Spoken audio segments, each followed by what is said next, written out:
1,000 is a pretty large number. I can't say I've ever counted that far, or I don't even know if I can, to be honest. My channel is coming up on 2 years of existence, and we've been through many adventures and journeys. And I've compiled 1,000 days worth of Minecraft time in my adventures in vanilla Minecraft. Anyways, guys, enjoy. This is easily the longest video that my channel has seen. And here's to 2 more years and many years down the road playing this beautiful game of Minecraft. Minecraft simply does it year after year, just pulling in new viewers, creating new experiences, and that's why I think it's one of the best games in the world. And in today's video, my friend Justin and I will be exploring the new Minecraft Caves and Cliff update. Though it's not fully released, we will be playing all the latest snapshots, and we actually play within 2 snapshots in this video. There's a lot of things that you have in store for this video. For example, Justin and I want to see the goats that they updated to the game, and also the axolotls, because those creatures literally look so cool. So that was definitely our main goal. Speaking of goals, there's also 3 goals that we want to set for ourselves along our adventure. Number 1, just exploring the new world and the updates that Minecraft had in store for us. So seeing all the mobs, for example. And number 2, we had to keep our eyes open for that warden, because the warden is a new boss that Minecraft added that lies deep in the depths of the caves of Minecraft. So we have to be super careful not to run into that, because I hear rumors that it is insanely OP.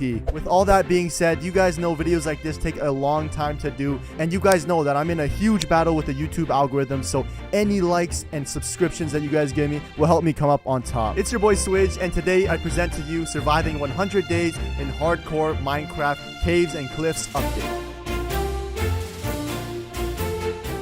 And there me and Justin were in our newly spawned world. Of course, I had to hit him with that 360 love tap. And of course, you have to reciprocate it. And so, just like in a new world, you gotta collect the woods because you need wood to survive and just even get started. I started beefing with this skeleton. I nearly even died and ended everything on day 1. Sorry, Justin. Oh, I'm gonna die. I'm going to die. Oh my. Yeah, guys, how sad would that be if I actually died on day 1? The skeleton actually took me down to 3 hearts. It's been a while since I played hardcore, so, you know, a really nice reminder and call there. So we got all our stone tools, and man, your boy was hungry. You had to regen hearts. You guys know in hardcore, if you don't have full hunger bars, you will die. So I went out and I murdered a bunch of cows for the rest of the day because it's really satisfying. I won't lie to you guys. Something about the what am I doing?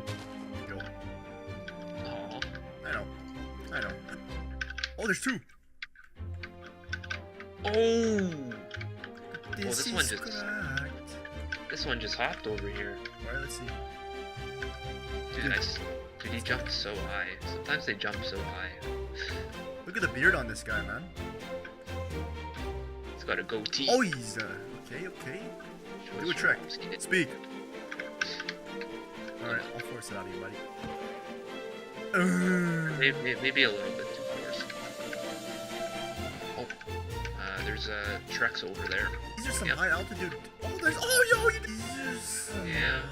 altitude.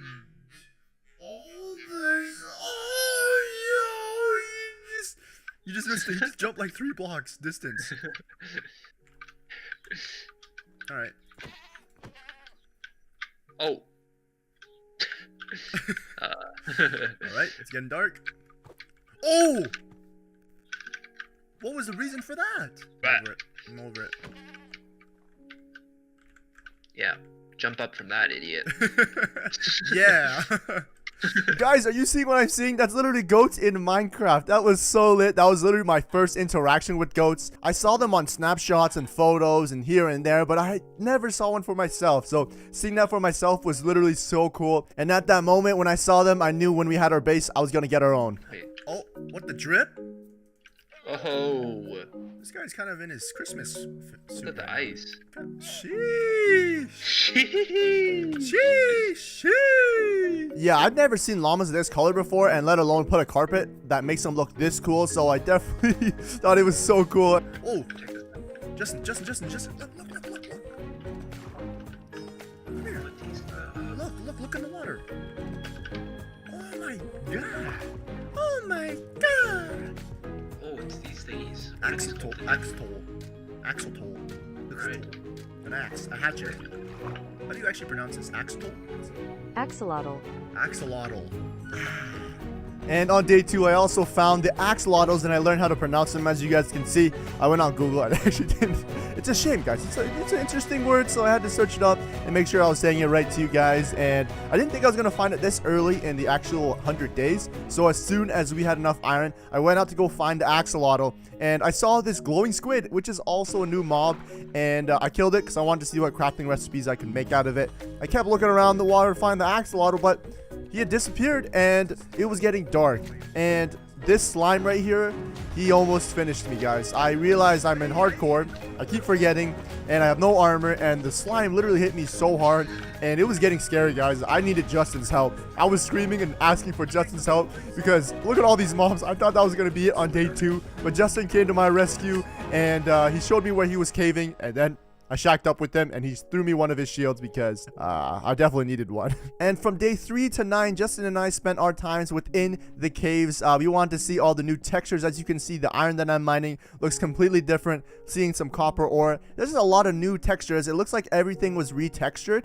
I actually don't mind it. You know, my initial thoughts of when I saw it was I didn't really like it initially, but then once I started caving a little more and mining, you know, it started to grow on me. So that's probably something that's going to happen to you guys as well when you guys play this snapshot/update. Had a full set of iron armor, so now I can fully explore and see these caves through. And as you can see, the gold texture actually looks really good. Like, I don't mind it whatsoever. It feels like all the other ores are kind of in unison in the way they look. I even found the glowberries inside of this abandoned mineshaft in this chest. There was actually so many new recipes and items that we could craft, so I was super excited to make those. And as you can see, I believe I run into cobbled deep slate for the first time. It actually confuses me. If you guys look at it, it kind of is like the new cobblestone at a certain level, and it actually holds the ores as well, so it acts the same way as stone. And I actually really enjoy the color and the texture it provides. And I found diamonds, guys. Let's go. Like, I don't even think I'm on a very low Y level at this point when I find my first diamonds here. This was super lit. Of course, this Enderman tries to ruin this moment for me. Don't worry, I killed it, guys. Then I found this natural beauty that Minecraft had added. Oh, Justin! Your name, okay, yeah. Oh my god! Dude, this is awesome. Oh my god. I'll clear the way. Oh my god. I'm just gonna dig to you. Dude, I can't believe it. Come here. Oh my god. Oh, it's one of the geode things. Yeah, so how does this, why is it always shaped like this though? Is there a reason why?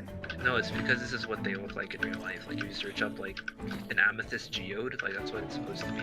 Do we mind it? Justin gave me a quick rundown about the geodes, and of course we had to take a selfie because this was literally so But, cool. like it's not actually like this size. Like it's just like you can put it, it can like fit in your hand. Like it's not supposed to be this big, but. So yeah, that's basically how we get more amethyst. If you guys listen really carefully, when you walk on it, when you place it, when you break it, it makes actually a really special sound, and I thought it was super cool, so I collected that whole entire geode. We also found a ruined nether portal that was basically ready to go, so we took a peek inside, and once we got inside, we were like, alright, I'm gonna head out. I didn't really want to risk it. It was only, you know, so early in the days. Our equipment wasn't ready. I wasn't really feeling myself, of course. And then in the nighttime, Justin and I found some horses because we had so much loot from the caves, guys. Like, we literally just went caving, we went crazy, and I got so many saddles and loot. And so I killed this horse in cold blood. He didn't deserve it, but he wasn't fast enough, so he had to go.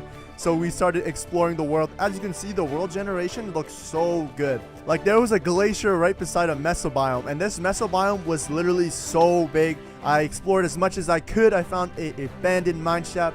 Golden apple, are you kidding me? Some glowberries, and then I just took my horse and we started exploring the lands. And as soon as I went here, I saw a really big ravine inside this mesa area. And this is literally the story of kind of the whole 100 days.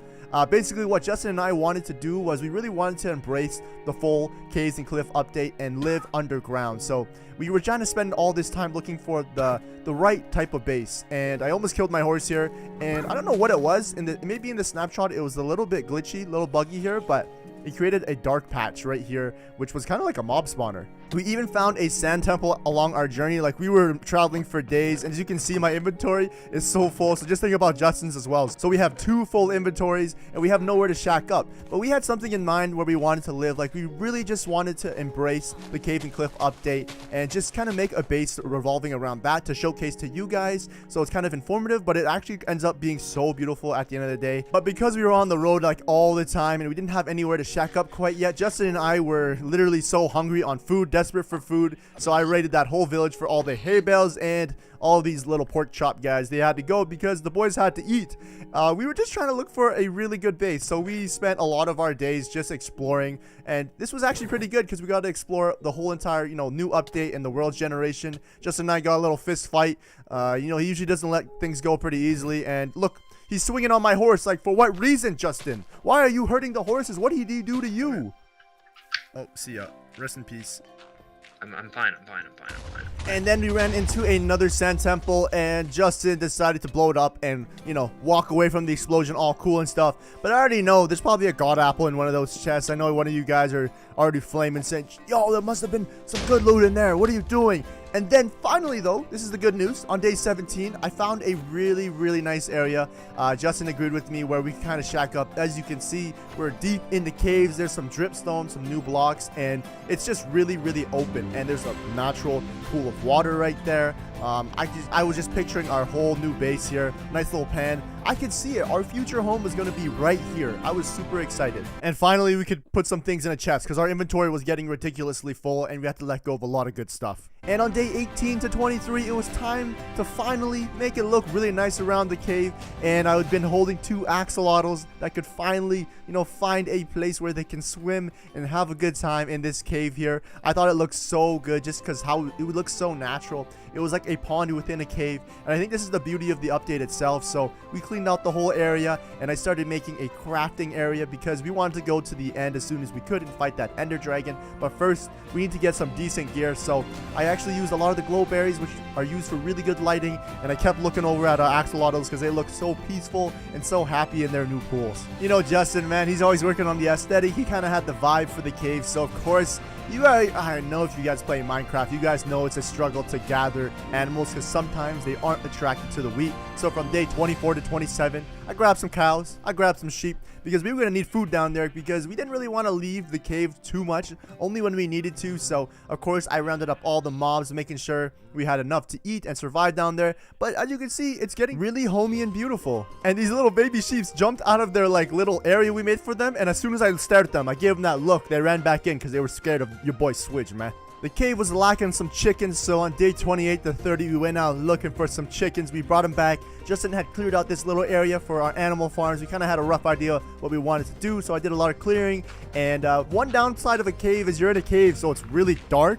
Wow, that was really self-explanatory. You're in a cave, so you're in a cave. Wow, nice switch. Okay, anyways, before I keep bashing on myself, but the downside of it being a cave, it's so dark, right? So I thought maybe if we do some skylines within the cave, so I dug from the top right down to the bottom of the cave so that we could get some natural sunlight, and then we can also know what time of day it is, so we know if it's night or day. But then as you can see here, as this little shot, the rain is sweeping through and coming down right in our cave as Justin is designing. So I said, you know what, let me get a second one. But then I thought in the future I was going to need some glass, so that was for a future project. I couldn't get enough of seeing the axolotls and our base just coming to life. I was so excited to build in this cave. I mean, one of the downsides of living in this cave is you don't have any trees around, so I spent the next 2 days gathering wood while Justin was preparing the base, as you can see. And it was finally time to go to the nether. We raced each other in. I was beating him up.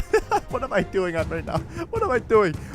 All right. So we went to the nether and we had a good look around, and we realized we weren't ready yet, and our Y level was so high up, so we had to be really careful. So on day 34, I went out exploring, and as you can see the sand temple, I found the horse that we left behind. I don't know if you guys do this. I always leave horses behind. I found Justin's. I said goodbye to this horse, and I went back to the base. And on day 35, it was time for us to do a little bit of enchanting because now we had enough leather. That's what I did on day 34, just going out and killing horses and cows. But now we could go and enchant our gear so that we could go take on the nether. I mean, it wasn't going to be great enchantments, but it was something. And just before we were about to enter the nether, we saw this zombie pigman on top of the glowberry vines. It was quite interesting. He came through the portal, so Justin and I decided to name him Viney. because he loved those vines. And then on day 36, we were in the nether. Hopped up on 3 blocks and grabbed some ender pearls because we were so high up and we had to be really, really careful. And of course, I got to mine all the quartz. It's a beautiful block and it gives a lot of XP. I mean, Justin and I had to be careful because if one of us died, it was going to be over. So we had to be really cautious and make sure we had each other's backs. Of course, I had to grab some glowstone, really good lighting block. And then all of a sudden, Just hit. I literally just about to go down and I say this. Oh no. yeah, the bastion was literally so close to where we had left our portal, so we didn't even have any time to adjust to the nether. We just got thrown right into it, and the bastion always has great loot. I dropped in, and things went really bad. I fell. I'm fine. Oh my god, it sounds so dangerous. Ow! Ooh. Hey, come over here, tough guy. Hey! After that little scare, Justin and I made a barrier so we could separate ourselves from the piglins and use our bows at a distance so we wouldn't get hurt. And then we tried to kill as much as we could. Then I accidentally hit the zombie pigman. And then all hell broke loose, guys. Everything was chasing me, all the pigmen. And then all of a sudden, mobs came out for Justin. It was so close, but good thing we went up on 3 blocks and we were all good. We finished looting that bastion, but we didn't want to extend our stay. So as soon as we could leave, we left. So for the next 3 days, from day 37 to 40, your boy was looking around. Justin split off with me for another fortress. Then I got hot tourist destination randomly when I was bridging across the lava. Yeah, the boys were looking for another fortress because we wanted to find those blaze rods so we could go kill the ender dragon. We wanted to get this done early so that we could get loot from the end cities so that we wouldn't have to focus on levels and all that, but focus rather on the builds. And so we started trading our gold with these piglins here.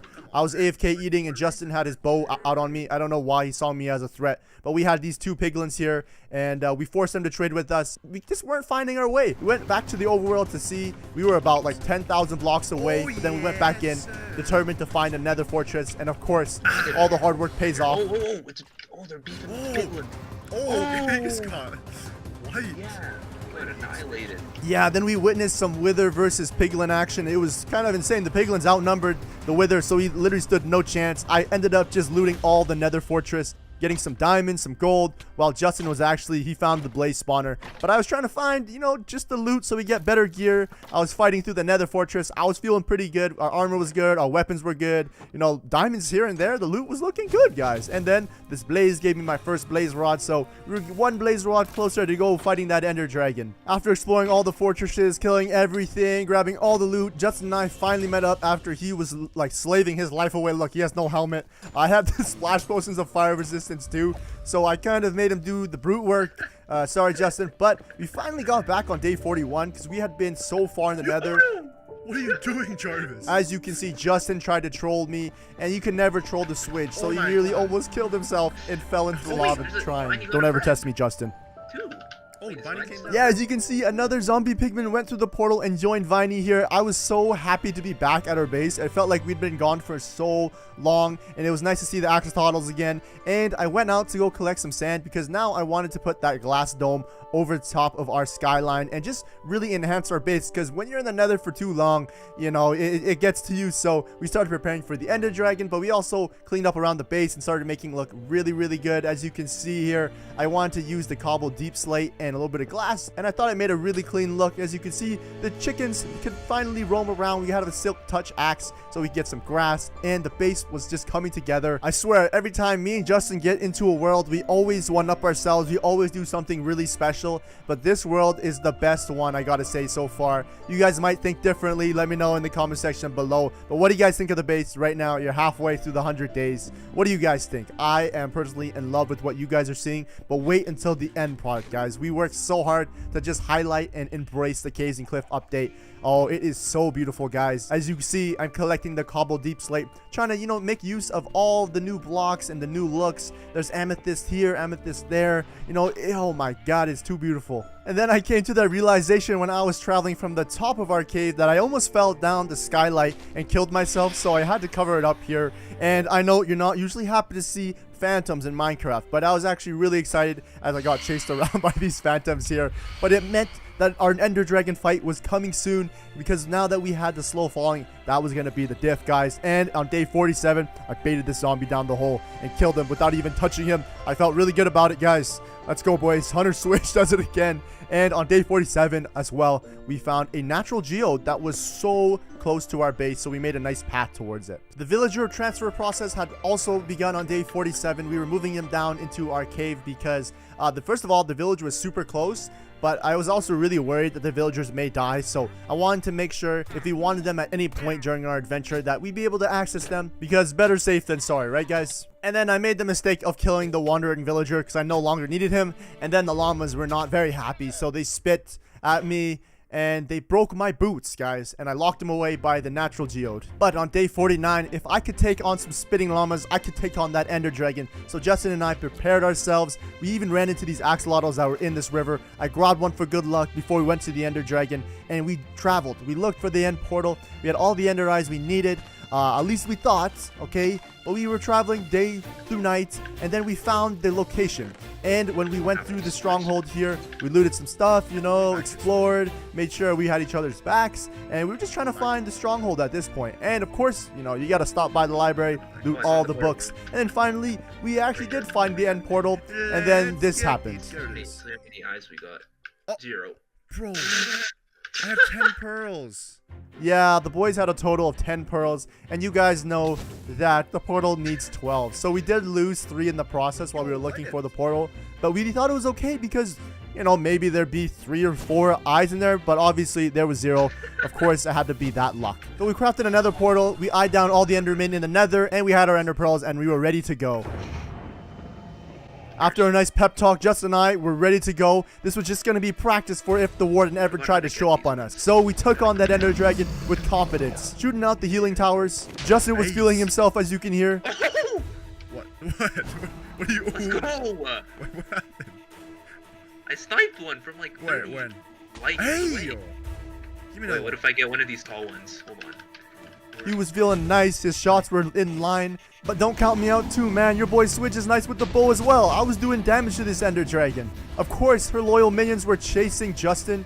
I had to protect my boy. I mean, if any of us died, it was going to be over. These Endermen, I don't know what it was. You know, Justin was probably looking kind of thick in that armor. So they were chasing him around. And we got rid of the loyal minions. And we actually had to do another type of bunker. So I dug a nice little hole that the Endermen couldn't reach us at. It was a good time to actually farm Ender Pearls mid-battle, of course. But we weren't there for the Endermen. We were there for that Ender Dragon. So I ate my golden apple when she perched. And I snuck in there, got some good hits on her, and she'd messed up. She's messing with the wrong guys. We got so many good hits, and when she kept perching, it was so close. The battle was coming to near an end.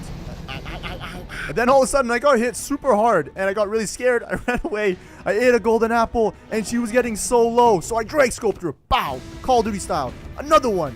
Another one. And then I said, no, let me give it to Justin, man. Ow! I literally heard that noise too. It went. Wait, why is she? What's going on with it? Okay, there we go. Let's go. She wanted a little fly before she died. Yeah. Yes, sir. Yes, sir. You guys love it when I said that the first time. And now, Justin and I had now slain another Ender Dragon. I think we've actually slain a few in our time. And after we grabbed all the XP, we got an Ender Pearl and we entered the next end dimension. And this is when long journey started of disappointment, sadness, boringness, and just grind, guys. Yeah, guys, get used to this here of just seeing the end. Justin and I got so used to just running around looking in specific directions. We committed going west, and we continued going west until we found something. A lot of times we had to stop. I had to hop up on 3 blocks and refresh our Ender Pearl inventories because, man, we were traveling for days. I'm not even kidding, guys. Usually we get really lucky with end cities and end loot and ships, but this time we did not get lucky whatsoever. We had to make so many pit stops of gathering blocks, killing endermen, just re-farming them. A few close calls actually where I almost died, but Justin saves me on a water bucket, gets me down pretty low. I mean, all this could have been prevented if Minecraft were to just give us our end city and end ships as soon as possible. But of course, we got used to looking at endermen, slaying endermen, farming pearls. Oh man. I was giving up hope until this happened.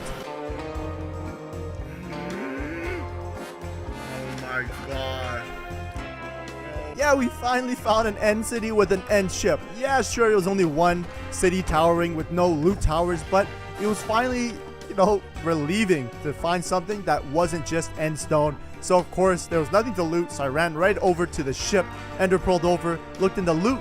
It wasn't too bad. Depth stride 3, protection 4 boots. The loot could have been a lot better, but that's okay, guys. I got a hold of the beautiful, the coveted elytra, baby. And how could I forget, man? Like, after we had that, our loot was looking okay, but cannot forget the ender dragon head. You know, we gotta claim that prize, a really big prize. And yeah, we started running into a little bit more end cities. You know, this time around though, the loot wasn't as good as we are used to. In our other worlds, we were getting insane loot. A big reason why we actually went to the end was for the loot in the end cities. So we really lucked out because, first of all, it was really hard to find these end cities, and the loot in them were absolutely terrible. Like, you guys can see we're getting iron armor, but usually you get like mending pickaxes with efficiency 4 and breaking 3, or just really good armor. I mean, I'm kind of complaining. I mean, at least I got something, and we have 2 elytras. But, you know, that's why we weren't there for that. We were there for more of the loot, which we did not get. So maybe Minecraft knew that's why we were there. And so we just left because our time there had been way too long. And of course, guys, we were planning to grab that ender dragon egg to flex it. I mean, why would you just leave it there? And we didn't actually plan on coming back to the end because we wanted to spend a lot of time in our caves. So we had to make sure we grabbed that egg because I was not coming back. And I skipped the credits just like every other Minecraft player. If you go through the credits, you're different. You're a different breed. And on day 62, we were finally back home. And it just felt so good just to see everything. And I killed this zombie that was messing with our chickens. And we used our levels and started enchanting. And boom! Justin had Fortune 3, guys. A miracle. We love Fortune 3. Yes, and now it was my turn to enchant with my levels. And my luck was not nearly as good as Justin, but didn't really matter. As long as we had 1 Fortune 3 split between the both of us, if I found diamonds or anything like that, then I could just tell Justin to come mine them. And on day 62, something tragic happened. Justin killed every single cow, but 1 baby cow. I think he had sweeping edge on his sword. We were trying to get a little bit of more steak, and he took out the whole population. I had prepared for a moment like this. I boxed in a cow from earlier, a long time ago, and we put it with this baby, and that was going to restart the population. But midway through when we were playing this session, actually, it switched snapshot. So it went to snapshot 21W18A. So it introduced a lot of new things and a lot of different things, and so we wanted to bring new chunks into our world. So we wanted to generate new chunks so we get that new stuff, and we went around looking for the next couple days for new things to look at and new things to explore. And I found that oh man, I found this sand temple here. I saw this zombie. I don't know why I didn't grab the loot. Yeah, so I pushed the zombie on there so we could blow up the TNT, and Justin stole my horse as we were leaving. And so I was not happy about it from earlier, and I actually quick scoped this horse. Oh man. Yeah, I murdered that horse and I got out of there. After fooling around and killing a horse's life, it was finally time for me and Justin to explore more caves, because now that Justin had Fortune 3, if you guys didn't know, in this new update here, so for example, iron and gold, these were blocks before that you had to smelt to use them. Now they come out as raw ore. So Fortune actually works on gold and copper and also iron. So all 3 of those ores they can now be mined as regular ore, as if it was coal. So you can get multiples of it and get Fortune. So this was actually, I actually really enjoy this part of this update, because now you can get more iron and you can get more gold without even trying, right? So instead of making iron farms, you can just go caving and explore the new caves and cliff update and just explore the world. One thing I noticed actually reflecting back on this update in general and the caves and how they spawn is the caves, actually there's a lot more to it. There's a lot more depth. There's a lot more ores you can get from a higher level. The mine shafts, that's one big thing. They changed the generation of the mine shafts and made them look different with some iron chains. It actually makes it look really good. And I think the biggest thing, actually, I don't know if it's actually intentional or it just ended up being like this, is there is a lot of ravines. Like, there was ravines within ravines everywhere I went. Every single cave had a ravine, and every ravine had just so many ores and so much exploration. Like, these caves were never ending, which is always a good thing, right? So you can get lost in the caves and have a nice little adventure. It was super just relaxing playing with Justin and exploring caves, because sometimes it's just really nice to wind down, explore Minecraft, and the caves are actually a lot more dangerous than you think. So I would be careful if I were you guys. And I also found a geode which was full of beautiful blocks which I wanted to bring back to the base. So of course I had to mine all of those geodes. I mean, not the geodes, but the blocks in them. You guys know what I'm saying, the calcite and the amethyst. And when we got back on day 72, I wanted to flex these new blocks that we had and create like a trophy room out of it. So I started doing that. But the night of day 72, I ventured off looking for those goats that we saw in our early days. I kept looking for mountain biomes, anything that I'd hide on it, because that's where we'd find our goats. And all I need was wheat. I saw a goat from across the way. I tracked him down. I wanted to get them back on a boat, so I tried to reel him in. He was kind of hard at first, but then he did it. He got in. But I realized, man, I need at least 2 so I can start our own little goat army, because this is pretty far away. And guys, I'm telling you, I don't mean to kill any animals when I play. It's just when I try to break these boats, they always die. Like, I don't. You guys gotta know, I don't mean it, man. I promise. It's okay, though. There's some goats over on the way, and the transport process began. I was like, no, I don't think we need boats. We'll just grab wheat, and we actually made a lot of friends along the way. As you can see, there's a little baby goat, little Billy goat. But by the time we reached the shore on day 75, he's already grown. So the process began. I hid them under there, and then we started transporting them back towards our base. They're all lined up, ready to go. And I was ready to start our goat army, guys. Now I could feel that I could fully embrace the new update with the goats and the axolotls sitting in the pond down by the cave. But there was one thing that was in the back of my mind the whole entire time we've been playing and we've been at our base. Where is this warden? I knew one of these days this warden was going to show up on us and just destroy us before we could finish our 100 days. So I was on high alert at all times. Trust me, guys. But now we've been neglecting the animal pens and putting them in a nice spot for way too long. They've just been in holes in the wall. So they definitely deserve better. So for the next 2 days, I started working on little natural looking grass places where we could put the animals. For example, the cows are currently in a hole. The sheep are currently in a hole, and we want to have more animals, so I started working on that. And our chest room was looking kind of horrid, I will not lie to you guys. So I started expanding that, not only expanding it, but started using the cobble deep slate, because it's probably one of my new favorite blocks in this new update. And of course, while I'm doing all this, Justin is doing his cracked builds. He was adding nice accents of glass just to kind of add to the cave itself. It was really coming to life. But on day 78, I found myself in the nether. I don't know why I thought of this, but I went to the nether just thinking about vein mining. I found my first piece of debris, but I was there the whole day and mining with my pickaxe. It was losing its value so quick. Like, I had efficiency and unbreaking, but just the fact that you can mine netherite so quick, I was like, this is a terrible idea. I went back to the base, got as much beds as possible, and as I was doing this, Justin was collecting glowstone for the base, and then I started using the bed tactic to start finding our ancient debris, because it is going to be a lot faster, because we had no access to TNT, so this was easily going to be the best method for me to get my full netherite armor. I mean, a big reason why we want this full netherite armor is because I hear the warden hits really hard. Like, even if you have full enchanted netherite armor, he still kills you within like 2 or 3 hits. This is rumored, okay, guys? I just believe in the rumors, but if it were to happen, I didn't want to take that risk. So I made sure, you know, I had a full set if he ever were to show up on us. And of course, as I'm collecting netherite here, Justin is just sprucing up, making our animal farm area look super nice. I don't know how he does it, but it always looks so good.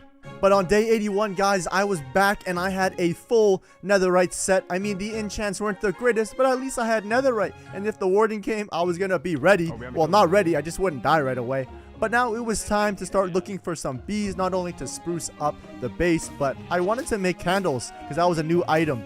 And then this happened. I didn't know goats could do this. What the heck? This little goat just rammed me. What is wrong with you? What is going on, Justin? I'm kidding. Yeah, so I think that was triggered by the baby goat just like being popped out and then seeing me, so it rammed into me. But as you can see, our cave is looking so beautiful, guys. We have bees flying around. I mean, right now we have a little bit too many bees. That's a big problem. But as you can see as well, the copper, it ages over time, so it's green at this point. And then I spent the next few days, guys, making a warden bunker. I don't really know how wardens actually function, but I grabbed the strongest block that I could actually mine, obsidian, and I started constructing a room if, you know, if a warden were to come, Justin and I could run, and this is considered our panic room. I even made that new two-way glass where light can come in, but they actually can't see, so maybe the warden won't see us. But we need to have a safe place for when that warden came, and I made sure we had it. As I was doing this, Justin was finally kind of finishing off that bedroom area that he started. And then I went out to go find some more beehives because I killed a few bees on accident by prematurely, you know, taking the honey from them, and they stung me and died.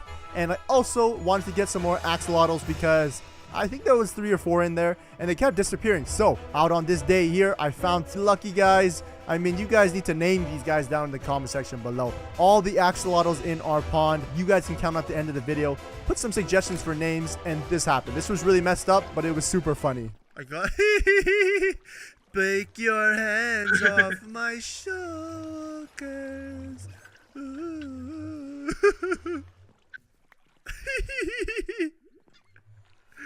What the? Oh my god. Okay, guys, so this wasn't some type of twisted idea that I had in mind. This was actually something more important and bigger. As you can see, I was checking to see if a warden were to come with the telescope. If I saw one, I'd be able to ring the bell, and Justin and I could retreat into our bunker. Okay, guys? It wasn't some type of messed up joke I wanted to do. And, yeah, they started eventually dying because there was no water. You know, I thought they could live on land, but at the same time, I guess they are stuck to some iron bars. Justin! Did you shoot that? I saw Oh that, my I saw god. that. Let's go check it out. Let's go check it out. Wait, was that just an... Watch out, watch out, watch out. Why was it? Why was it eliminated though? Why did a mob get it? Wait, this was here the whole time? Holy sh! Oh, it was a witch! Justin, watch out. Oh, creeper. Yeah, so that was a super scary call. I actually thought that was like the way the warden introduced himself to the world, but if you saw it there, something illuminated back in the background, and we heard a noise. Like, I was so scared. But I also wanted to be one of the first people to spot a warden. Yeah, and then a zombie piglin came riding in on a little chicken, so we trapped him in the ground below, and all these bees came popping out. There was so many bees. And so in the meantime, I finished up the bunker here. We had to make sure after that really close call, I was not going to be caught slipping if the warden were to show up. And I was getting super upset that I couldn't figure out how to get honeycombs. But I realized this whole time I've been milking it. Like, I've been milking honey rather than actually using shears to get the cones themselves. And then we finally got it, and we crafted the first candles of the 100 days. And we found out that candles are terrible for lighting. Like, do not use it for lighting. I mean, it sets a mood, but it's definitely not good for the lighting. I finished up setting up the bunker here with some backup weapons, you know, just in case we were locked inside there. And of course, I put a little bit of snacks inside this chest, 30 bread and 16 raw beef. So, you know, if we were in there for a while, then we'd be able to survive. But we also could just dig out the backside. And on day 92, Justin and I started working on that natural geode area that we had found. We kind of wanted to give it like a natural site, UNESCO, glassed off, contained vibe. And I think we did a really good job doing that. There's even back access. We didn't want to break any of these blocks because I already had so many blocks from the geodes from before. Day 100 was coming, so we spent 5 days in the nether getting more netherite for Justin to get his full set, and for me to get a couple tools. And I was being kind of annoying, and I tried to box him in, but you know, he broke right through it. Easy, no problem. Look, but it was all fun and games, guys. Justin now could craft himself that full netherite drip. He had a few extra ingots for me, so I decided, you know what, I'm gonna use these extra ingots and make myself a netherite pickaxe that doesn't have mending, sadly, and a netherite sword, but that's okay. Spent the rest of the day preparing the trophy room to get our juicy thumbnail. And there was, guys, day 100. I can't believe I spent 100 days with Justin already, and we explored such a cool Minecraft world and the new Caves and Cliffs update. First started off on Justin's rail track that took us over to the natural geode over here, which overlooked our whole entire cave, and I thought it looked so good. It reminded me of those Disneyland rides where you could look into the store. And of course, I had that telescope, so I was obviously, you know, scouting on him and looking in from above. As you can see, it's a really nice natural look. Justin was inside itself. And this is the entrance and what it looks like when you leave the bedroom. And just look at it, guys. Oh my god, this cave is I thought it highlighted the Caves and Cliffs update so well. And just living that cave hobbit life with, you know, a little bit of natural greenery, natural lighting. We try to keep it as minimal as possible and let the nature do its own work and the blocks just shine for themselves. And of course, the pool, the beautiful pool of axolotls. We have a lot at this point. We came a long way since the beginning. They looked at peace and they were having a great time. all of it just looks super natural, which I'm super proud of. And we cannot forget the goats of Minecraft. Look at these guys, man. Oh, look at the armies, the beards on these guys. And of course, you know, the original sheep pen. These sheep were super loud. I didn't like being in there. You know, they always go bah, bah, bah, bah. And the cows, you know, we didn't have many cows all the time because we were always eating them and using their hide. And we actually went over and visited one of my first builds, the bookshelves for the enchanting station and the potions. The chest room I really enjoyed as well. It really had like a miner's rustic feel to it, which I really enjoyed and just brought out kind of that mining life because we were stuck in that cave. And the bell, man, you gotta ring the bell just in case the warden came. And I took Justin over to the bunker and I showed him that you can scout if he shows up. We just gotta hide in here. There's backup weapons, we have food, and the trophy room with our 2 ender dragon heads and our 2 goats that we were flexing there. And we just ended up back at the geode because it looks so natural and super cool. And then it was the end of day 100, so I spent my time in the pool of axolotls because I think they're such a cool mob along with the goats. What's good, everybody? It's your boy Swidge. Welcome back to another video. We have a special video for you guys today. I'm so excited to present this for you. My buddy Justin and I survived 100 days on an island, and we actually turned this into something beautiful. We are currently panning over the island before we even touched anything, and I just want to say it is beautiful with coral biomes. There's 2 back to back with some broken ships. The water was beautiful. The island was right, guys. I just want to say, please leave this a like because it's going to be a banger, guys. I promise. Subscribe if you are new and enjoy, guys. Let's do this.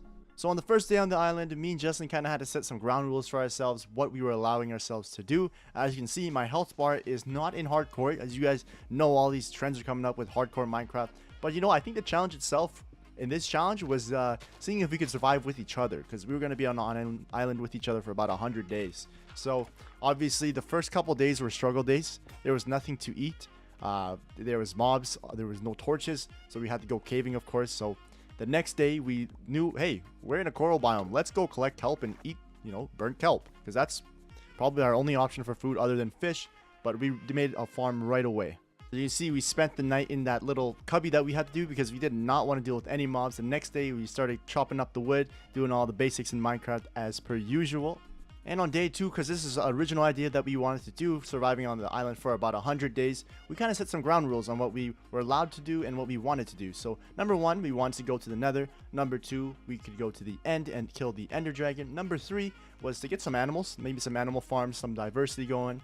Number 4, diverse the crops so we can eat them, you know, like carrots, wheat, potatoes, all that, because it could be hard to get on an island. And 5, villagers. Villagers are always cool, you know, always let you advance further. And we didn't put number 6 because we didn't decide till later, but number 6 was going to be visually aesthetic, pleasing, good looking builds. And with that being said, guys, you guys are probably wondering how can we get some specific things. Well, that's where we kind of allowed ourselves some wiggle room because we can't get everything on this island. So we made the rule with how we can leave the island itself so we can go retrieve the materials we're going to need for our builds to progress further on, because ultimately this is a random, not a random seed, but a seed that I'll put in the description, which is absolutely beautiful. You guys can check it out in the description down below and try it out for yourselves.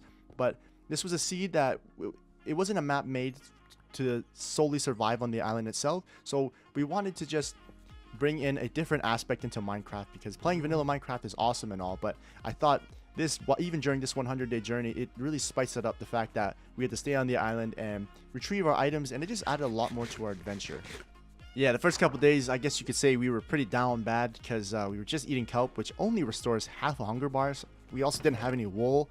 You guys saw earlier, the island did bless us with 3 cows, so we didn't have to go retrieve the cows, but we had to go retrieve everything else. So we didn't sleep for the first couple days, and there was a lot of mobs and things to deal with. And just like every time you go through a playthrough with Minecraft, you guys got to go caving, get the gear, the iron, the coal, all the stuff you're going to need to make those builds and that home that's going to make you feel at home. Our goal was to make this island feel like one big home, one big community, make it look really natural. I'm really excited for you guys to watch the rest of this video because it comes together very beautifully, guys, and I'm excited for you. And on day 5, we ventured off into our boat looking for our first thing. We needed sheeps, we wanted wool, we wanted to sleep because we were getting destroyed in the nighttime by all the creepers, the skeletons, the zombies. And so I ventured off looking for sheep to bring back. I didn't have any wheat, so I grew it. So I tried looking for enough wool to at least make one bed. But I think I was quickly punished here. It was nighttime. We couldn't sleep. It was too dangerous. This skeleton had my number, and yeah, I died. So that was okay though, because I respawned right on the island, because this was the respawn point. This was pretty convenient, to be honest with you. And while I was messing around, Justin was doing some real work. You know, I was out trying to do stuff for us, but obviously I died, so I got nothing done. Good thing we had Justin this 100 days, because, you know, Justin's more of the builder. I'm more of the guy just there. So Justin had a lot of the ideas how to make it look beautiful. And as you can see, on day 6, as the sun rises and sets, what am I saying? As the sun sets, you can see how beautiful just the whole ocean is in general, because we are in a coral biome, so the water looks different and everything just looks different. And because we didn't have any beds to sleep in, during the night we would strip mine and search for iron and diamonds. And of course, Justin is the first guy to find diamonds. I wanted to beat him to it, but he did find it. But I was the one with the iron pick, so I was the one who mined it. And as you can see, day 7, we could finally, you know, slowly start making some better food. We were still eating kelp. We were pretty down bad for, you know, the first couple of days. I won't lie to you guys. We wanted to get potatoes, so we could get baked potatoes. Obviously, multiply our wheat. But, you know, as you can see, we were posted up in this little cubby. We were frying up our kelp, eating that seaweed. And you know what? It was good enough to, you know, fill that saturation bar, because those mobs, when they hit you, they hurt. And when you heal, your whole hunger bar just disappears. So we needed better food. That was one of the goals right away. So we ventured off the next day, day 8. Justin rode the boat as I fooled around in the back and did some peeksies. But it was nice to be at sea with Justin, because last time I went out, I died. It was nice to have Justin with me, because, you know, maybe I wouldn't die. And then we found our sheep, and we were on our way back, guys. We could finally sleep. It's been a couple hours in the Minecraft world, and we wouldn't let us sleep. So it was nice to have our sheep, 2 beds, and of course, guys, you know, we didn't have any room yet, so I thought the best place to put that bed was on top of these trees, right on the canopy, so we could look over at our view in the morning when we wake up, and before we go to bed at night, we can look at the beautiful, beautiful ocean. So I thought it was a good idea. I don't know. What do you guys think, huh? I think if you guys were in this island, you guys would feel the exact same way. Yeah, we were still lacking on a bunch of the materials. We had so many ideas that we wanted to do around the island, which required a bunch of resources that weren't on the island. So we needed to retrieve all these resources, but first we needed better gear. I didn't want to die like that to a skeleton again. So day 8, I think to 9 and 10, I was caving, looking for more diamonds, looking for some more materials. And there was actually a lot of caves, a lot of ravines underneath our island itself, so that was really convenient. I almost died to this skeleton because I have no armor, and on the way back from the cave, you guys can see here, there's a witch holding me hostage. I didn't have enough torches to light up my path, and so I called for Justin's help. This witch was way too strong. Justin came from the back, and then we just hit it until it went out. And you know, because if I took it by myself, I think I definitely would have went out. Look at me still eating my dry kelp. And on day, you know, on the way back, I tried to do a speed run Obsidian Portal, and I have no experience in that field, so you know, this is what happened. This is how it went down. And after numerous nights of no sleep and fighting the mobs with absolutely no armor, Justin and we could finally go to bed after collecting those sheep. Obviously, you know, the view was beautiful, as you guys can see, but it was just nice to finally lay in bed. We had like a pier/dock idea for this area right here. We kind of wanted to make it look like it was a shack looking for help, like an SOS at the island here. So Justin kind of laid down the groundwork here, and we tried to make it look as good as possible, and we want to make it look supernatural. One thing about this island, which was super beautiful and made it so much worthwhile staying here, was the amount of turtles that actually spawned in this area off rip. You guys will watch like throughout all the days here. I'll be running past turtles. I tried to get this turtle out the boat by ramming into it, but all I needed to do was punch it, and there was literally 4 turtles hiding in one boat. I don't know how they fit 4 of them in there, but they did. The wandering villager had no good trade, so you know what we had to do? Come on. Yeah, I'm sure you can guess what's gonna happen next. He took his head because obviously he was useless. So obviously Lobins weren't too happy, but just like my other series, you know, we always make sure they know who's boss, man.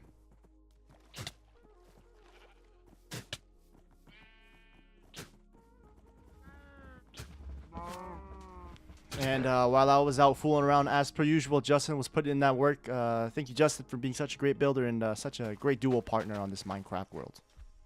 Well, I did something useful on day 13. I started at the beginning of our farm, so we didn't have to eat kelp anymore. So, you know, things were looking up. I was finally doing something. So I thought made me feel really good. I think Justin was also very happy as he was still working on our beautiful, I don't even know what we would call this. This is like our SOS hut / chest room that we were working on. So, you know, I felt like I was finally doing something. So that was a big step for me, guys. Come on. I really felt like I was providing though, because look, I'm throwing him baked potatoes. I'm doing something, right, Justin? Like, look, please, appreciate me, please. The build was finally looking up as Justin was near completion. As you guys can see, it has a really nice open concept. So, you know, I love this concept because, you know, we really want to highlight the island and / the sea that we're in and to enjoy the views because, come on, guys, you gotta admit it, the views it's a vibe. Something wasn't right though. I wanted to be sleeping in this area because I wanted to sleep over the water. So I proposed just for now we could sleep, you know, looking into the ocean. So when we wake up, we can also see the ocean. As you guys see, day 16, we're starting something a little special. You know, we were doing our first branch off of an island.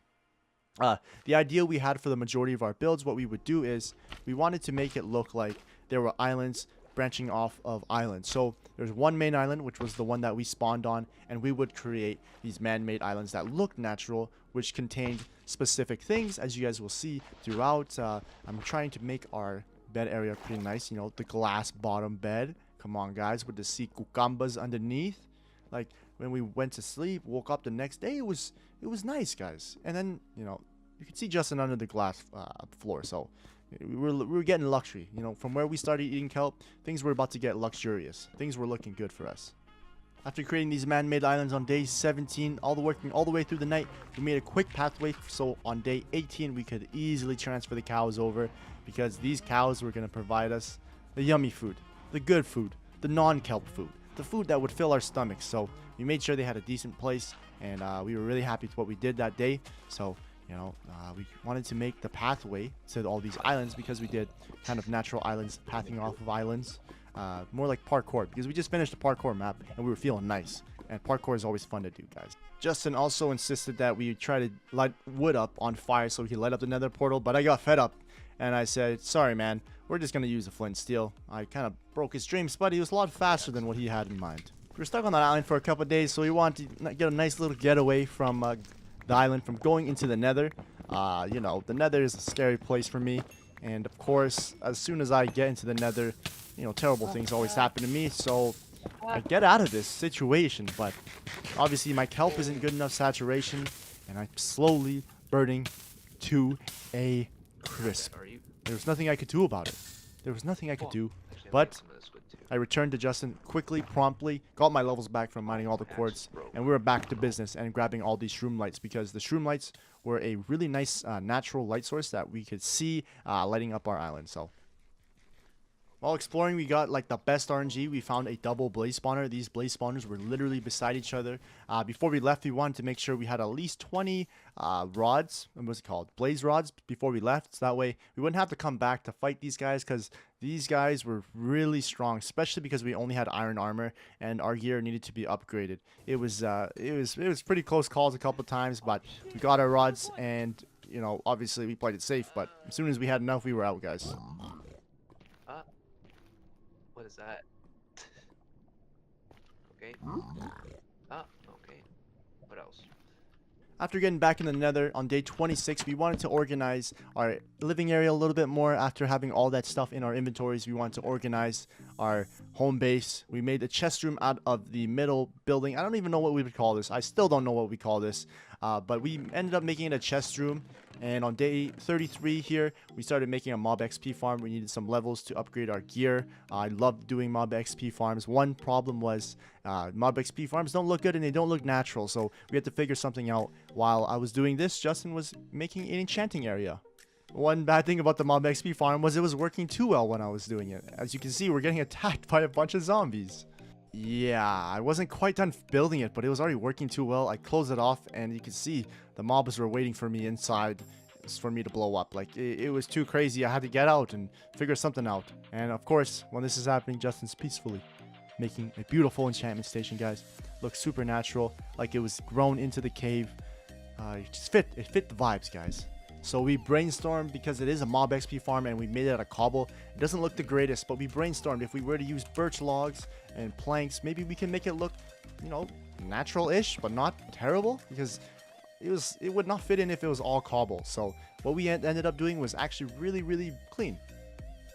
We needed jungle wood and vines back at the base, so I ended up going into the nether, trying to travel a bunch of blocks so I could look for a jungle and potentially vines. I traveled for a couple days, long time. I finally found some vines. I couldn't find any jungle trees, but you know, I had to return with something. And when I came back to something very cool actually. Justin ended up making the mob XP look really, you know, it made sense. So nice little round of applause for that. And he even got me this gift, Efficiency 4, Fortune 3. Are you kidding me? Let's go. We even brought back a villager, which we ended up naming Eugene. Eugene liked to swim underneath the dock. So we already had another one of our goals knocked off the board, having a villager on the island. But we wanted more. We wanted to build a nice little villager empire. Yeah, he liked to hang out down here. But it put him at risk, because this round always wanted to, you know, get at him. Get away! I even brought back another villager. Her name was Eugenia. Eugene. They could live on this island with peace, harmony, love.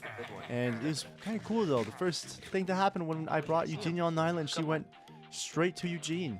Coincidence? Guys, I think not. Come on, look at this. Love at first sight, as Justin said. It's destiny.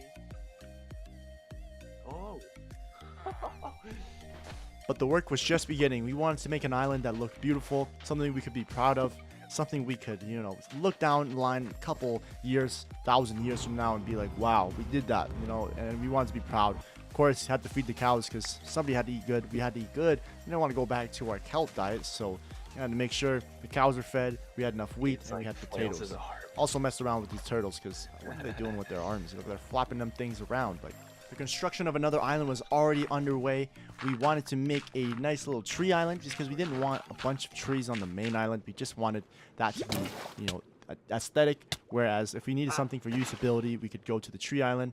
And yeah, we ran into this encounter with these, I don't know, pufferfish. They were dangerous, guys. I 100% recommend not to mess with these guys. I tried to catch one so I could take it home as a trophy, as a gift, something to show off back at home. But you know, these pufferfish, they will not let you capture them. We did claim some pigs from our adventure, so that was really nice because we wanted to, you know, one of the goals was to capture more animals and have more animals. So we did that, and of course, on the way back, we had to raid a couple villages.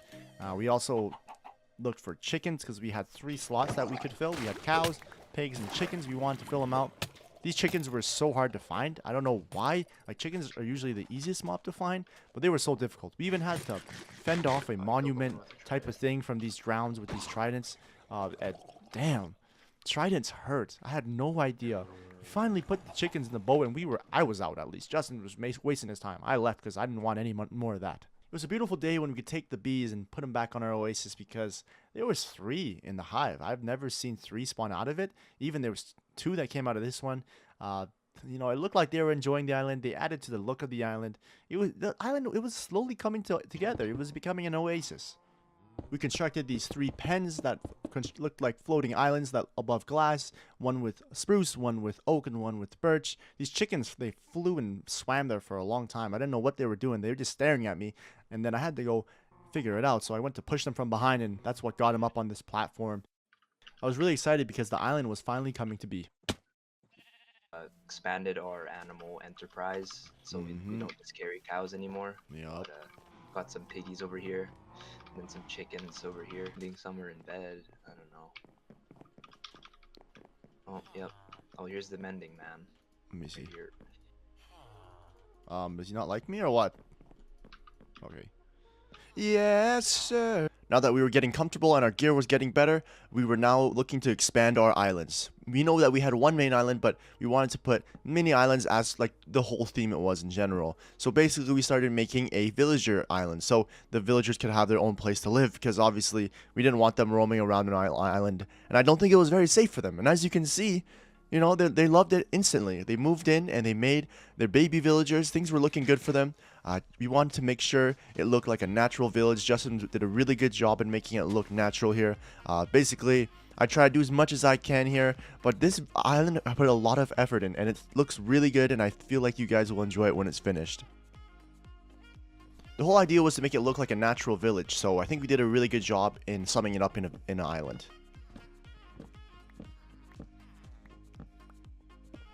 I also spent a couple days in the cave because we needed more equipment. One thing we needed was diamond armor. We were still stuck with our iron set from the beginning of the journey, so I wanted to kill the ender dragon soon and head to the end, so I started collecting and preparing correctly and accordingly.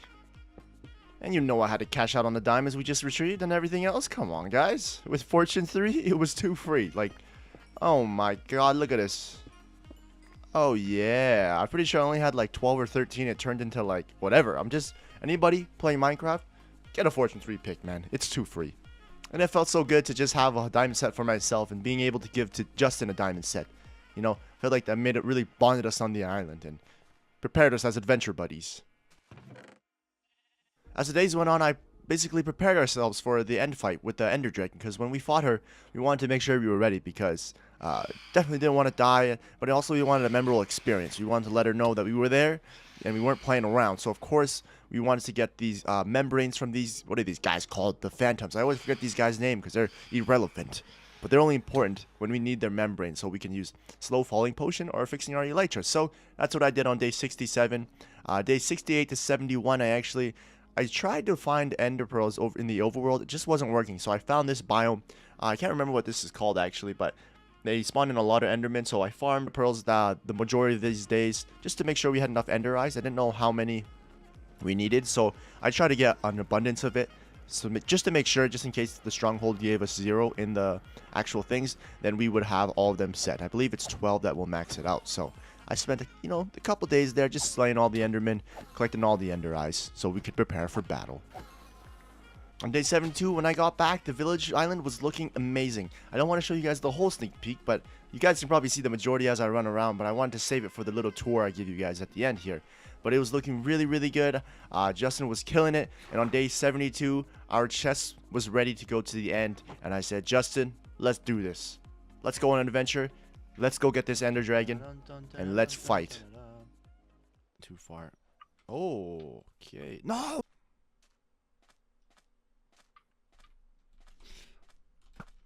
Oh, my target practice is nice. Sorry. Oh, yeah. Now you gotta practice your bucket. Yup. Yup. If you get knocked up in the sky and you don't have it. Oh, I'm dead. Oh!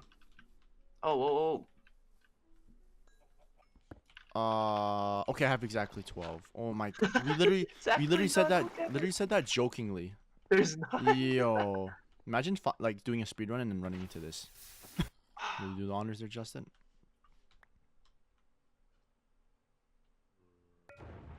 Game on! Oh. I guess just get close as you can then.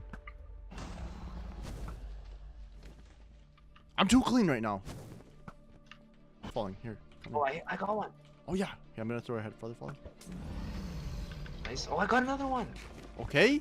That one, I think that one's barred up. Yeah. Yeah, I gotta go under it. Type it through this little crevice. Oh! Oh! Okay, Justin, go ahead. Hop in your bag. Do your thing. Oh, this one. Oh. Oh, that was a little short. Ah! Go. But this one. How did I get that one last time? There we go! Oh, this one over here. Oh. I got Alright, it. you got that, thank you. Kobe! Oh, there's one there. There's two over there. Kobe! Oh, damn. Ah! I got hit by What's that Dragon's Breath. Oh, God. Oh, wait, is that one taken down already? Oh, There's it two. is. Those two up there. Watch out! I can't even see that one up Oh, there. I got it. I got it! Is that it? Oh, there's one more. Oh, no, is that it? One more, there's one more. There's one more, I think. Where? Or is I that it? just caught that one. Oh, okay. Meet your maker, bud. I just Drake scoped him. Ah! How many arrows you got? Oh man, I got about 40. Oh yeah, first hit, Justin. Let's go. That's your first hit of the actual gameplay, bro. In general. Because because I just got that one on YouTube. Oh my god, how? Come on. Thank you. Here. Straight. I'm down, bud. Here, bud. Ah! Ow, ow, ow, ow.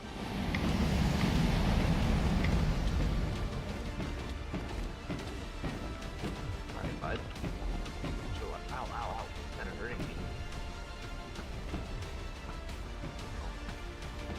I'm laying down the deeps.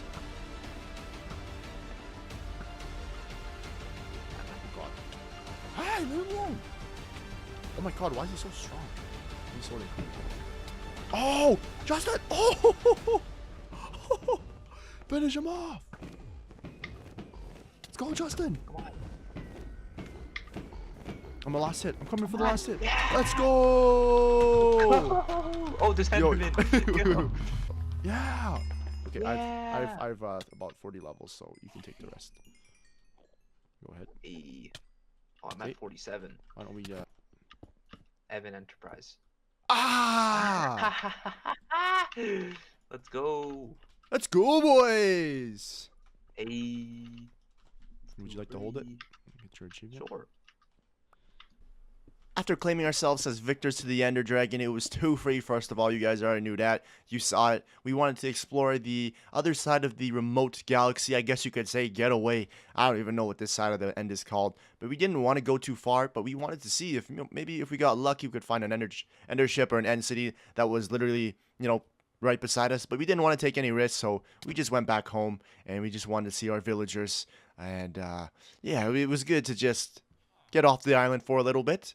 Other than collecting resources for a little adventure, because that's definitely the adventure that we needed, and it was also another way for us to knock down one of our goals, because I believe at this point, all of the signs that we made at the beginning, which will also be in the description, were done, so that was huge for us. Oh, I got a really good helmet. Okay, the set's okay. I think I need another chest plate. Where's the grindstone? Oh, orange too. Okay, that's.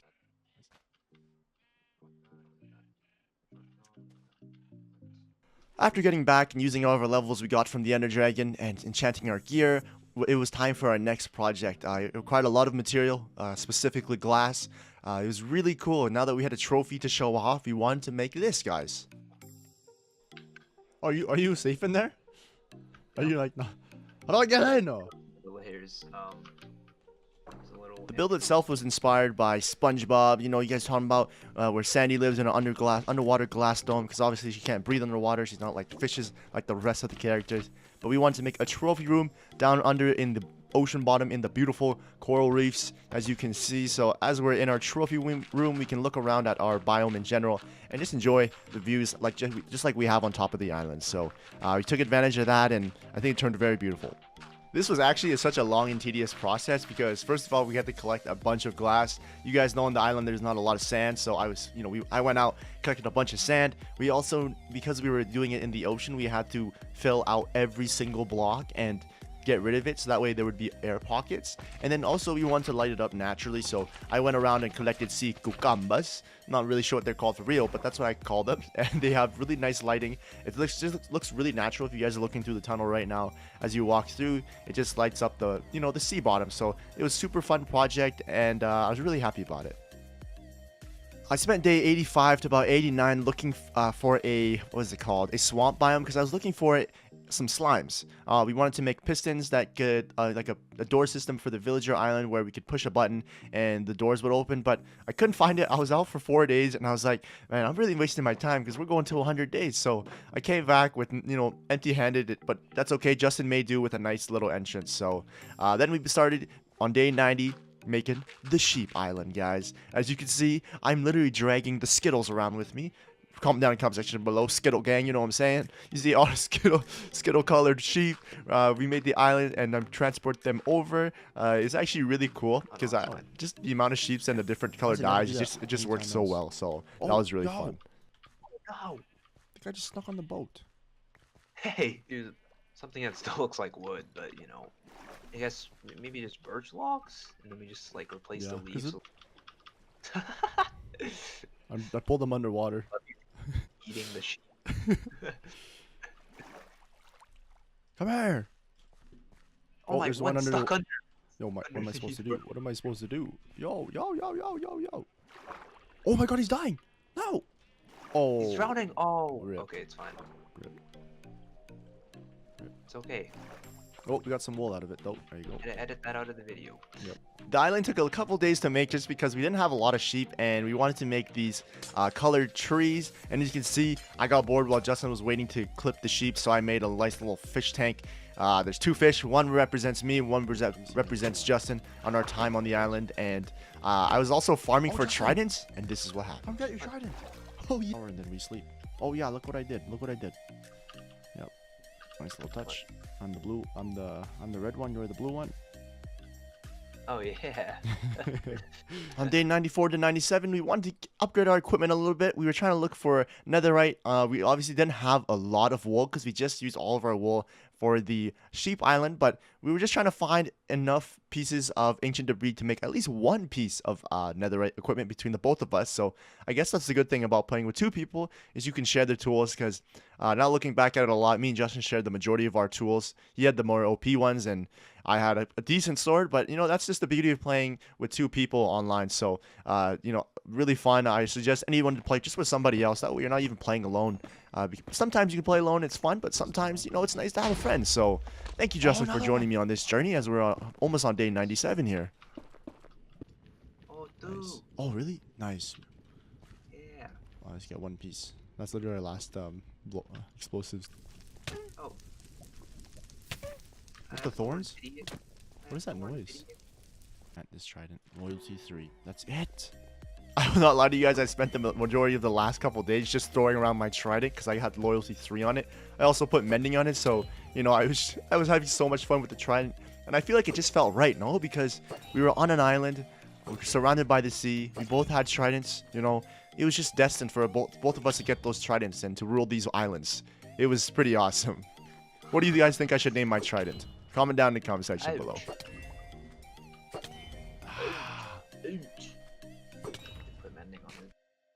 Enjoy these next couple clips of me going crazy with my trident.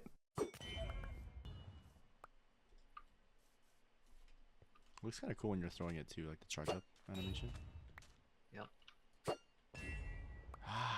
It's like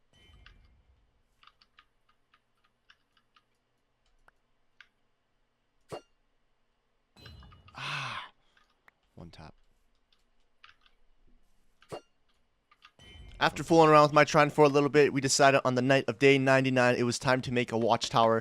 It was going to be a temporary watchtower because we didn't know what we were going to put in the middle of the island yet, but we wanted to make a watchtower so we could look over what we had done these past 99 days, and we obviously wanted to overlook everything and look at what we did because we turned this, you know, island of, I guess you say, it was beautiful around this island, but it didn't have any structure, and we turned it into something beautiful, and I feel very accomplished from what we did. And then day 100 had arrived, guys. We woke up in our beds overlooking the beautiful coral reef sea. Justin enjoyed it. I enjoyed the vibes. The sun was just rising. I put on my shaders pack, and we just explored around our world, what we did. First, starting with our chest room. I don't know what satellite area with the glass bottom.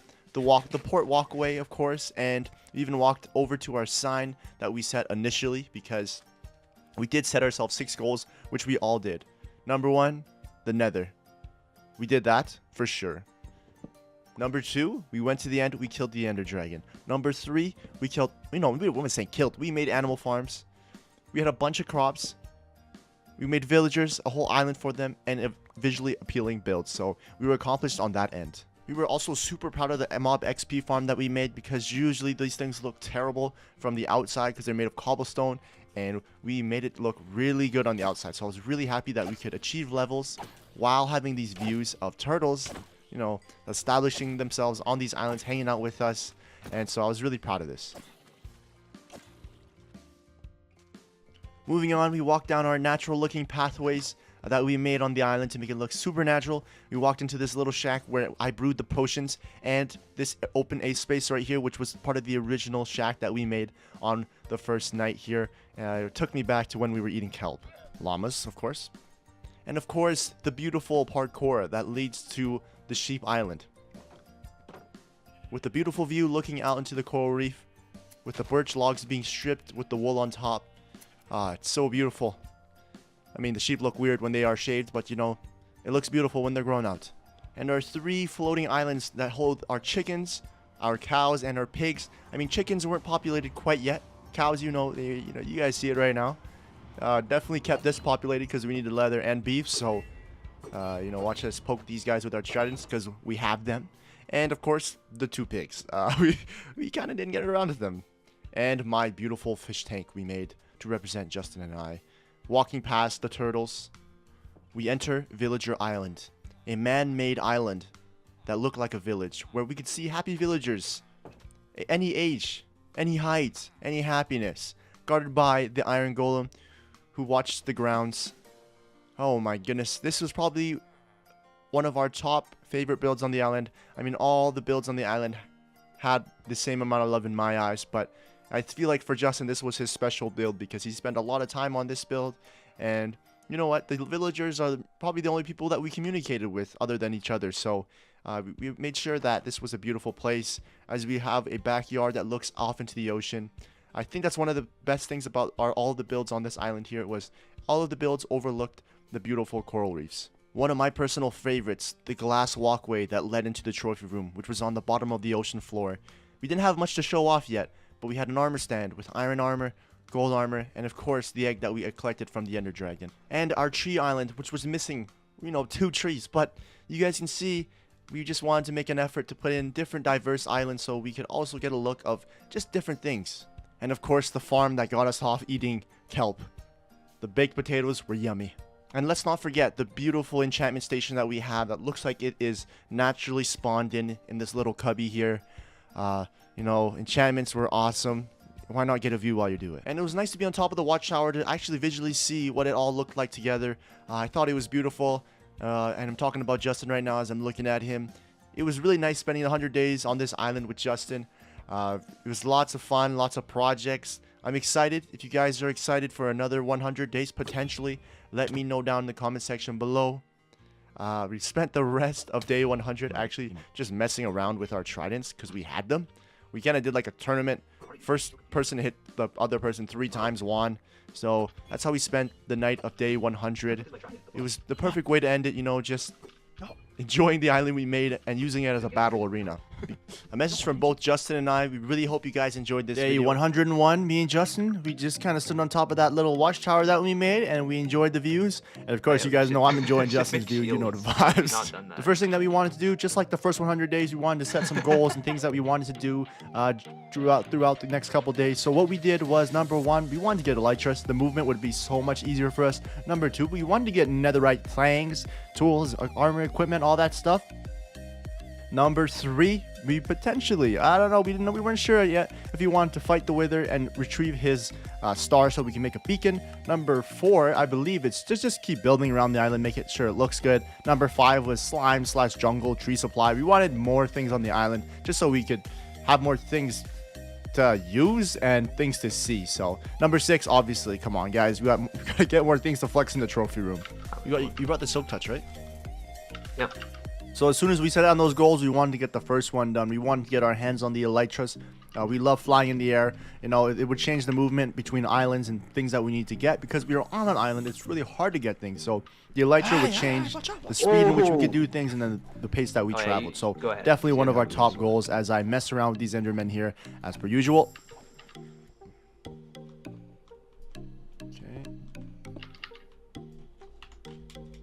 Even I did this, guys. I thought I had my little dream moment right here. Come on now. But Justin, not too much. He's not as cracked as you guys. Hit a clown emoji in chat or what? Gear. Oh! Do you see that? Are you kidding me? Are you kidding me? Yo, we're hacking. Guys, we're cheating. Yo, turn off game.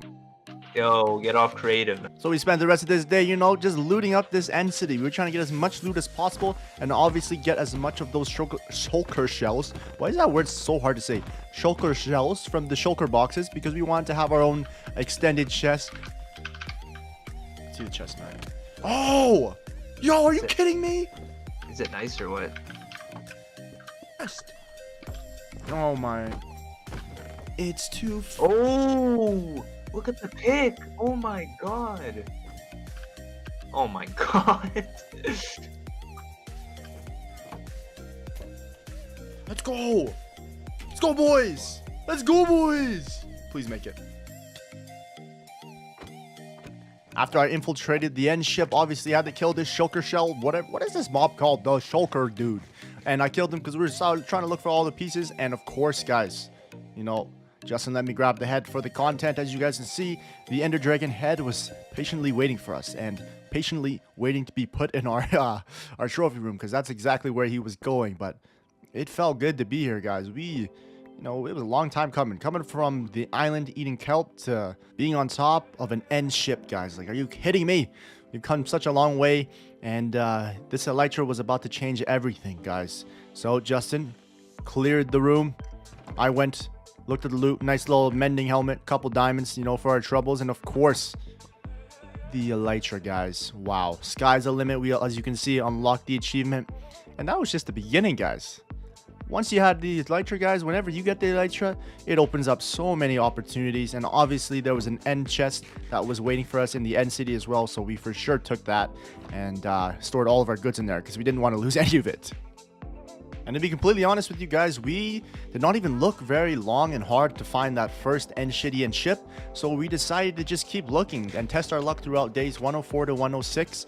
It felt like there was so much more out there. We barely walked anywhere, and I mean, I was feeling lucky, so we definitely tested our luck. You know, I kept ender pearling to separate sides of the island, and where Justin would stay on one end, and then we'd bridge over to each other. We found that that was the most efficient way to move safely. So this is what we did to bridge across. You know, always my pinky was really sore, and if you guys watch this here.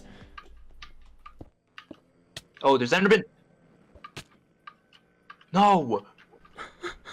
Oh my god. Where? How? Where? When? No. Oh my gosh, no. Yo.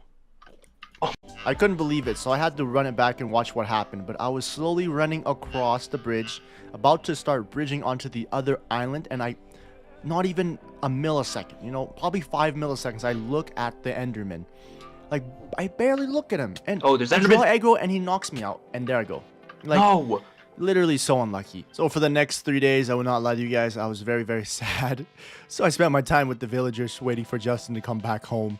He kept adventuring for a long time, and he kept saying in the Discord, I'm finding things. I'm getting all this cool loot. And I sat here for days. I won't even lie to you guys. You know, I was pretty sad, so I sat here on the dock waiting for him to come back when he was ready to come back. I didn't want to push him because he was getting a lot of stuff for us. So I patiently waited and, you know, just contemplated my life and obviously ran back the clip to see what actually happened. It was too crazy. So I stood here for days. Justin! My king! I have returned. You're cracked at Minecraft! Show me your spoils. Let's see. Let me see what I missed out on.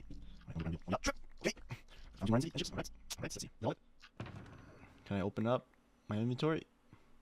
Yep. I think that's good. King 3. Mending. Take those. Hey! On breaking 3, thorns 2. Whoa, are these the same? Yeah, I got Wow. two same chest plates. Matching so. sets. We take those. One for you. Yep, mine just broke, so you know. Elytras. Still free. Oh, Yep. This is also very nice. Sharpness 3, yes. Fortune 2. Mending. Alright. Costco water. Costco water. Costco water. That's a new word. Your literal Costco water. Kirkland signature. Let's get some Kirkland signatures in the comments, guys. And I feel like you guys learned a lot about me and Justin's friendship during the first 100 days. So I want to leave the edits, you know, kind of leaving what we were just fooling around, playing around with each other during this time of gameplay. Because I'm sure you guys feel the same when you guys play Minecraft with your friends. So, you know, it was really fun just to play with Justin in general. Because you're not playing by yourself. You got someone to interact with. So the next couple days, we did some house chores. Number one, we got some sugarcane going because we needed some paper. Fed them cows, of course. And I started to fish for some fish. What am I thinking? I started to fish for some fish. That's why you guys go fishing, because I wanted to go get some cats. So the next day, I think it's the same day, I don't even remember, but I went to go creep on the cats in the village. You know, you guys got to be real precise, got to be real sneaky about it, because cats, you know, they don't like being snuck up on like this. So you got to slowly come in and right click as much as you can once you get close to him. This one I got fed up with. I just ran straight at it, trying to, look for a window to right click it, and it works. So, there's two ways. You sneak up on it, or you literally just chase it around until you can right click enough until he loves you. So that worked out for me. On day 112, I started transporting the cats on the boats towards our main island because for some odd reason, the cats wouldn't teleport to me. And I swear, like, cats usually teleport to where you are, just like dogs. But I think it's because it was involving a really big body of water. So the cats wouldn't actually teleport to me. So I'd have to transport them one by one, which was not a problem. The first one entered the island. And the second one I also dropped off. And, of course, guys, if there's two cats, we got to make more, right? So we mated them and we had our first cat baby. Look how cute this thing is, guys. Come on. It's... huge head, tiny body. Come on, guys. And then on day 113 to day 115, I started to construct my next little project that I wanted to make for us. As you can see, I don't know if you guys can tell by the formation here, we are trying to make a creeper farm. This is a very simple creeper farm. We needed a lot of gunpowder now that we had elytras, and we also had mending books. So, we couldn't have, you never have too much rockets, guys. So I wanted to make sure that we always had gunpowder. It was kind of sad. It took me a while because for some reason, the farm wasn't working as advertised. It literally was telling me on YouTube when I looked up the tutorial that it would literally spawn in 1,500 gunpowder per hour. Guys, I get like a stack every hour, not even an hour, probably 2-3 hours I get a stack. But you know what?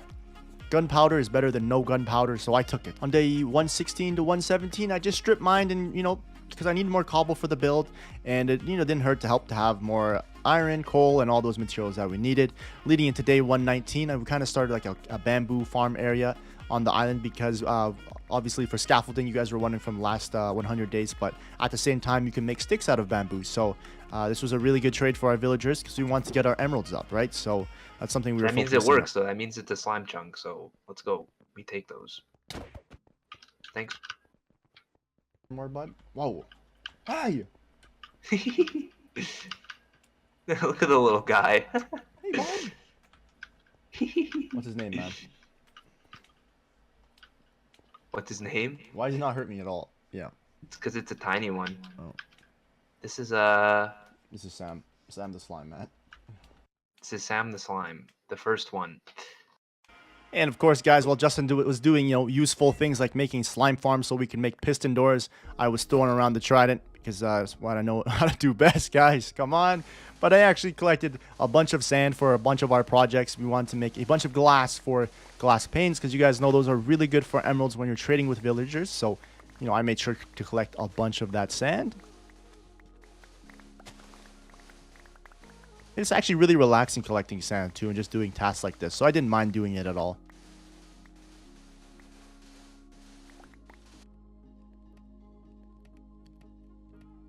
As you can see, we have an industrial amount of sand being, put into the furnace. And day 123 to 125, we were messing around on the villager island. We were trying to get some more guys in their workstations so we could get some more emeralds. This day 200, going up to day 200 was more of the industrial side of the island, less than the creative building side. It's a mix of adventure and industrial things. It's not as much building as we saw in the first 100 days, but you guys will see how it plays out here as time goes on. I want to take this time to thank you guys for the first 100 days as we're talking about it. Me and Justin really appreciate all the support that you guys gave us. We did not expect this, honestly. So thank you guys. You guys are the real MVPs. I ended up going back down to the trophy room. I hadn't been there in a while, and I saw Justin had placed the ender dragon head with the egg and the elytra on the bottom. So we grabbed the elytra because, guys, it meant we were going to the end. But before we went to the end, we went over to our enchantment station. And for some reason, I just, drew a total blank and thought I could enchant elytra. Even though I've never done it before, I just thought you could enchant the elytra, but you actually need to get the Unbreaking 3 book and then put it on the elytra. So we ended up just using our levels to enchant a bunch of the books, and we went to the end to begin our next project. Now, this project was going to take a lot of time and materials, so first thing I did when I got there was I started to flatten out the surface of our end battle scene that we just fought at, and I started placing down the trapdoor traps because we were going to make an Enderman farm because the XP for it was insane. So we would definitely need a place where we can get get quick and easy levels. I've seen a lot of farms before on YouTube where you have to branch off the main island, but this one that I found was actually super simple and useful to me.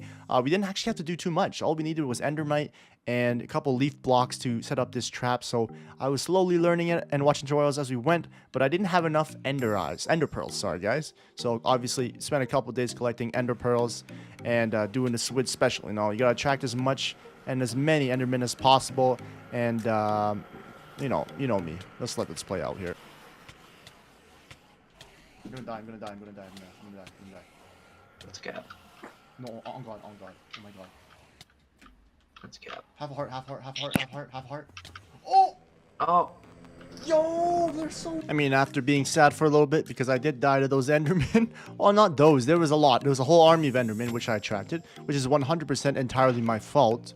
I went back to work, guys. So basically, what I'm doing here, I'll explain to you guys. If you guys want a tutorial, just search it up on YouTube, guys. It's super simple. Just search up Simple Enderman XP Farm in the end, whatever it is, and you'll find it. Basically, what I'm doing here is I'm trying to spawn in an endermite.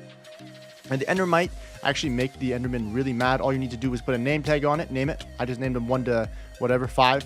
And I put them in the minecart so they could stay put. And then I get rid of the blocks around them, turn into leaf blocks. And then the endermen get really mad when they see endermite, which is the idea, and they'll chase after it. But endermen can't enter water. They don't like water. So they'll run around it to the open hole that I have. And as you can see, I free him up to the public. And he's a hit, guys. Look at all these endermen rush towards him. It didn't work right away because I have a block right there that the endermen are trying to reach the endermite through. So if you guys watch here, there's literally so many endermen. I thought I was dead for sure. But you just got to get rid of this block here. And all of a sudden, our XP farm was going crazy, guys. And the reason why I went down, I think it's 42 blocks, it turns the enderman into a one-hit kill. And just watch me cash out.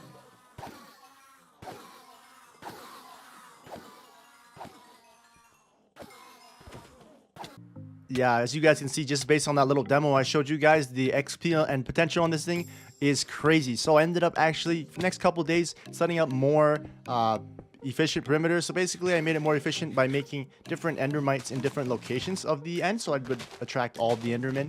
And when they go underneath the minecart, they can't see the endermite anymore, so they'll go to the next endermite that they see, and that one is aimed at the middle guy, which is where the farm is. So I put up, I believe 3 or 4 of them to increase the efficiency. It was working really, really well. I was super excited and stoked that it worked because this was the first time I was doing it, so it was super awesome just to see how efficient it was and how easy the levels could be, because this was gonna take our 200 days, our Minecraft world, to the next level, boys and girls, of course.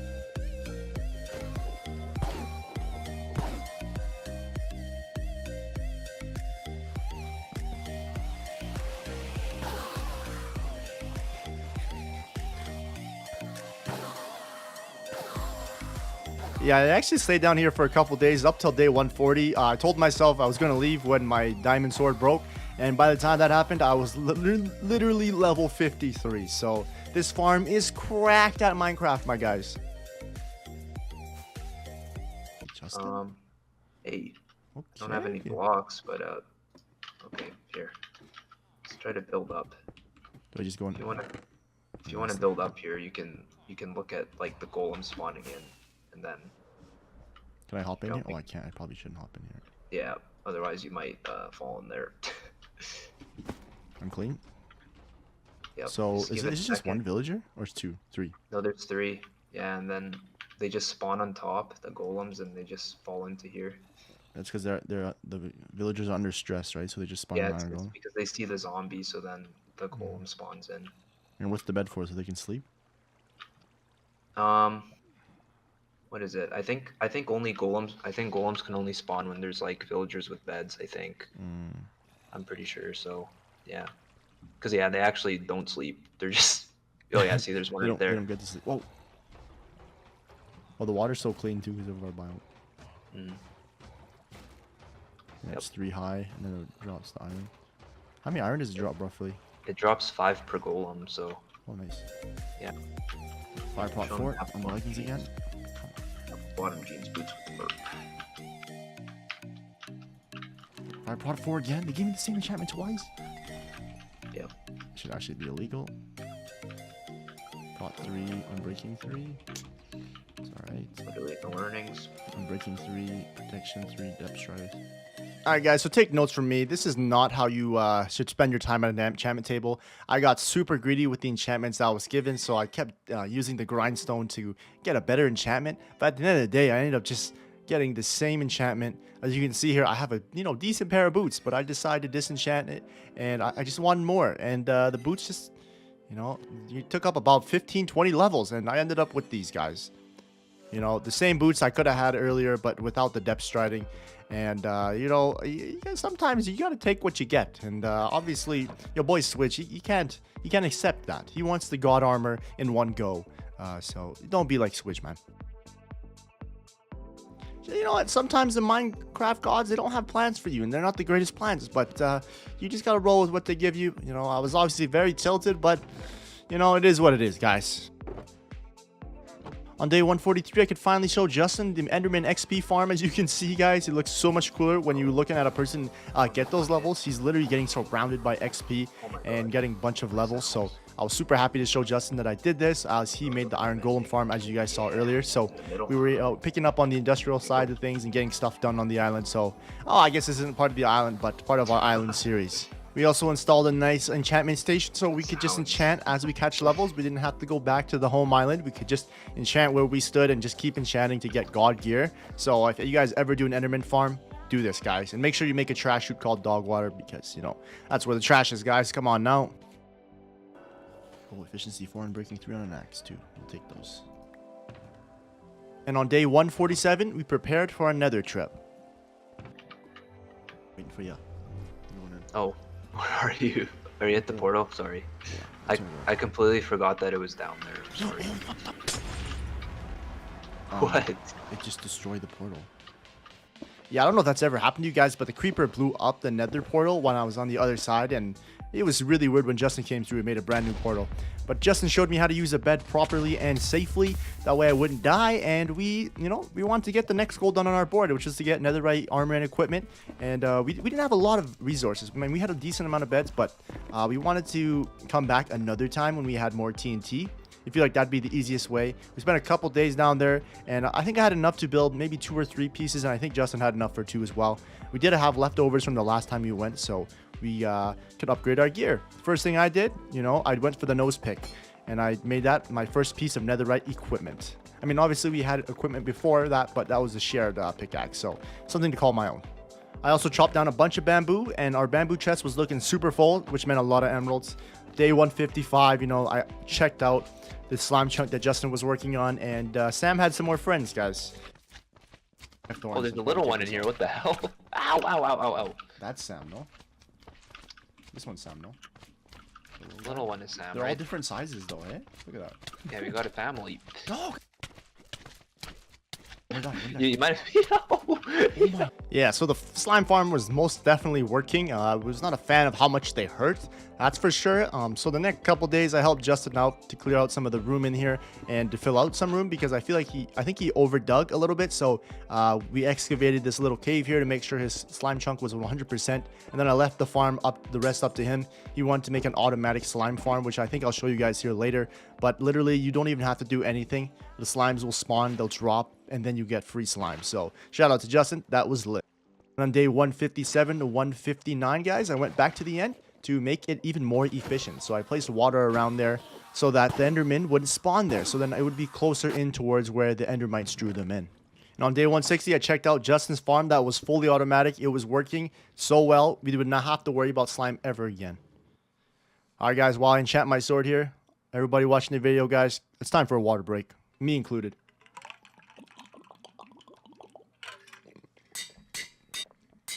Let's go. Stay hydrated, folks.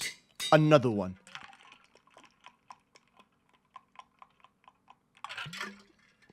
I can never use too much water, guys.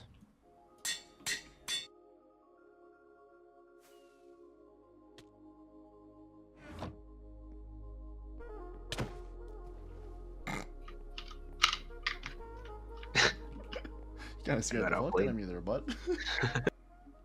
After that, our next project was underway. I started planting a bunch of cactuses because we're going to need it for the green dye, which we're going to use eventually. But from day 161, and I believe 160 to 168 was our next project, Project Alcatraz. I mean, Project Alcatraz was a really cool project for us, but it wasn't a really cool project for the villagers. Basically, what Alcatraz was going to be was it was going to be a prison-themed island where we would bring the villagers who could trade us our emeralds. We would give them a place to make it seem like they're in prison, and they would have their boosts to trade rather than, you know, the temporary setup that we had on the villager island. We wanted to just let the villager island be more peaceful, but then Alcatraz to be, you know, more Alcatraz-y and tradey. So I went down to the, what's it called, the stronghold to grab all these blocks, because this was kind of like the theme we were going for. I was going kind of crazy, you know, doing some parkour around the walls and making the walls look good, and started constructing the cells for Project Alcatraz. It was actually really fun making this project, because not only was this something that we really needed, a bunch of emeralds, but it was really nice to do a another one, a co-op build with Justin. It's always fun building with Justin. He kind of how it works with us is I go and gather the materials, and he kind of has an idea, and I give some input. He shuts me down because I don't know how to build, and then obviously we get to work. We even set up a nice station for the where the villagers can turn into zombie villagers, where we'd cure them, so that way the emerald trays that we got from them would be really cheap. So this zombie station caused us so many problems. You know, sometimes a zombie would escape, he would catch on fire and die, but then other times it just didn't work out. You know, it was a long process. That's why it took us about 7 days, but you know, it was definitely worth it because No. as you can see, my bad. No, it took us a long time, but we learned throughout the whole process, and I cured my first villager of the 200 days, and you know, a lot of villagers got loose. There's a master cartographer. We need this guy. What the? Ow! Yo! Yo, on 4 hearts, on 4 hearts. Yo, he's on. Oh my! No! We have to get him away. Okay. Oh my gosh! What the hell is even that? Oh, he's doing the strat, the sync strat. Yo, he's not dead? Okay, what is hard mode? What is this? Oh. But it all paid off. The villagers that we cured, this guy, all he wanted was 9 glass panes for 1 emerald. I believe the other guy only wanted 6, and the more that we traded with them, the more they would lower down the price. So that was literally so free emeralds. And then up until day 170, I was at the XP farm because I wanted to enchant a bunch of books and just to get my armor better. So here I am enchanting my sword. And it took me a long time, and it was a long process to turn it into a god sword. It was a sharpness 5, looting 3, fire aspect 2, and mending, guys. So that was such a good sword, guys. What do I name this thing? Comment down in the comment section below. And here's part of the process of how we, you know, got these villagers into the zombies so we could, you know, make them zombie villagers to cure them. So as you can see, Justin's trying to boat this guy in there so he can start getting attacked by the zombie. We kind of split up how we did the zombie trading, because whoever cures the zombie, the zombie villager, then the zombie villager will do the cheaper trades for you. So Justin focused more on the bamboo side, so that was for sticks, so the fletchers, and I did more the cartographers, so that way we could split up the work and hopefully try to get as much emeralds as possible. And because we were taking away from a lot of the population from the villager island, obviously, guys, I had to repopulate, as you guys see, the baby villager. And as you can see here, guys, this guy, he wanted 5 now. So the deals were getting better and better.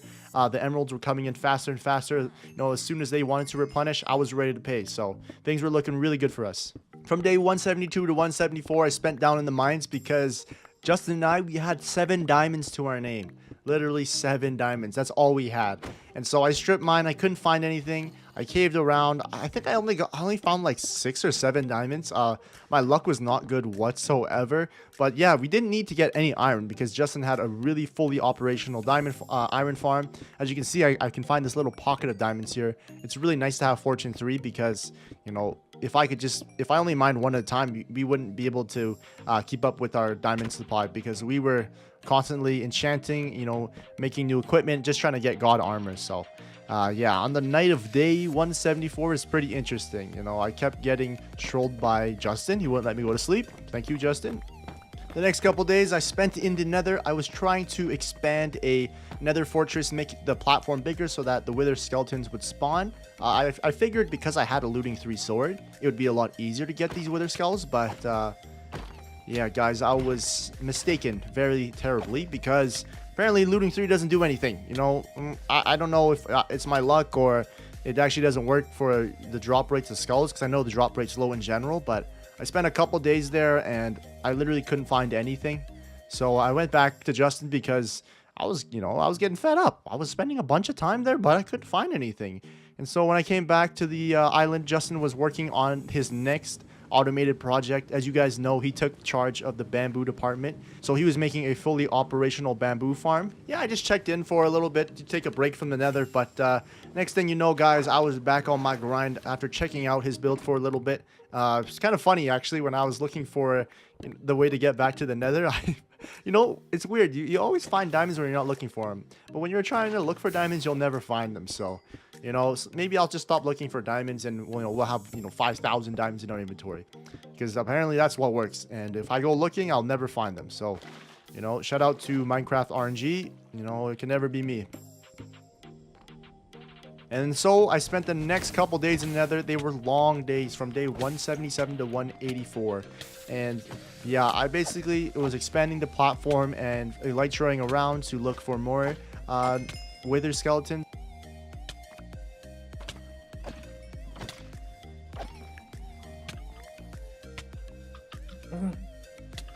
No, I just dropped the wither skulls. What? You're capping. Oh my god. You're capping. I'm not capping, bro. I thought it was cold. Yeah. It's literally pushing itself, no? Yeah, and then there's a redstone thing at the end there, and then it pushes it back. Yo. Yeah. And I don't think it's supposed to. Yo, okay, let me see the okay. Yeah, you can check the chests, like they're full. And then just keep in mind I took out like a full double chest already. Yeah, so as you guys saw, my friend Justin made a cracked bamboo farm. So basically he could make as many sticks as he wanted, as long as he could keep up with the supply that he was getting. It was super automated. I've never seen blocks move like that before. It literally reminded me of a lawnmower, so that was really cool to see the bamboo farm. I actually went back into the nether, but this time we went with Justin for good luck. That was day 185 to 189, so we didn't spend as much time there. He didn't have a looting 3 sword, so basically what he would do is Justin would spot when he saw a good amount of wither skeletons bunched together, and then I would go swoop in with my looting 3 sword. So teamwork makes the dream work, because when I went by myself, the days felt so long, and I feel like that's why I dropped the wither skulls, sorry. Definitely not one of my prouder moments of the 200 days, but it happens, guys. Like, please tell me this happened to you guys before. It's not only just me, right? I mean, just make me feel better and just say you did it, okay, guys? Justin was kind of shook. He actually thought I was lying to him. But, oh, I got it! I finally got it now. Yes! It's like a weight had been lifted off my shoulders. Finally, we had enough skulls. Yo, I'm kind of nice. It's a race then. It's a race then. Yo, I'm kind of nice. Yeah, we headed back home ASAP because we were not. I spent too much time there. I didn't want to be there anymore. And obviously, Justin challenged me to a race, and who's gonna come up on top? Me. Hey, bud. Welcome back. Oh my god. He got me back though. I almost died. Elytraing back up. He blocked off my entrance. Thanks, Justin. Hey, you gotta. Did you rename your trident? Yeah, I named it to the Rusty Fork. There was the German one that I did. Yeah. But I made it, but then I changed it back to the Rusty Fork. I couldn't pronounce it, so I didn't want to, look solid. Sound like an idiot. Yeah. And on day 190, we could finally knock something off our list. We fought the Wither. Ah! Let's go. Oh my god. We're doing no damage. Oh my god, look at it. Look at his health. Are we even doing any damage? Oh yeah, we are. Okay, I'm gonna get him.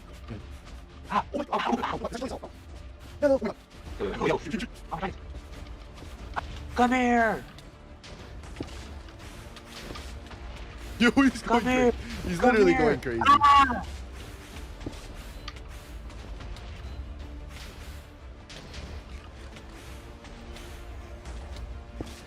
Oh my god! He's going straight at me. Justin, I think he's angering me. You can finish him. Let's go! Oh. Come on! Die! Come on! I'm all in. Come on! Oh. Yeah! Where is it? There it is. It's dead. You got the star? Yep. Let me take a look.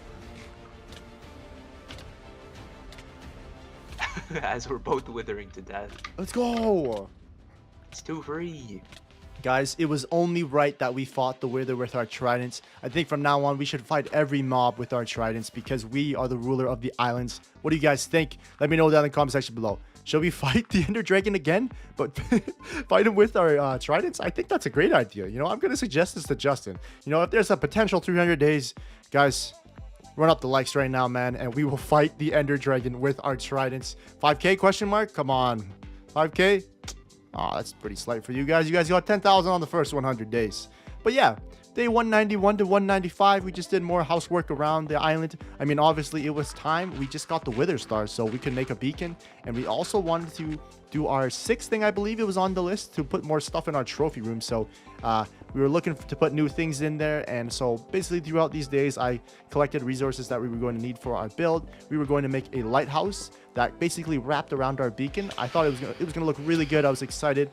And then on the night of day 195, I was trying to go to bed to, you know, wake up to day 196, but the phantoms wouldn't let us go to bed. Like, they would swoop in and just knock me out when I'm trying to sleep. Like, that is so rude, guys. The construction had to continue. We wanted to have a lighthouse by day 200. Honestly, guys, from day 196 to day 200, we were literally racing against time. We wanted to have a full emerald beacon by the time we reached day 200, so we can have a nice presentation, you know, so we can have a nice lighthouse with a beam coming out, because that's what lighthouses do. You know, it leads you to the home base, aka our island. Should I try? All right, I'm trying it. With the iron pick. Come here so you can see it. All right, guys, let's see. For science, I don't like this. Oh my god. okay. Kind Kind of gave me a heart attack. Yo, when it made the noise, I thought it was like the destruction noise. To kind of get you some preface of what just happened there, we had the beacon placed in the wrong spot, and we didn't have a diamond pickaxe that had silk touch. After 200 days, all we had was an iron one that we got from one of the chest loots, and we were scared that beacon was going to break and we were going to lose the beacon itself. But an iron pick with silk touch is just enough, so don't worry about it, guys. And on day 199, I left in the nighttime. I believe, no, on day 199, I left during the day with, I think, 50 something rockets in a dream. I wanted to get jungle trees on our island. It was on our job board, but we couldn't get it done throughout our 200 days. Like, I mean, Justin, you know, made an attempt at it. I made an attempt at it, but we just couldn't find any. And I run into a really weird situation where I ran out of rockets and I was about 5,000 blocks away from the base. So I actually had to, you know, kill creepers and get paper on the way back. And then I made it back to Justin for 200 days. Day 100, isn't it? Hello. All right. You mean 200? Silly. Yep. Okay, let's see the job postings. Let's see how we're doing. Get down. It's not supposed to be here, guys. One sec. Re-record that. Pre-record. All right, Elytras. 2 free. Even though we lost one in battle. Yep. Netherite things. That's all you. Sorry. You don't have anything? There you go. You can hold that. There you go, bud. Wait, Oh! I forgot. Oh, I have haste. I have ingots, but I have haste. I didn't craft it for some reason. Wither. Costco sample. Main build on the island. Look Agreed. behind us. 2 free. Slime tree. Slime And, slash jungle tree. Sorry. Slash supply run. All right. Well, Slime tree. We'll just go with sort of. If we could half break this, I would, but oh, Right. Yep. Haste is different. more things to flex in the I think that stays there. wanna explain what happened, or Well, they saw it, man. They saw me lose the skull. We just gotta leave that there. no, we got a little sidetracked. It's all good. Mission failed. We'll get them next time. Yep. Sorry, guys. Nice dome. Nice. Great view. Great view. Thank you. It's okay. That's what this is for, guys. Oh, didn't see that. Oh, yeah. And the views are nice up here, isn't it? Iron Golem Farm. Lots of roses. Yeah. Yep. I took out. Oh! Wait, how much is in there? Oh. It's not Oh, yeah. 1500. It's not 1500, Hey. but you know, it's something. You slide some rockets. You want some of that? I got no paper. Sorry.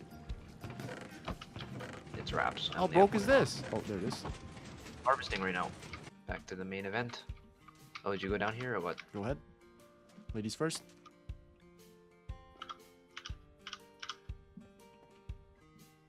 Please don't put a block. Holy shit. I have 47 levels. Yep. And then Yep, you can take a peek in here too. Excuse me, sir. Thank you. Moving on. Moving on. Oh, don't my- hit the Oh! roof. Oh my god, I just Yep. drifted. That was so clean.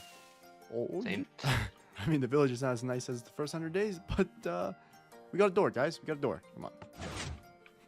Kind of nice. Come on, guys. You know, don't worry. The village will be back and booming in the next 100 days. Mhm. Promise. The villagers here. The most dangerous, high Yes. profile villagers here. Security villagers, you know what I'm saying? This guy, He's got, Cletus. Up, and of course, hostage and zombie. of course, yeah, poo water. Oh, whoa, whoa. Watch this. Ah, What the? Oh! I'm clean. Oh So shit! many. Oh my. Yep, let's show this off here. Oh my god. Oh my. Oh what? Oh my god, my audio. Oh my god, my audio. Ah! Oh my god. Yo, it's you, it's you. Look at the XP, man.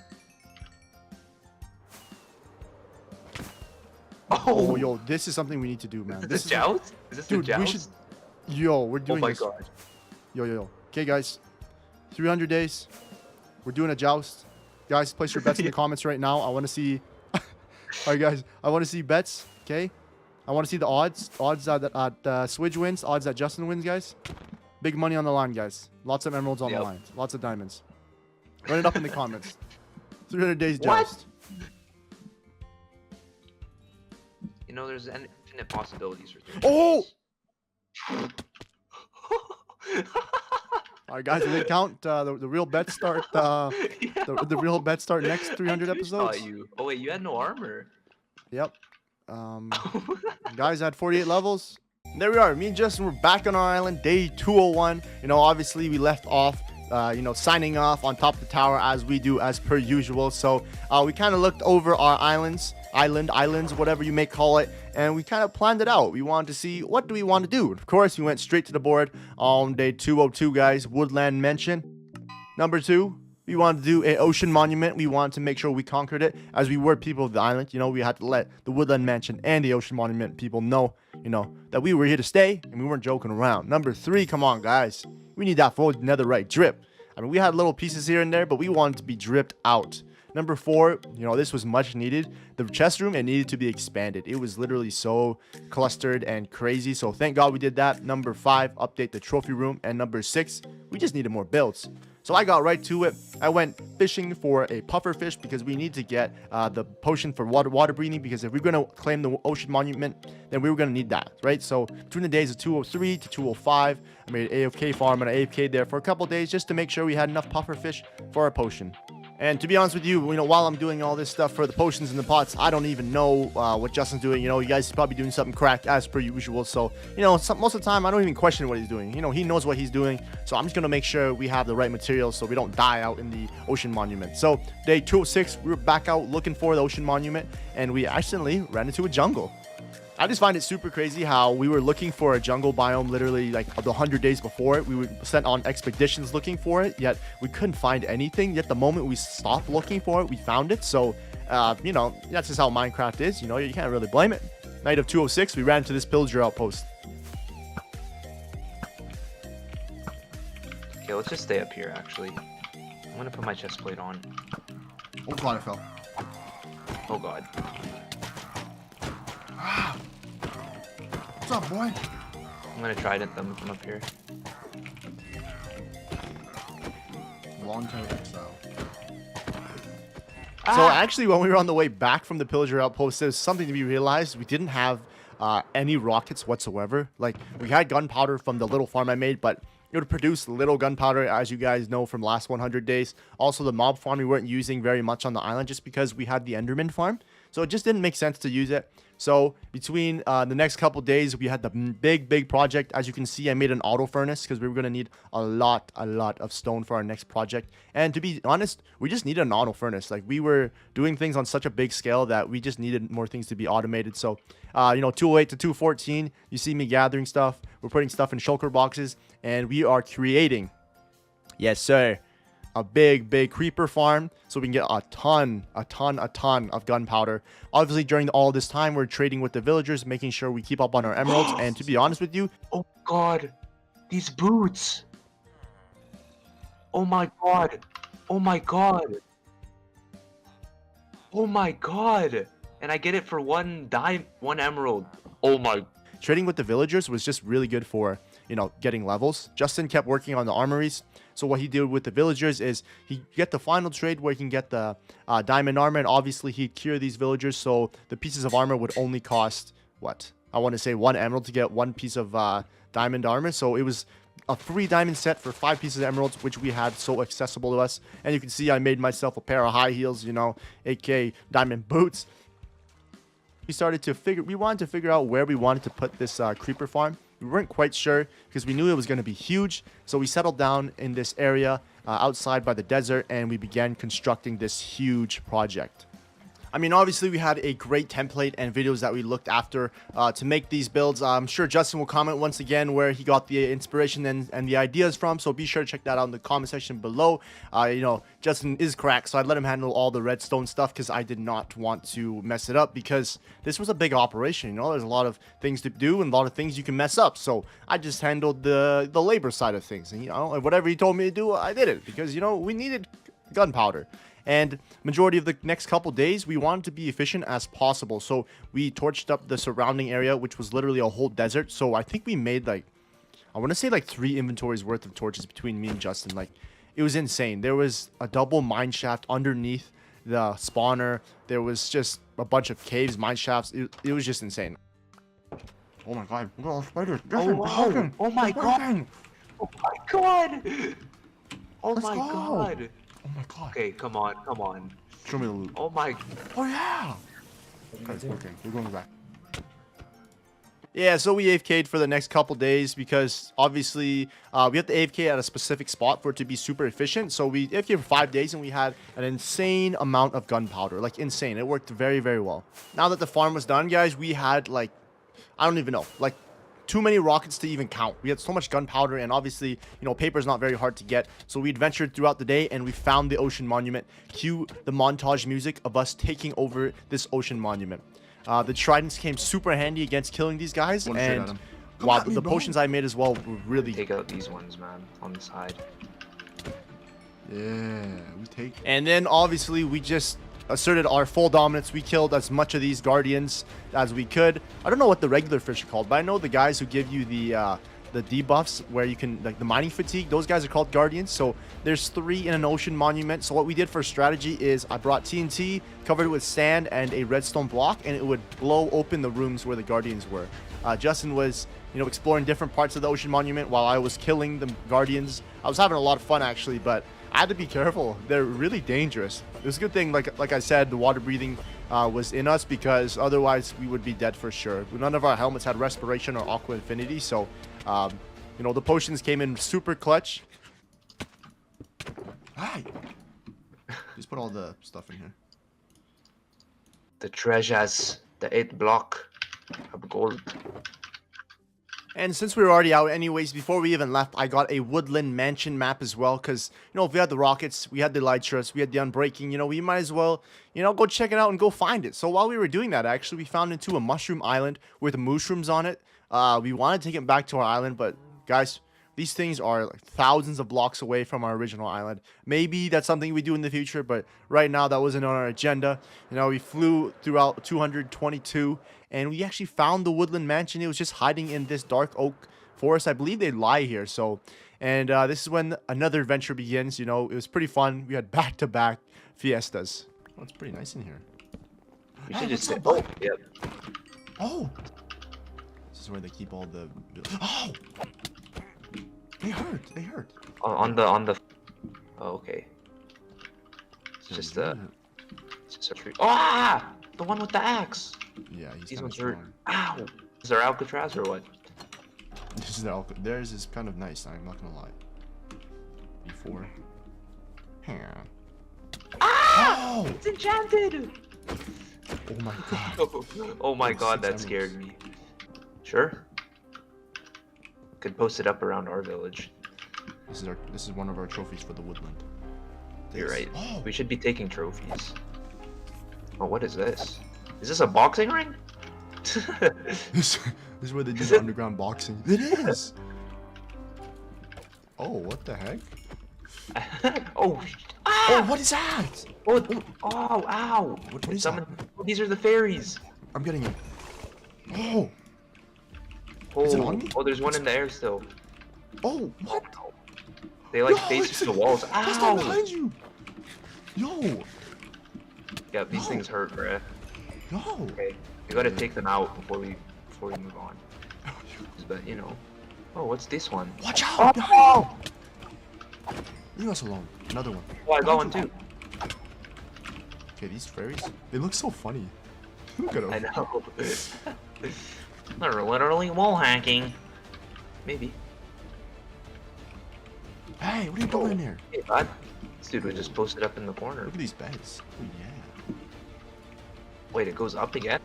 Oh, there's one in here Another too one. that I got you, bud. Okay, Oh. that one kind of murdered me, no kizzy. We're from the island. We come with special tools, bud. Yeah. Missile table?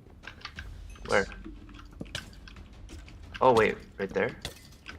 Oh, wait, that's Kinda sick. sick. Oh! Ankle break. Nice. Oh, we okay. broke through the other room. Oh, what is this? Shortcut? Yo, what is this? Whoa, what the? Yeah, what is that? Oh, the creeper blew up the lava. Oh, the bookshelves. Okay, I'm gonna chop these down for the books. There's a little chicken in here. Go, boys. Oh my god, wait. Oh, that rope behind you too. I'm gonna put it on my shoulders. Just fill it with books. Wow, literally like, we're gonna have like 8 stacks of books. God, it's Oh my catching god, okay. Yo, okay. me. Oh my. Get out. We have to get out. Oh my god. Oh, shit. Yo, let's just stand on top and watch what we did, man. We definitely raided as much as we could, and we accidentally left a mark that was not intended. See, bud. The chicken. We gotta save the chicken, man. No. Chicken. Yo, it hasn't. Oh, stop it. Oh no, my water. Hi. Oh,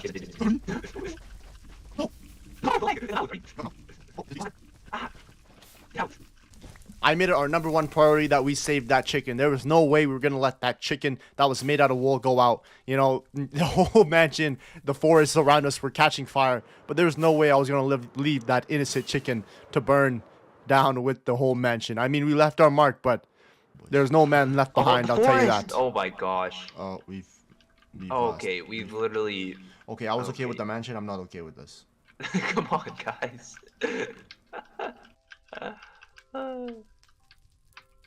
We're literally just screwing up the whole thing, the whole ecosystem.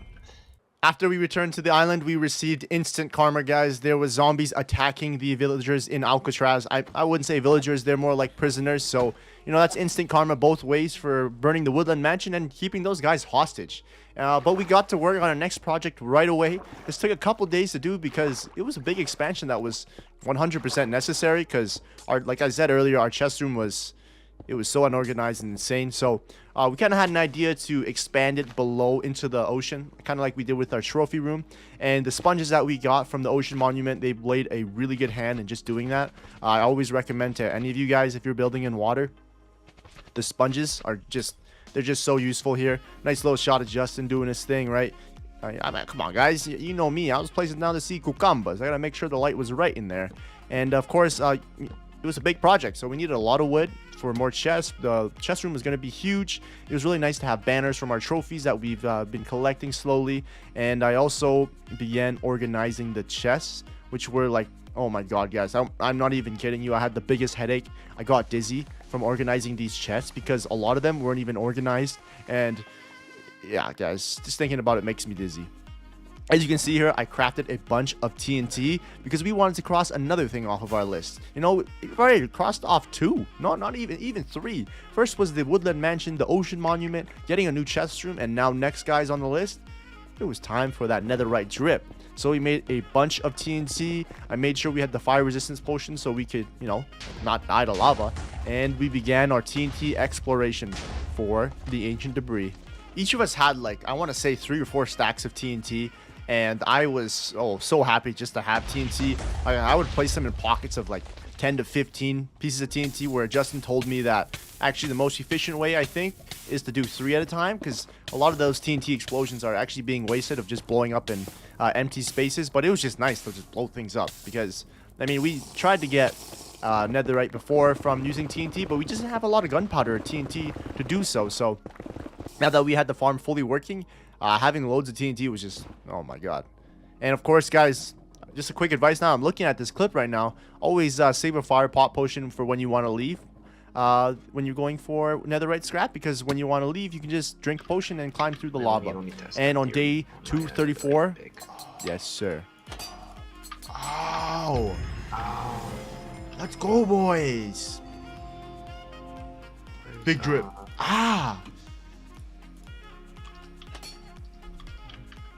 Let's go.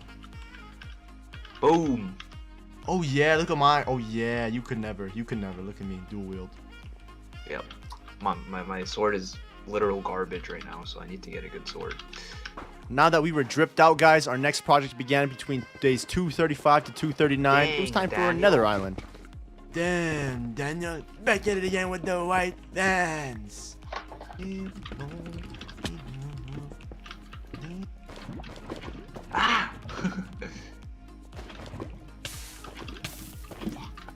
How does it look?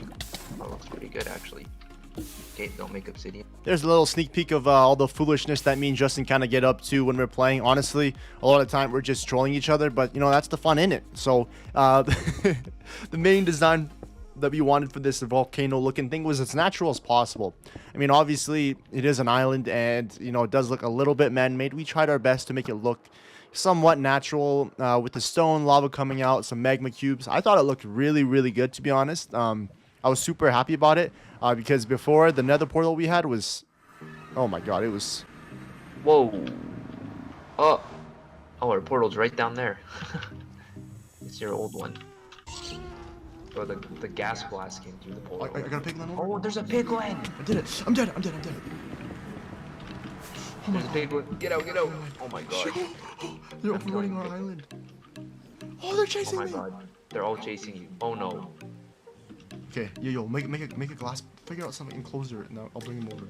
They're drowning.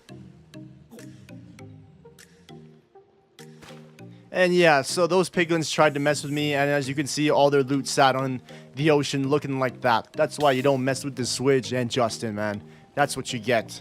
Anyways, it was really nice to have the portal above ground, because we were literally going down to our mine shaft and going to the random strip mine that we found lava with. So that was definitely an upgrade we needed. And of course, we kept up on our emeralds, me trading blast. And on day 240, I was back in the nether, guys. We had full netherite drip, but I wanted full netherite tools. So I went back. I think actually a big reason why I did go back from day 241 to 243 was because I just wanted to blow up TNT, right? We had so much gunpowder, we didn't even know what to do with it at this point. And, you know, crafting TNT and blowing it up was just super fun. So, you know, can you really blame me, guys? I know you guys have played around with TNT in normal survival, creative, whatever it may be. So, come on, guys, let me get my fix. We came back with 26 pieces of ancient debris, which is actually a lot of ancient debris, so I was super happy about that. Day 241 to 243, I was back in the nether. I mean, I didn't like being there, but one of the goals I wanted to do was, first thing, I just wanted to grab another wither skull, so we put it in the trophy room. But my luck was insane this time around. You guys know the past 100 days, you know, I had a terrible time looking for those wither skulls. And I used the exact same sword when I went there this time, but for some reason, when I was there this time for the next couple days, the skulls were dropping so easily. I mean, I almost died a couple times, as you can see here, but it was definitely worth it. Like, a lot more skulls were dropping, so I was testing my luck, and I just stayed for as long as I could. And I had 3 skulls at one point. I think you guys might even see here. And I said, you know what? We already have 3. The drop rate is really high. Let's just test my luck, and I'm gonna get 6. I'm a believer. He's a believer. He's a believer. Never say never. Oh, third one. I hope you guys enjoyed that little singing break from Justin and a little bit of me there. But as you can see, I get my my 6th head here. What am I talking about? My luck was insane. I'm just watching the clip as this goes here. I still can't even believe it, guys. My luck was so good. Anyways, you guys see, as soon as I get 6, I'm going home. I'm not risking anything else. I don't need to be here. And as I'm lightering up the stairwell, boom, I die. But hey, good thing we had a totem of undying that we got from the woodland mansion. I also got blown up by a creeper at the same time and attacked by a skeleton, so wasn't the greatest luck. But when I got back, it looked like Justin was starting a new build. He told me it was more of like a potion brewing room, but he was inspired behind a witch hut style.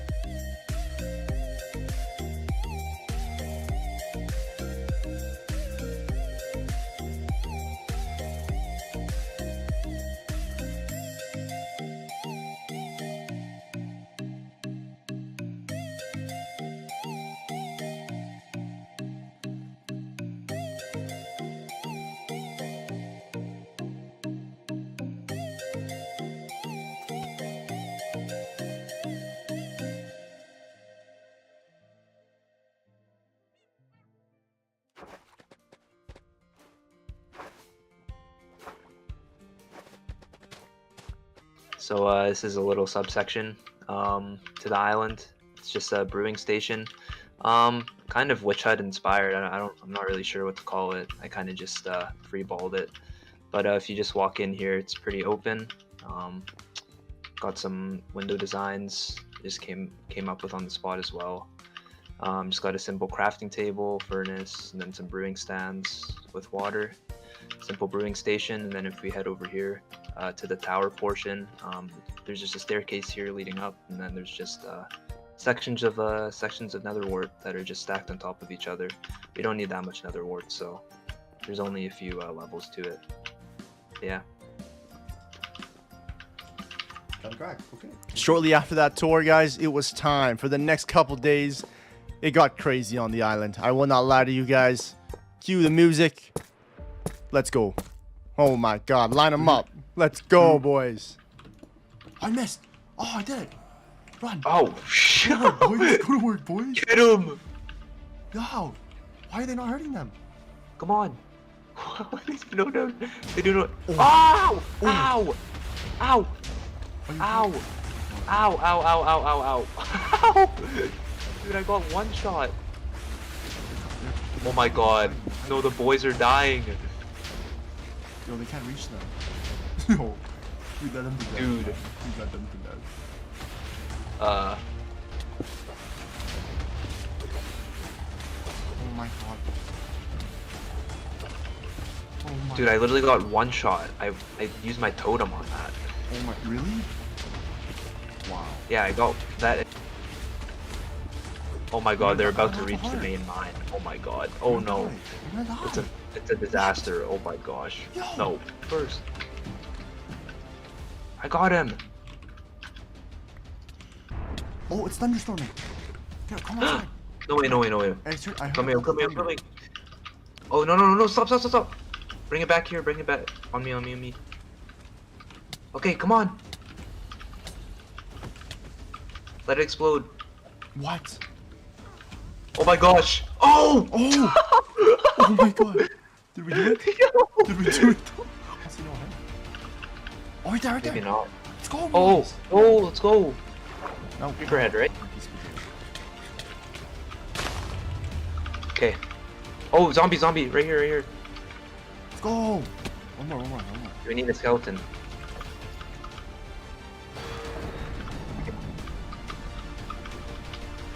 I have a shield. Oh god. Come on, yes! Let's go! Nice. Alright, Speed battle run. 3. Nice. Alright, it's raw beef because Oh my god, I pissed him off. I pissed him off. he's still down though, right? Oh my god, there's like 20 zombies. Oh my god. Justin, we can't fight. Dude, we can't fight down here. Oh my god. Oh. Oh my god.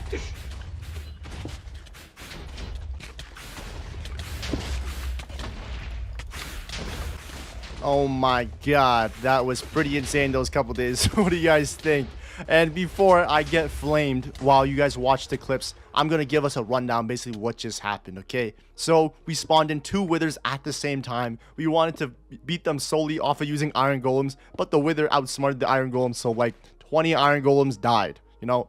They died for the cause of experimentation and science, and you know, first of all, I apologize to those iron golems. That was 100% my idea, so you know, Justin, you're off the hook for this one. That was my idea. But then we also fought them with tridents, guys. So please forgive me. You know, you guys were probably cringing when you watched us use the tridents instead of swords. But no, we wanted to use tridents. We were people of the island, so we had to make sure the name matched. So that's what we did. As you guys can see, we upgraded that trophy room for a couple days, and on this day we found a panda in a bamboo forest, and we had to get him back to the island. And if there's one thing about pandas that you guys know in Minecraft, is that they're super lazy and they're super slow. So the transportation took me 10 days, guys. I won't even lie to you. Basically, oh my god, this guy I'm moving right now, he wasn't even the one that made it back. You know, he died by a creeper explosion. I couldn't take care of him. I would move him during the day and hide him during the night, but you know, I wasn't a great of a protector enough, and this panda we're looking at here didn't make it. I mean, he looked pretty cool when they're on boats, though. They're literally huge. Like, they're sharing the boat with me. There looks like there's no room for me. Hey, buds. Hi. Oh my god. What?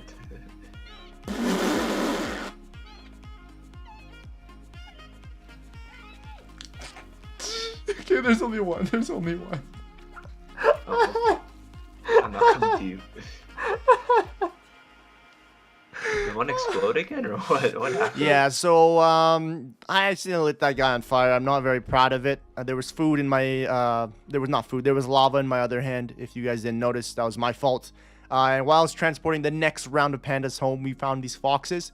And I don't know if you guys are getting any ideas right now, but as we're gathering all these animals, we're thinking about our next project. So we were thinking about doing a zoo slash, you know, habitat project island. So I was super excited about that. We started transporting mobs that weren't basically farm animals. So the pigs, the cows, and the chickens were going to stay where they were, but we're going to make a really cool zoo habitat island for them. So this was a really big project that we were excited to start, and it was going to be beautiful, guys. Look at these birds with me. Yeah, so you can see the collection of animals that we collected. They're not the common animals. They're, you know, the more recently updated animals that are pretty cool to us, at least. I know I'm not trying to exclude the other ones, but you know, those are the ones we wanted to put on our main island. That was the zoo. We spent the next couple days, of course, collecting dirt. You guys probably can see a trend whenever we start a new island. We want to make it out of dirt, and since we're on an island, we don't really have dirt all the time. So yeah, we started planning and excavating some room for this island and planning for it. We had a lot of leftover emerald blocks, so of course we had to make a beacon on this new island, and of course our friend from the Woodland Mansion joined us. And on day 277, it was time for the transport of these guys, you know. I also found a dolphin. Let's go, boys. If we can get many dolphins, a sick idea. We could like the center part around the chicken. Oh, Justin. Could, like, Look oh at me. wait, Look at me. is he in the air? What? No air. No I didn't know he could do that. No. All right, guys. I know it didn't look really good by yanking that dolphin around in the air, but I didn't know you could actually do that. I kind of took it too far, as per usual. So the dolphin, he went rip. You know, I killed another mob. Surprise, surprise. You know, Switch can't keep mobs alive. But construction began. We kept working at it. Just like how me and you pair nicely together. Oh, nice. And yeah, so the work began. We had to move every single mob onto the zoo island, is what we're gonna call it here. Took a good amount of time because we had to tie them up to a fence post or leave them in the boats, and you know, obviously they don't want to cooperate because they probably don't want to be there. Anyways, the next couple days is literally just work. So I went to the nether, grabbed more quartz for the design. I also went to the ocean monument because we really liked the lighting that was used at the ocean monument. I think they're called sea lantern switch. I'm not even gonna bother what they're called. What are they? You know what? We're gonna forget that. And you guys can literally see me trying to push this dolphin in. Obviously he did want to be there, so that's why he was trying to leave, right guys? So, you know, he didn't last very long, to be honest. He despawned, or he left really quick. I'm not sure what happened. And of course we had to bring the turtles in from the main island. They didn't last very long in this pool we made them with the dolphins. I think they despawned and the dolphins just free willied and they jumped out. Well, anyways, it didn't belong there anyways, so, you know, I'm happy they made it out or despawned, whatever it may be. And you guys are about to watch a speed run of us literally build every single sanctuary, I guess you could say. I don't want to say cage because they're not cages, guys. As you can tell, none of them are caged up. They're free to walk around in their little biome. They can't leave, but they are definitely free to walk around in their little biomes. So this is not like a zoo, guys. You know, they can do whatever they like. This project was super fun because, like, in one island, we can make different biomes, if that makes sense. So the island had a theme, but in the theme, there was little themes within the theme. You know, it was themeception, I guess you could say.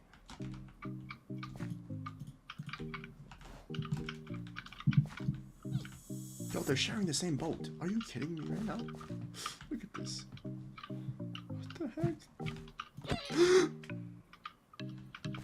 What?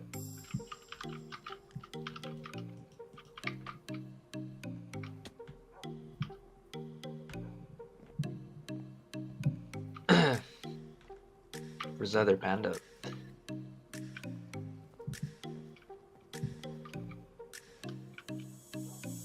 Where's Pope?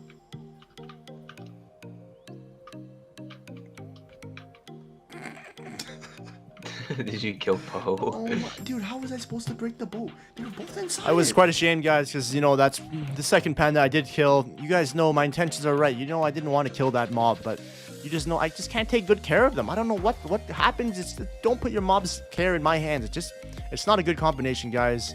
Rest in peace, Poe. And then there was day 299, guys.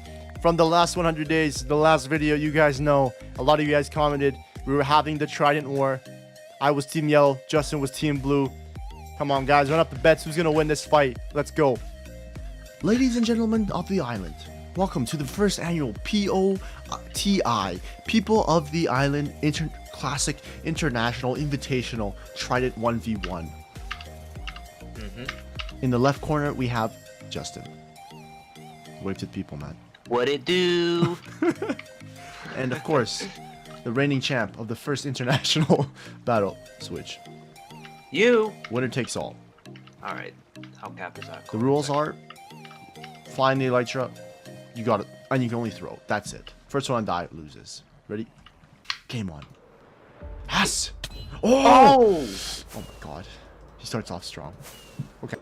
As you guys can see, Justin did start off strong. He got the first hit in, but the battle was long. It was going to be a long one. We had a bunch of rockets under inventory. We had clean elytras ready with full durability. We were flying for about the whole day. I will not lie to you guys. There was a couple of mishaps where we literally slammed into the ground because we forgot to use our elytras. But other than that, you know, the battle was pretty intense. It was actually really hard to track somebody in the air with a trident. It was really hard to hit them because, first of all, we're flying around on elytras, and these tridents, they're not the greatest. You know, they're not super fast either. And I tried to use a creeper to my advantage, but you know, it would have been considered cheating. Good thing I didn't hit him. But yeah, as you can see, we're fighting till the night, and it was settled on this hill. What? Oh my gosh. No. Ah. I was claimed victor of the Trident War. Sorry, guys, those who betted on Justin, but come on, man. You know I was going to come on top. Your boy Swidge. But on day 300, we toured our island once again. We looked at all of our new additions here at our new post room that Justin made here. I honestly didn't really do much. I won't lie to you guys in this build here. Okay, number one. Woodland Mansion, Costco sample. Ocean Monument, Costco sample. Full netherite drip. Drip check. Drip check. Come on, guys. Pull out my drip. No. Come on, guys. You kidding me? This is drip. Are you kidding me? Look at us. 2 free. See ya. Expand chest room. Seems legit. Yep. Update the trophy room. Yep. Yep. Take a look. As And promised. More builds. More builds. Tell me. Yep. Over there. We'll see. You know, many. I was actually really happy that we could finally cross off everything off that board, because the last 100 days we weren't able to cross off one thing. So this makes me really happy. And we visited the trophy room. As you guys can see, we have a section for the ocean monument, a section for the wither, and actually the banner from the woodland mansion. No, actually it's not from the woodland mansion, it's from the pillagers. And we have the heads that we got out the one night in between that wither fight. We got the skeleton, the creeper, and the zombie. We have some signs from the biomes that we've been in. The ender dragon right here. We're missing an elytra, so we might have to go on an end run to finish off the trophy room. And we have the armor sets, which is still missing a chain mail piece of, chest. So you're gonna have to work on that as well. Ow. All right, we walk in. Our boy Cletus. What up, man? What's the admission fee? All right, there you go. For two, please. All right, Justin, why don't you tell the people what's going on, man? Alright, so we hop in here. You're greeted with a nice chicken statue, paying homage to the woodland mansion we did earlier on. With the chicken inside? Yeah, Swidge insisted that we put the chicken back, you know what I'm saying? So there you go. Got him standing on an emerald beacon, I had to give him the drip. Then we have part here, goes down with quartz stairs, and then it's just a pool of water with a bunch of tropical fish. So don't worry, we took out the fish tank on the main island, but the fish are still here to stay. You know what I'm saying? Have a better home. Yep, in a bigger, better environment. And then I guess we can start over here. Got a bee, no name yet, and we also have a bird, no name, but they're chilling. And then we head over here. Got some horses. Got a family. We have Michael. We have Jackson and their son Jordan that is already grown up. Yeah, you guys decide. Michael Jackson, Jordan, man. You know what time it is. Michael Jordan or Michael Jackson. Yeah.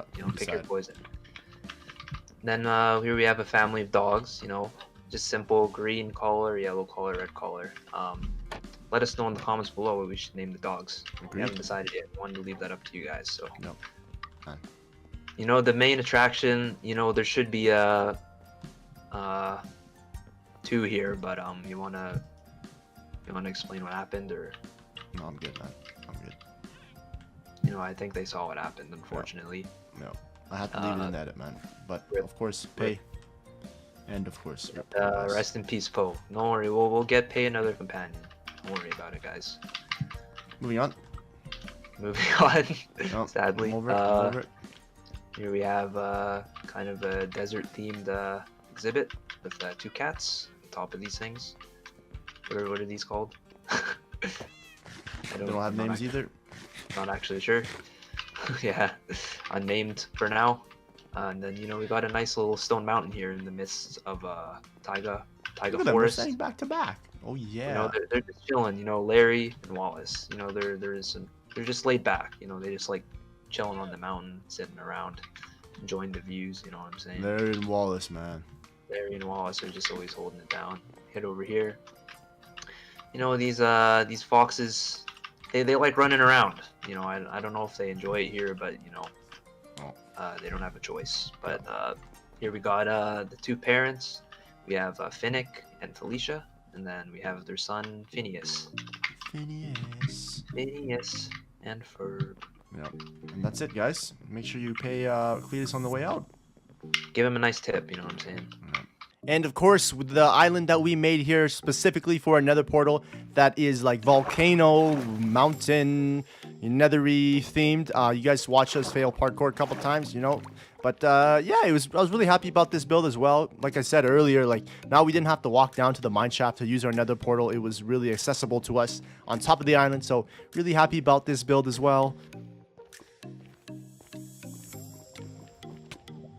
I mean, I forgot to use it. I would use the old one still, but yeah, it was nice to have for sure. And of course, we spent the last of our night on day 300 on top of the light tower, just reflecting everything we did and obviously looking over everything and how cool the zoo island looked from this view. And then we ended up at the end, because I remember at the end of last video, we were going to say we're going to fight the end dragon in the end with our tridents only. But then I got scared because I read all the comments about how we could lose our trident. So this is why we're here now. Guys, in the comment section below, the first thing we do when we enter the next 400 days, not 400 days, the next 100 days in our journey here, we're going to fight the Ender Dragon.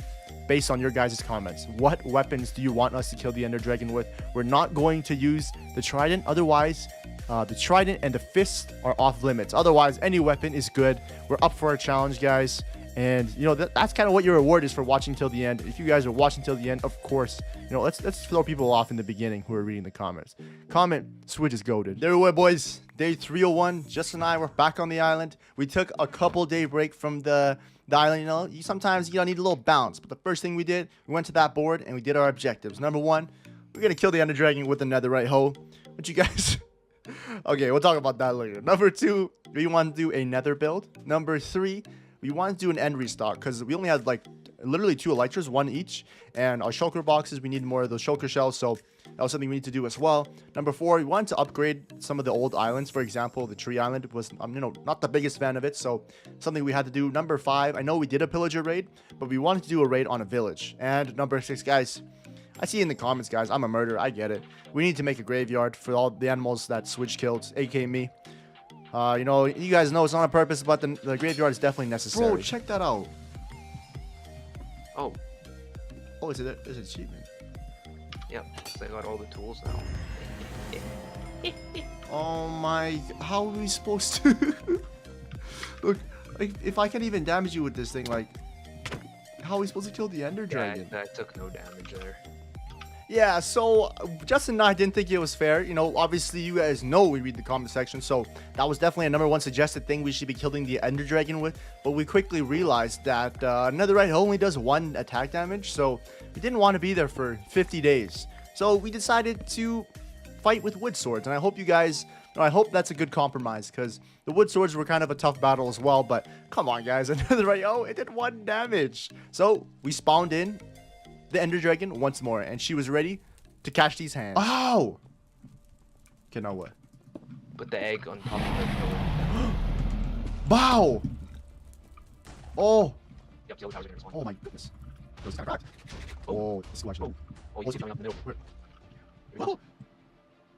Oh! Oh! Oh my god, okay, that scared me. That did a lot of damage. Okay, that scared me. Good thing I'm gonna fly around and shoot these. I feel like do this.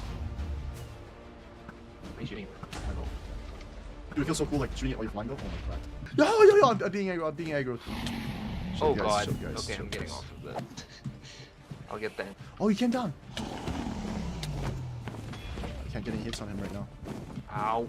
Okay, that really hurts. I don't know if you brought enough food. I won't be able to get in there. Oh god. Oh god. Dude, are you serious? Yo, last time we fought this, we were on, I'm gonna dig a hole in here. Oh my god. Please don't kill me, mister. Please don't kill me. It's taking forever. Oh, he's attacking me! This is gonna take forever. I could definitely feel the effects of having a wooden sword. Imagine this being a netherite hoe. As you guys see, I'm whacking and whacking and literally still hitting this Ender Dragon, and she is barely getting hurt. Like, you know, I definitely over-prepared by the amount of wood swords we brought. Like, we wanted to make sure we had enough.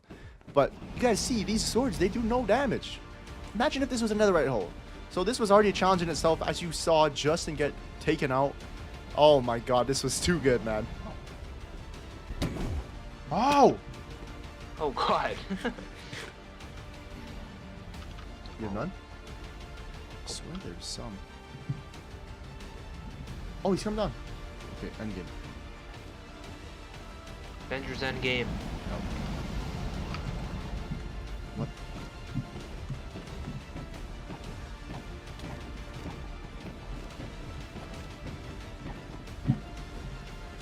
Ah! Come on. Hey, bud. Go to sleep. Go to sleep. Get out of here! Oh! Oh my god, it knocked me back. Ah! Oh, ah. Justin! I don't have Oh, water. God. Oh my god. I don't know what to do. I don't know what to do. Wait, no, wait. I'll save you. I'll save you. Keep running. Just come over here. Come over here. Stay away.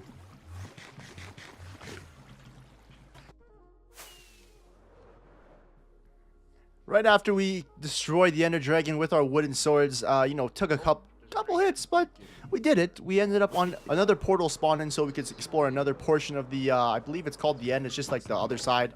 And we literally got so lucky, guys, in this end trip. First of all, it was just so easy to find more elytras and end ships with having elytras. You could just fly around instead of bridging over. We ran into so many end ships and end cities. Like, oh my god, some were like huge. They had a bunch of shulkers and a bunch of loot inside, as you guys can see on these clips. But some were just tiny. Some were just like little towers. So me and Justin spent the next few days, honestly, just exploring all we could. We brought as much rockets as we could, and we killed every single shulker box so we could get as much of those shells that we could. As you can see, I don't know how many times I said could, but man, we were trying to get everything. We were very loot hungry. Not only that, but I swear, as soon as we would finish looting one of the end cities, we would elytra like 100, maybe 200 blocks away, and another one would appear. Like, our RNG was so good. You know, at random, it was amazing. You guys will see later on, we don't have good luck with some other things, but you know, this end city loot, it was too free. As you can see, like, I think we ended up getting like 6 ender chests from just like mining them. I haven't even made one in these 400 days, guys. Like, it's too cracked. There. Yeah, I kept heading east. Okay. What the heck? This one's huge. I went like northeast-ish. Let's get it. What did he say? Yeah. Oh, I found another ship. Are you kidding me? Yeah, I might just keep going because I don't want to die if I go down there. So whatever. Yo. Oh wait, I was heading west the whole. Are you serious? This guy's going home.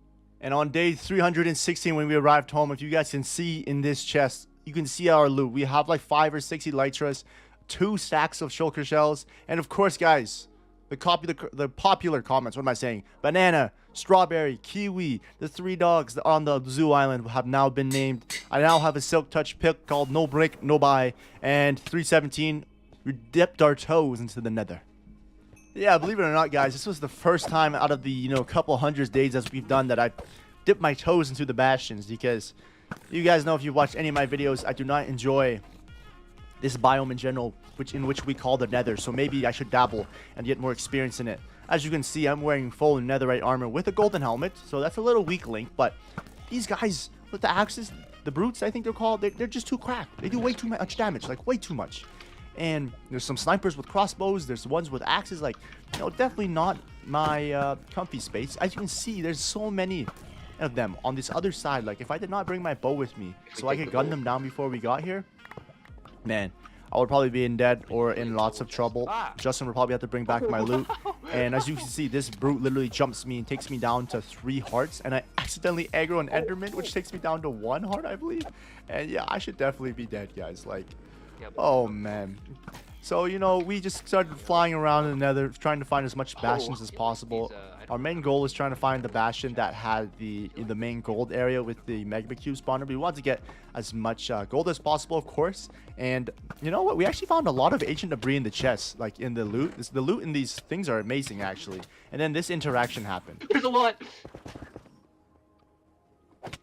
Should be. Oh. Oh god. I'm juking. I'm juking him. I'm juking him.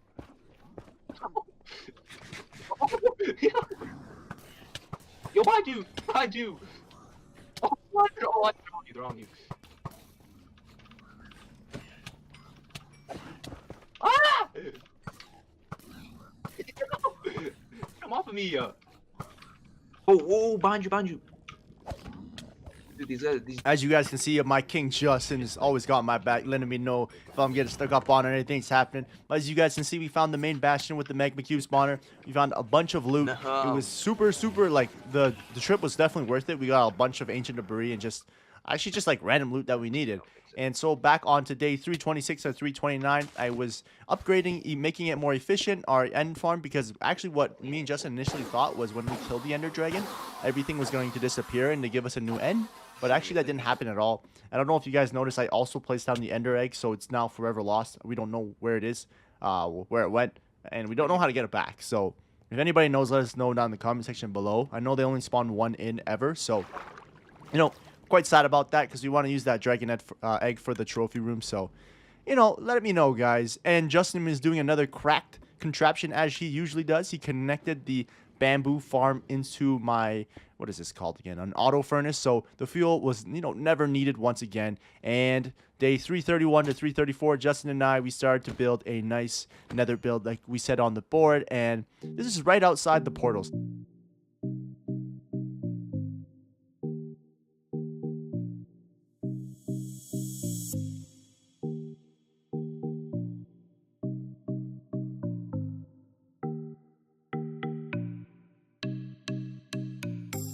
Tour. So this is just our simple makeshift nether hub. Yeah, but apparently Switch was getting jumped, so we had to add some precautionary iron doors. But yeah, we just got simple black stone walls, and then we got some black glass so that we can still see outside a little bit. Open roof concept makes it feel kind of nice. And then yeah, the black glazed terracotta in the corners, pretty nice. It took me like 20 years to figure out how to get the patterns correct, but it's the dirt from the not the crimson forest, from the enchanted forest. Hope you guys enjoyed that cracked walkthrough that Justin gave us of our build. Day 335 was probably one of my most favorite days out of all the days we've ever done on this island. We finally made it the turtles that we had on the island because our next farm was going to require turtle eggs. I literally had no idea you could mate turtles, so this was insane to me. Just seeing this was super cool, like just seeing the turtle egg. Oh, what and the heck? Look at that. That's sick. Yeah, as Justin says, it is sick. Literally, and they lay so many eggs. I never knew this was a thing. So, definitely a highlight from just these islands in general these days was this. And from day 336 to 337, I started to collect magma cubes. And Justin and I started to collect a lot of them. Not a little, but a lot. And throughout the next couple days, we constructed, as you guys are starting to see here, our huge gold farm.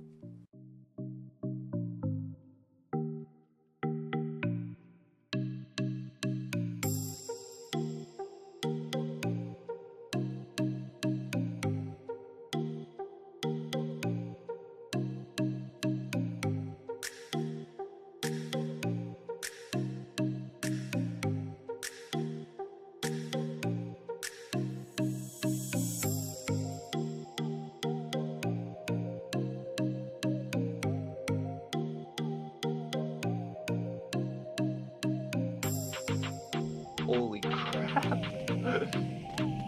Oh. As you guys can see, it's a cracked amount of gold. It drops gold nuggets and spawns in so many zombie piglins, and we had so much gold we didn't even know what to do with it. This farm was cracked. And then we started doing the next project. We were increasing the amount of villagers that could stay at Alcatraz because we wanted to make use of that zombie flesh and just make more emeralds and get more things in general. So Project Alcatraz expansion had started.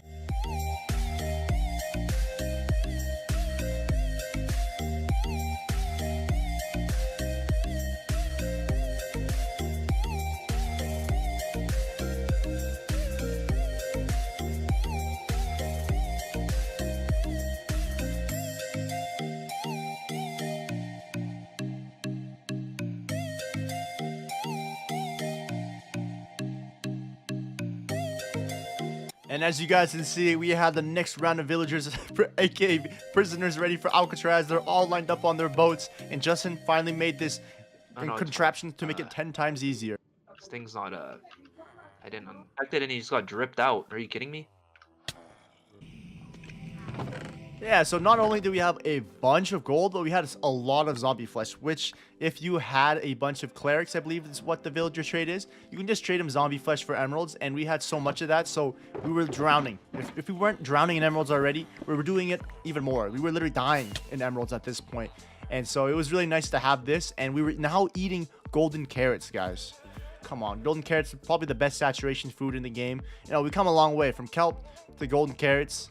And then we started on day 354 to make our new tree island because we did not like that island. It was too small and we could definitely do better. And we were inspired from the zoo island. So, montage music commence.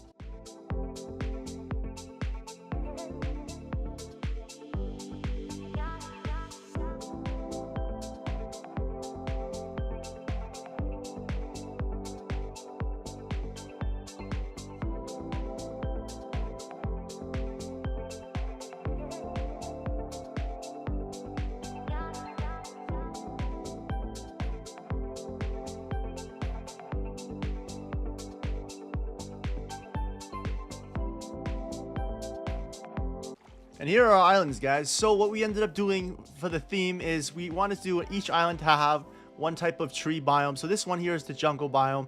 As you guys can see, it looks like one. We did an oak and birch one just because they're very common with each other. It was really hard to do the acacia one because in the acacia tree biome, there's usually a different color dirt. But that's what we could do for the mega taiga or the taiga spruce type of feeling right here. This is the dark oak with the mushrooms. So obviously Justin killed that in the jungle. And here's a look from above. But yeah, this is what we wanted to change up. It was looking really old and outdated, but now we could actually just grow trees on these islands. So that was a big plus for us. And as you can see, all these masons we have, they have insane like trades, like all this stained stuff we could use for potential builds, and we're really excited for that. Before it's too late. Actually, no, I have an idea. Oh.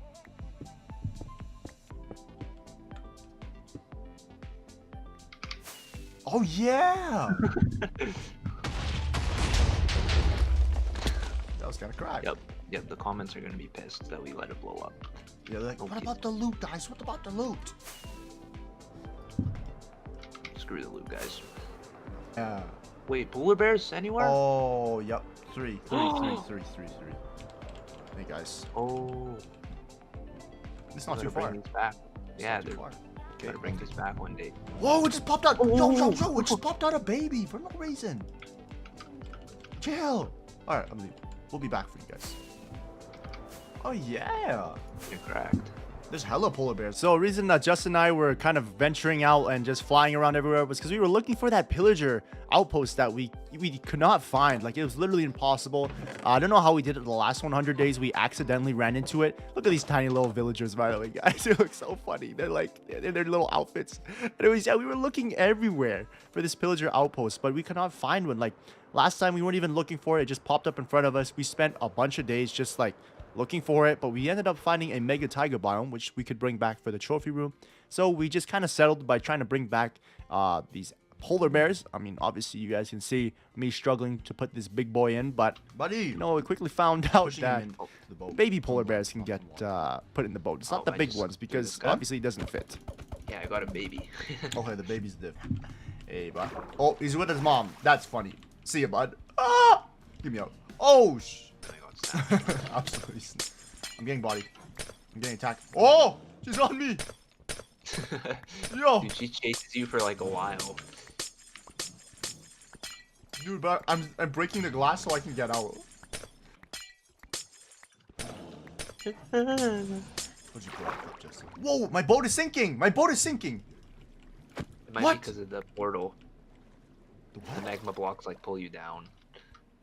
Yo, this guy's cracking out. Yo, you should see him right now. He's Oh, I see you. oh, he's cracked. Yo, he's cracked. Yo, sorry, bud. Oh, the boat on ice is kind of crazy. Yo. You see that? Yeah, that's how you make highways in like the nether. We spent the next few days transporting these exotic polar bears.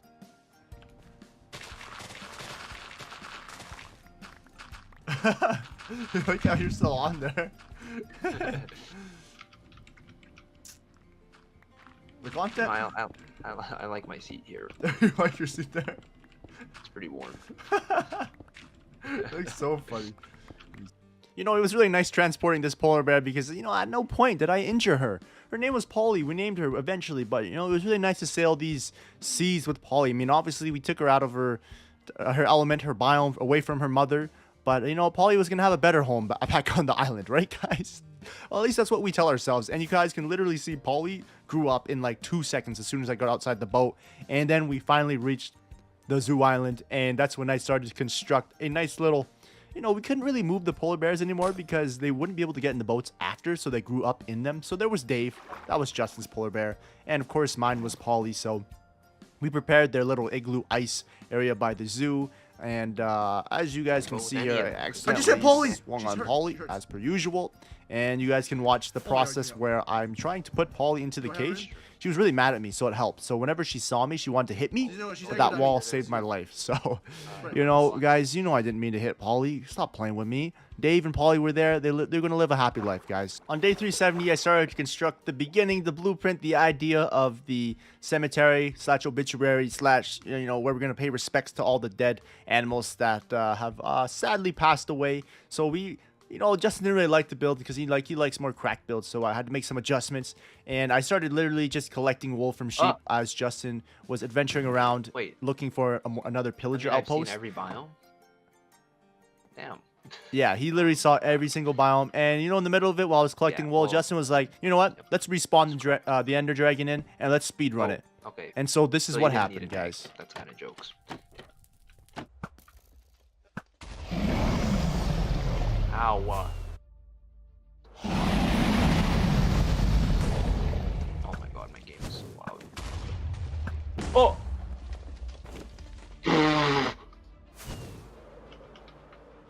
Dude, I was midair. No way. I'm kind of sad you guys didn't hear my mic end of the audio. I was literally clowning Justin because he blew himself up from blowing up one of the end crystals, and I literally did it right after. So we got new elytras, and we rushed back over to our item so we could kill this Ender Dragon. There was no challenge to this. We literally wanted to speedrun it, but for some reason, I feel like we were trolling. But you know, my bow was kind of nice, and it was only right that Justin were to end the Ender Dragon off, boom, with the trident. No, all me, guys. Yes, sir. So obviously we didn't want to throw the tridents because everyone was saying if we threw them in the void, that would be it for our tridents. And you know, for the people of the island, we did not want to lose our tridents. That was our pride and joy. So Justin flew up to it with elytra, slashed him, and we watched the Ender Dragon in her beauty as she disintegrated. And unfortunately, we didn't get our egg back. So I think we lost our egg forever. And then I fixed the farm, and it was all ready to go once again, and we were ready to collect our levels again. But we were kind of sad we couldn't get the egg back, because now we won't be able to fill that in our trophy room. And between the days of 376 to 380, I started shearing sheep and started working on the Swidge's graveyard because it was about time, guys. It was on our board, and it's something we wanted to get done to pay all of our specs. So Justin helped me out with this project here. This was actually pretty fun to do, and you know, it was nice to just pay the respects to all the lost animals. I think we've gotten everyone. If we forgot, then I'll probably get roasted by the chat. So rest in peace to all the fallen villagers. May you rest in peace, buds. The dolphins that Swidge yanked, may you rest in peace, bud. Rest in peace. Our beloved Poe that Justin murdered, may he rest in peace. Yeah. Sam, may he rest in peace, bud. You know, we didn't see him die on camera, but you know, he's not alive. He's not. Of course, there. The no-name parrot that didn't live very long, so we weren't able to name him. So his name is No Name. Can I get the you know, everyone on the grave to just bow their heads, please.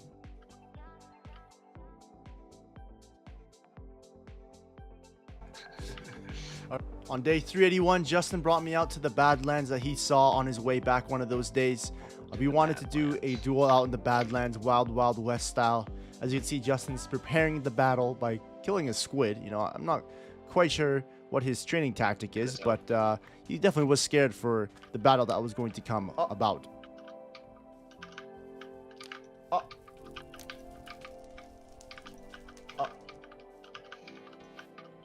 Oh! Hey! Did you start this one over here? Oh.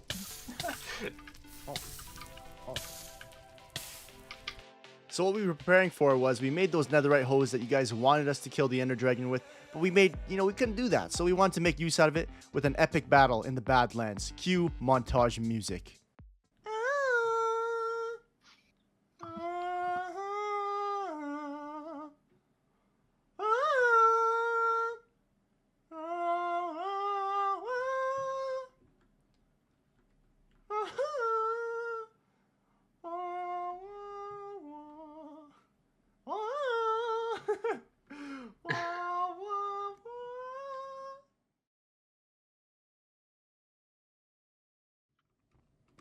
And now, welcome back to the second annual Justin vs. Swidge grand finale fight with Netherite Ho. In the yellow uniform, we have Swidge, and in the light blue uniform, we have Justin!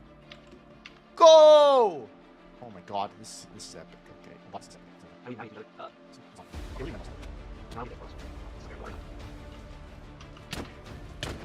I'll beat you in F5. Oh, he's strafing! How's my damage? I'm killing dead bushes. Are you kidding me?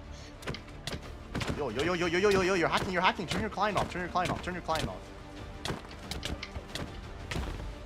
Oh, my turn. Whoa, My turn. My turn. Whoa. My turn. My turn. Oh, Oh, I got me? you fitted. is that me? Oh, Spidey. Oh, Skelly. Your chest, please. Oh, is that me? No. GG. Oh, God. Okay. After I claimed myself as the victor as the second annual Switch versus Justin champion, Justin and I decided it was a good time to go find the pillagers. So we went to the Nether, traveled a bunch of blocks, and we the were village is right over 60,000 there. Okay, we blocks can away in raid the the village. village, right? Whoa, what is that in the water? What? What the? You got target practice. See you, bud. Ah, let the bodies. Let the bodies Oh, they have an iron golem locked up, man. That's tough. Hey, free my guy, man. Be free. Go ahead.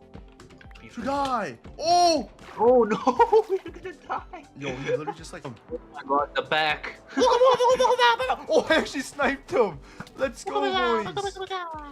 Alright, this poor village is about to get the work, man.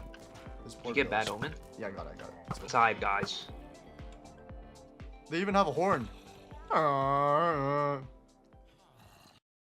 And then began my first raid, guys. I honestly never really raided in Minecraft before. I know we killed pillagers, you know, the last 300 days. But the thing was, like, Oh my god.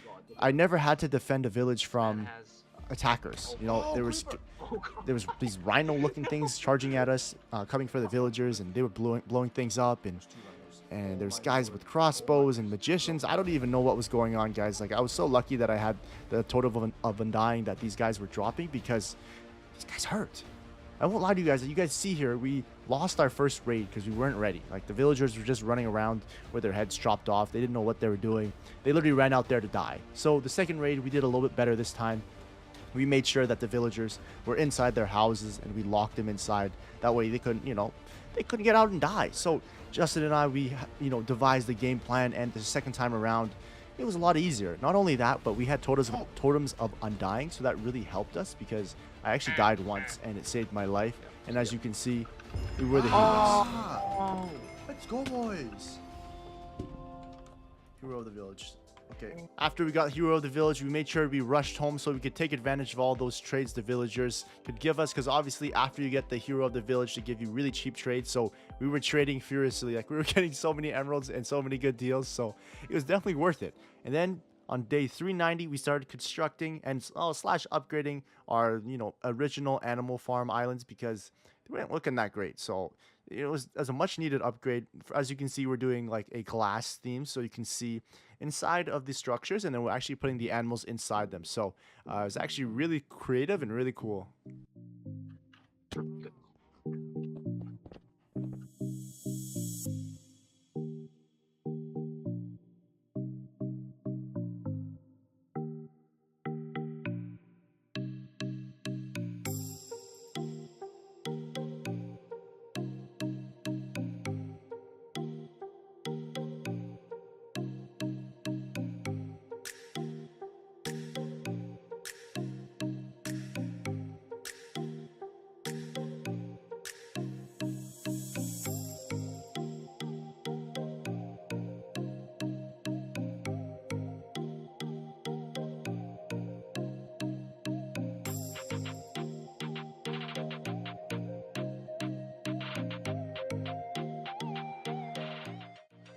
And after AFKing for a few days at the gold farm, because I wanted to prepare this for day 400, I came back to this. Good enough. Are you kidding me? They're so small. They're so tiny. Dude, they literally came at the perfect time, man. This is like the near last day. So, well, now what? I don't want to push them off. What do we do with them? So small. Okay, let's do a comparison. Okay, they're smaller than a carrot. They're literally smaller than a carrot. The bug torch. Alright, they're literally the smallest thing in Minecraft, confirmed. These things are tiny. And on day 399, I began constructing, I guess you could call this our golden throne that me and Justin were going to sit on day 400, just to look over the creations that we've made, because if you guys think about it, we've come a long way from day 0 to day 400. That's a lot of days of Minecraft. And if you're just looking around this island right now before even day 400, it's insane what we've done, and we're just super proud of it. So to finish off day 399, we wanted to bring up this slime into this structure that you guys will see right away here. But we literally had to bring it back, like a slime from bedrock level all the way up here, because Justin made a slime head for, we called him Steven the slime. Obviously we don't have Sam around, rest in peace, but Steven filled his spot and he was gonna occupy that space for Sam. Good. All right, day 400, of course. Kill Ender Dragon with Netherite Hope. Sort of. We used the wood sword. Nether build. Yep. And restock. That was free. Update old islands. Yep. Agreed. Pillager raid. Oh yeah. Finally. Yep. And graveyard. Okay. All so right. let's go through the. So we're really happy to mark everything off of the goal board that we usually set during these days. So we got all 6 of them, kind of, except for the I guess you could say the netherite hoe. We ended up using wood swords because, you know, it wasn't fair, guys. But we went over every island, everything new that we made. So the tree island that we upgraded here, of course, the zoo we just saw, not the zoo, but the cemetery, the 3 heads, the chicken, the cow, and the pig. You know, a really nice touch. The cracked gold farm we ended up making that supplied us with golden carrots and all the gold that we need. Our nether hub that looked absolutely beautiful with this terracotta, I believe it's black. And now we could finally put the chain vest on the trophy room. It was about time, guys. Netherite hope. And then our uniforms. Oh, that's what we forgot. And then I got an armor stand to commemorate the last 300 days where Justin and I had our trident fights. And we can now frame up those leather pieces that we were using. And as you can see here, the trophy room was upgraded. It was filled with everything that we wanted and all of our achievements. Justin and I are just super proud of what we've done so far. It's actually been a journey. I actually have not spent this much time on a Minecraft world in forever. So this was such a refreshing experience. As you can see, our upgrades to Alcatraz here. We have the zombie mechanism that would turn the zombies. Obviously, you guys know we added a bunch more prisoners on the island, but you know, they were enjoying their time, I hope, because you know, we were trading them a bunch of stuff, so you know, maybe they liked that. And then it was the end of day 400, guys, and Justin and I, we just overlooked everything that we'd done because it was such a journey. We're back, boys. You haven't seen Justin in a while. I know. Yeah, this is kind of cool. This is kind of insane. Oh my god, my axe is too cracked. On the bell. Hall of Fame Island. Oh, yeah, bolt build, okay. Find post successor. Make use of a conduit, lol. 5, a guardian farm. Number 6, an ocean-based build. Yeah, so it's been a while since Justin and I were back on the island. So basically the first day, I had to kind of reground myself, remind myself the world, because literally this island build is so insane. This world is near and dear to my heart. And the things that we had built and just the things that we had stored, we just needed to refresh ourselves. I noticed that my bow that I'd been using throughout the 400 days was about to break because unfortunately it didn't have mending. So I tried to find a replacement bow. I was there for a while in the end, but I couldn't find the enchantments that would even match the bow of greatness. So I retired it on top of our watchtower on day 402. And guys, I am not kidding when I say I read all the comments. You know, I saw on day 400, we missed Pig Step, okay? I get it. We missed a disc, so it haunted me. The first thing I had to do before we even started these next couple days, I had to go find this disc, guys, because I'm getting roasted in the comments. Yo, you forgot this, you forgot that. I even tried to do my dream. Obviously, good thing I had fire protection here, but I was looking around through all of these bastions. I was not going to leave the nether until I found it, and so I traveled for days. Good thing I had my elytra with the mending because I could fly around as much as I want, clearing all the bastions, looking through all the chests. I was determined because, you know, I wasn't gonna let it happen again. And so near the end of the days here, I found this special chest. I went inside, netherite scrap, okay, and you guys see the top right corner right there? There's a disc. I don't even notice it at this point. And then, come on, Switch. Bang, Pig Step. Mic drop. We found it, guys. All right, no more roasting me on the comments. I even went to the trophy room and I put the disc on there because you guys were flaming me, so I rotated it a couple times. After, you know, finally retrieving Big Step, I traded with the villagers for these next couple days here, and I started building the thing on the goal board there. Number one, I wanted to make the Hall of Fame island near our base here because, as you guys remember from the intro, you guys will be joining me. Don't forget, you know, Discord in the description. Don't forget to join that whatsoever, so you guys can have a chance to join us on day 600. But I started building the base of it. I was kind of feeling like a quartz, dark oak look, and then I totally forgot that we had a gold farm, so I went to go check that out. AFK there for a little bit. I totally forgot how insane that farm is, and I got some gold blocks because you guys are goated, right? So I had to make sure the room was looking correct. And then on day 411, I was done making the Island Hall of Fame, which will have your guys' names. You guys will be making appearances here, so I'm super excited to, you know, get this finished and have you guys take a visit there. And I spent the rest of that day going into the jungle because I needed to find Poe's replacement, guys. We decided later on we were gonna name Peter, but I couldn't find Peter that night. But on the bright side, I found a bird, and I was like, damn, okay, maybe the bird would be pretty good where the Hall of Fame island is. Finding not pumpkin seeds, but watermelon seeds. I got this bluebird. He was super hungry. It took so many seeds. We took him back home on a leash. He was literally flying, cruising with me, kind of yanking him by the neck. Not the greatest thing, but we put him on a fence post. Come on. And now this bird, he belongs to you guys. So, you know, put a name for the man's down in the comment section below. It could be a man's, it could be a woman's. Just let me know in the down in the comment section below. Number one comment. You guys already know that's gonna be the name of that bird.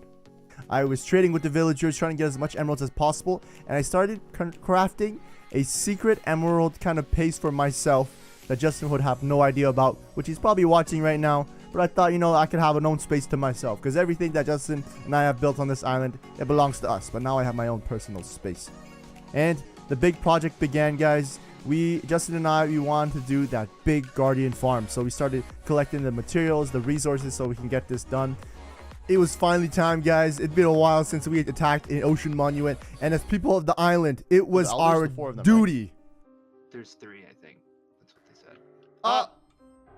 Already? That's why I got it. Here we go. Geronimo. Oh, it didn't work. What? What? I need to cover it in sand. That's right. You're a liar. Isa! I'm dying. Geronimo! Bombs away! Isa! Alright, bombs away! Before they okay, we're coming in. They're trident from above. Okay, I don't want to kill the minions. I want to kill the big boy. Get him, Justin. Oh, sweethearts. Got him. Die.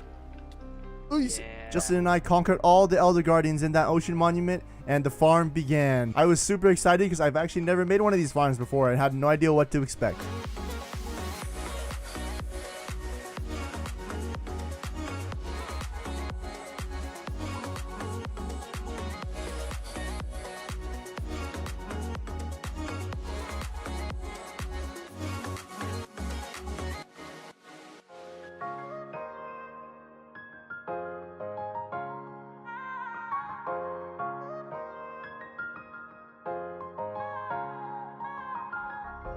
Oh my god.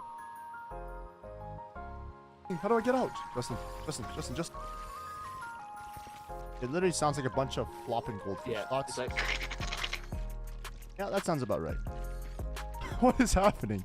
Where's the other side? Is it just this side that's getting fried, or is there another side? I'm in waves. These just like keep spawning. So we kind of beat Minecraft, no?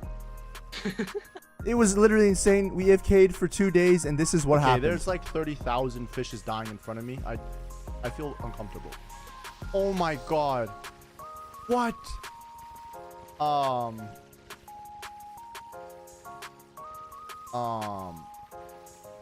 Justin, I was actually kind of uncomfortable at the fact how well that this thing worked. Like, I'm trying to wrap my head around this farm, and there's a tutorial in it. I'll let you guys know. It'll be in the description or the comment section. But this farm was literally insane. Like, I've never seen that many.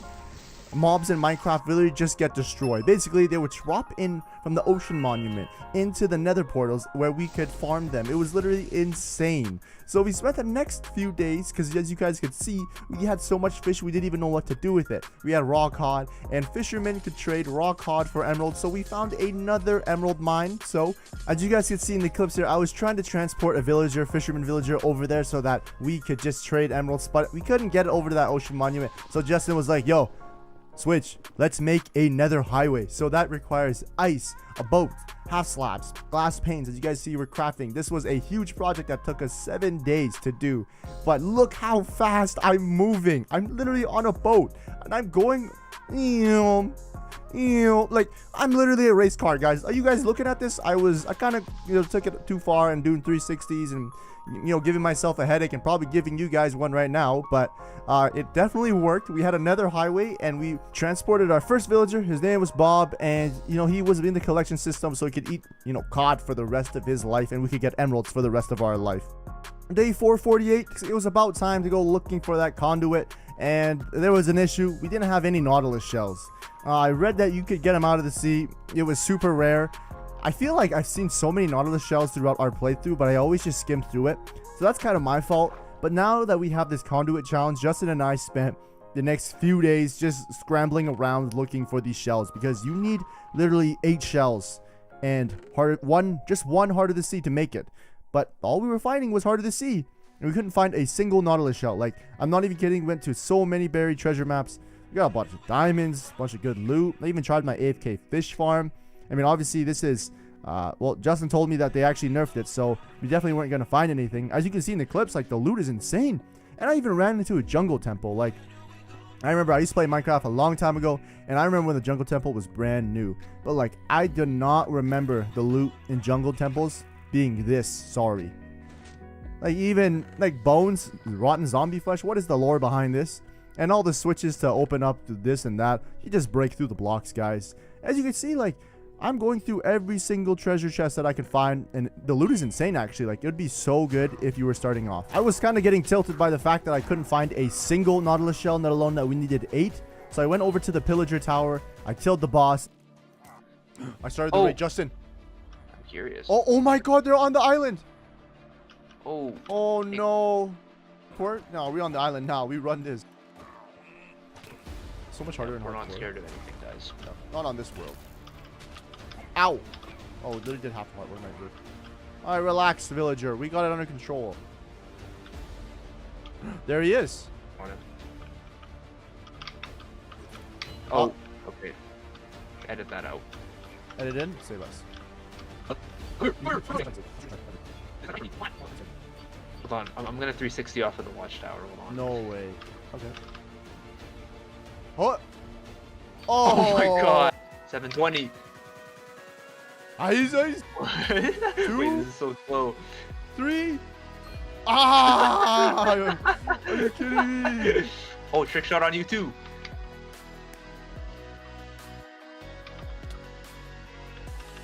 Oh. Yep, nice trick shot, After being the guardians of the island and protecting all of the villagers who were literally sweating and freaking out, Justin and I aggressively, yes, super aggressively, traded with all the villagers because I was going to need all the emerald blocks. I mean, come on, guys. 1 piece of gold for 1 emerald, that is a stinky deal. So I began constructing a turtle farm, guys. Yes, sir. We started making a turtle farm because, first of all, you guys remember the last 100 days, it was just cool to have turtles around, but like, now I wanted to produce shoot. I think it's pronounced shoot. But basically what you can do with shoot is you can make a turtle helmet and it'll help you breathe underwater. So that was definitely my end goal. So we saw the first turtles. Look at here. I got them in there. I baited them throughout these days. And now they had a happy home. Locked in captivity. It is what it is, guys. But I took 1 egg. I made sure Justin wasn't watching. And I snuck it down to that secret room that I was doing earlier, guys. It was really important that I didn't blow my cover. So I always made sure my tracks were clean and Justin wasn't watching where I was going. And then I came back up and there was a baby turtle. Oh my god, I totally forgot what the baby turtle looked like. It had been so long. Why is it so much smaller than their parents? It's literally tiny. And also I needed another addition down to that secret room that Justin didn't know about yet. We went and got a donkey. I almost got my plan foiled. Justin saw the donkey. He thought it was pretty cool. I waited for him to leave and I snuck him down into the room. I don't even know what to call this room. This is the secret emerald room, and I actually stepped on the turtle egg.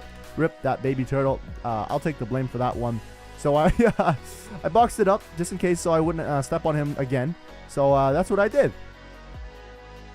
While I was sneaking behind Justin's back and building by myself, he was making us a nice trampoline park. So I AFK'd, got a bunch of gunpowder, and I went into the nether. I was looking for more ancient debris. Why? I mean, I know I had full tools, a full set, but I wanted to make a netherite block, guys. Yeah. Netherite block is kind of expensive. I saw the comment section for one of the videos. You guys wanted me to make a netherite beacon. There's no chance, guys. That is insane. Turtles, yes, like 30,000, okay, maybe probably just 20 turtles inside here, and there were so many little baby turtles. Are you kidding me? Look at them. So I went down to the room. I named this guy Oscar the turtle. He was going to be one that was named, you know, because he was in a safe place. Look at him. He was so tiny in there, hanging out with Donkey, the donkey, which is named. Justin still doesn't see it, guys. Don't tell him.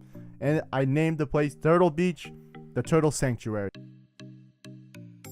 I was still haunted that I had not found Poe's successor. I needed to find Peter, his successor, but I cannot find a panda in this jungle, guys. I'm looking for days, and I couldn't find him, but I found this rainbow toucan Sam bird guy. I don't know what to name, so I put him on top of Justin's little witchcraft hut where we brew all the potions.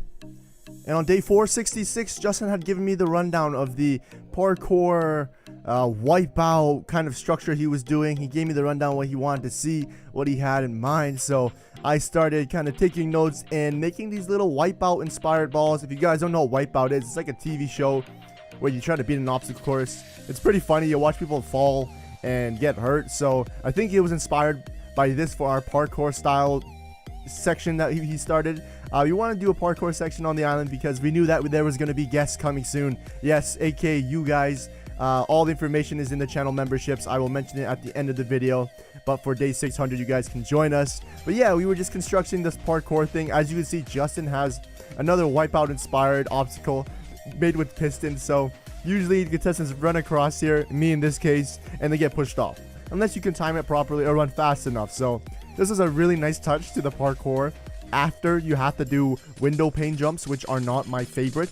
And then on day 477, I went out to the ice biome and grabbed some ice for an iceberg that Justin wanted to put in the parkour area here. And so I had to get rid of the, ender dragon heads. They were kind of in the way here, so I put them on top of our chest room. And in Turtle Beach / Sanctuary, I started building a container to, I don't know, showcase the turtles there. I know that the turtle farm was underneath, so I kind of wanted to make it look like that was the turtle farm, make it look nice. And Justin and I started constructing the boat that was going to leave for Atlantis. Spoiler alert, but that's an Atlantis boat. You will get into that later in another video. And on day 482, guys, we had enough netherite to finally change the trophy room. I remember we had those diamond tools. We had made it a goal to make it all netherite. So this was a big moment for us here. Our trophy room is like near complete. Justin and I don't really know what else to put in there. If you guys have any idea, let us know. But yes, as you can see, Justin is just finishing up the boat to Atlantis here. It looks amazing. We used netherwood. I'm not sure what this one is called exactly, but it looks so good in the water. And we were so excited for what was to come. After making all those netherite tools for the trophy room, our netherite supply took a hit. So I was going to make sure we had a netherite block by the time we hit 500 days. So I made so much TNT and literally went to the nether and blew 50% up of the nether. Probably not even 50, probably like 1%. But we used so much TNT, and I think all I needed was, I think it was 32 pieces of debris. So I was going to make sure I left the nether with that amount, and I was not going to stop until we did it. And as you can see here on this blow up, I literally find so many pieces of ancient debris in this one area. When I got back, I got to smelting, and I also had to check on the secret emerald room, make sure it looked like Oscar was all grown up. Donkey was just finished as well, and I could finally make the turtle shell helmets that I've been literally going for the whole 100 days. I was so excited to hand it to Justin and try it on. So I believe we can just breathe underwater forever. We literally have aqua affinity. It was nearing the last couple days of our 100-day journey, and it was time to try out our parkour map. And guys, I don't know who made these glass panes, who set it up, who thought it was a good idea, but oh my god, Justin and I raced each other to see who could get the best time. I spent like 3 to 4 minutes on these glass panes, guys. Who did it? Pretty sure it was me, but you know, it is what it is. It's better to have a challenging parkour than an easy one. I went running across Justin's, you know, piston one. It was hard as well. I thought it would be a lot easier when he was just looking at it, but when I did it myself, it was rather tilting. Falling, and falling, guys. I finally made it up. I climbed up, went to the mountain, jumped into the mountain, into the lava. Yes, that's a super cool feature I haven't showed you guys, but this is our course here. There's a water obstacle here that Justin set up under here. And then you gotta jump up, boom, onto this. Didn't make it, that's fine. And all you gotta do, get over to this big ice glacier. Boom, boom, and done. When you're on the gold block, you're finished. I believe my time was 4 minutes and 12 seconds. Yeah, 4 minutes and 12 seconds for just that. As you can tell, Justin and I aren't the greatest at parkour, but, you know, it's always fun to challenge yourself in Minecraft. So Justin was right after me. His challenge was to beat my time. And I watched Justin go from pain to pain, over jumping, under jumping, get really mad and tilted in the call, just like I was. And I was feeling his pain. He was a little bit better at the piston, you know, parkour part of it, because he did do that part. And he jumped right into the lava mountain, just like I did, and I met him on the other side. Boom. Looks so cool when he hopped out of it here. And Justin obviously climbed his way there and became the second place winner because I beat him. His time was definitely longer than mine. I spent the rest of that day showing Justin kind of what I did with the turtle farm here, how he got his helmet. We hung out with the rainbow birdie, the toucan Sam, and we kind of messed around for the rest of that day. We were doing Michael Phelps crazy dives from high from the sky in our elytras, diving straight down here. You can see I dived straight into a slime block and boom, bounced right back up on the platform. It was super cool doing this. I'd never done it before. And on day 500, I also was able to construct our netherite block, guys.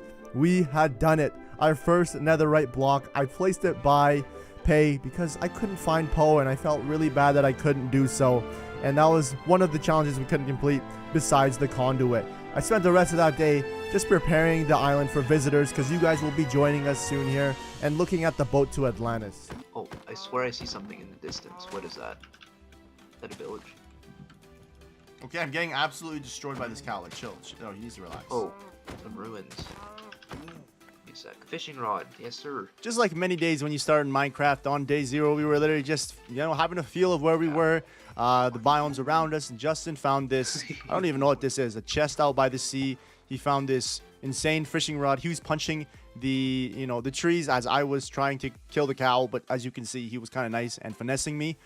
We didn't really like our initial spawn where we spawned in, so we just try to get as much food as possible because in hardcore, you don't eat, you lose health, guys. Like, we definitely didn't want to die. It's already day 0. I mean, if we lost, you know, if we died now, then we wouldn't have much to lose. But, you know, we had a lot of potential here. We had a couple runs where it was kind of hard, guys. We were pretty far a couple times, and we died to, you know, not the greatest circumstances. So, you know, just leading on these next few couple days, we just wanted to make sure we had enough food because that was going to be a problem because I don't know why, but we traveled so many blocks. We even found this ruined nether portal with an unbreaking, you know, pick and a golden apple, which really helped us out. You know, it was just nice to have food.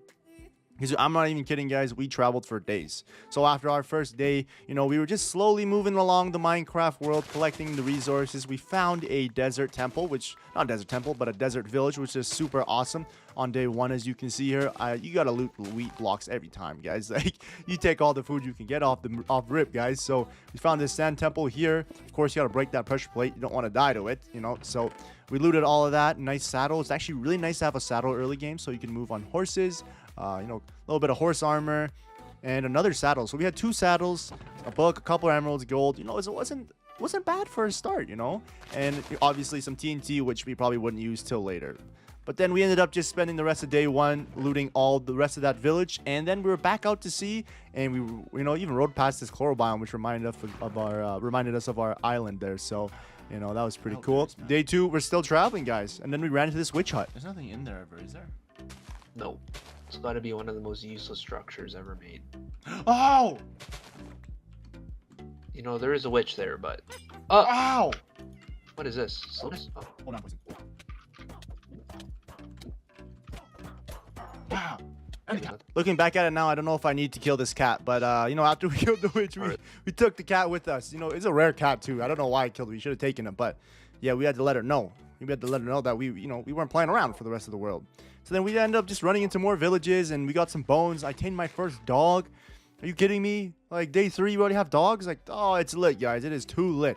I gave Justin some bones. He tamed his first dog as well. So, you know, you can see here, I have 2 dogs at this point. I got 2. Justin had 1, you know, so it was a good thing I had 2, because if Justin wanted to fight me and hit me, you know, and surprise me, my dogs had my back. You know, day 4 to 5, we just continued traveling. Like, we kept looking around, but we just weren't satisfied with the biomes until the end of day 5. I'm on top of this mountain overlooking what our future land would be. So on day 6, I started our farm, because as soon as you set the farm or some type of establishment, at least for me, that's when, you know, that's where I put the base of operations. So Justin and I really liked the area, and there's a village nearby, so it just worked out very well. Day 7 literally just consisted of me clearing out land and preparing this farm area that I wanted to make for the cows, because cows is probably one of the best sources of food in the early game, and you know, especially being in hardcore, we wanted to make sure we were on top of our hunger bar, so our health bar was always regenerating. Day 8 as well, like these like not these cows, why was I about to say cows? These foxes, I just watched them. Like, foxes are so cool. I watched them hunt fish, attack chickens, like they're different.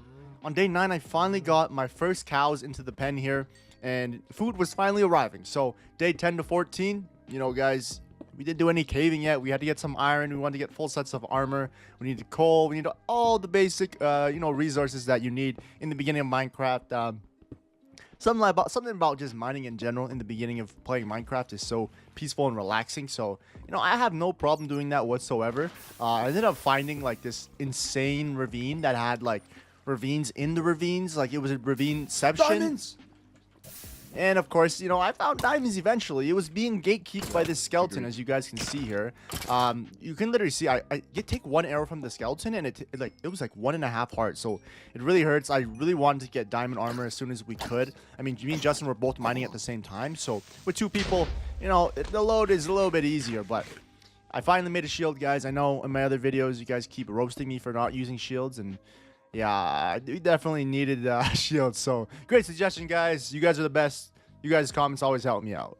One of the suggestions I made to Justin right off rip was I wanted to get a chest room, because usually when I start worlds, I don't have chest rooms. There's like 30 chests laying around. So we ended up crafting this beautiful chest room inside the mountain, and this is what began our mountain builds.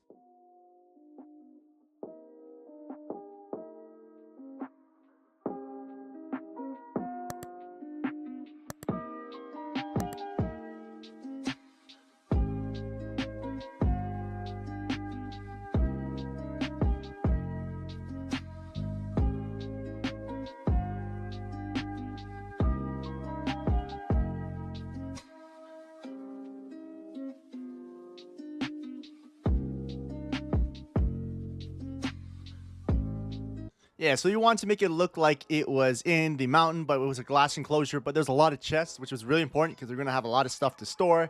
I was really proud of this build here. I was really happy we did it off the beginning, because from that day on, we were so organized. Oh, man, I loved it.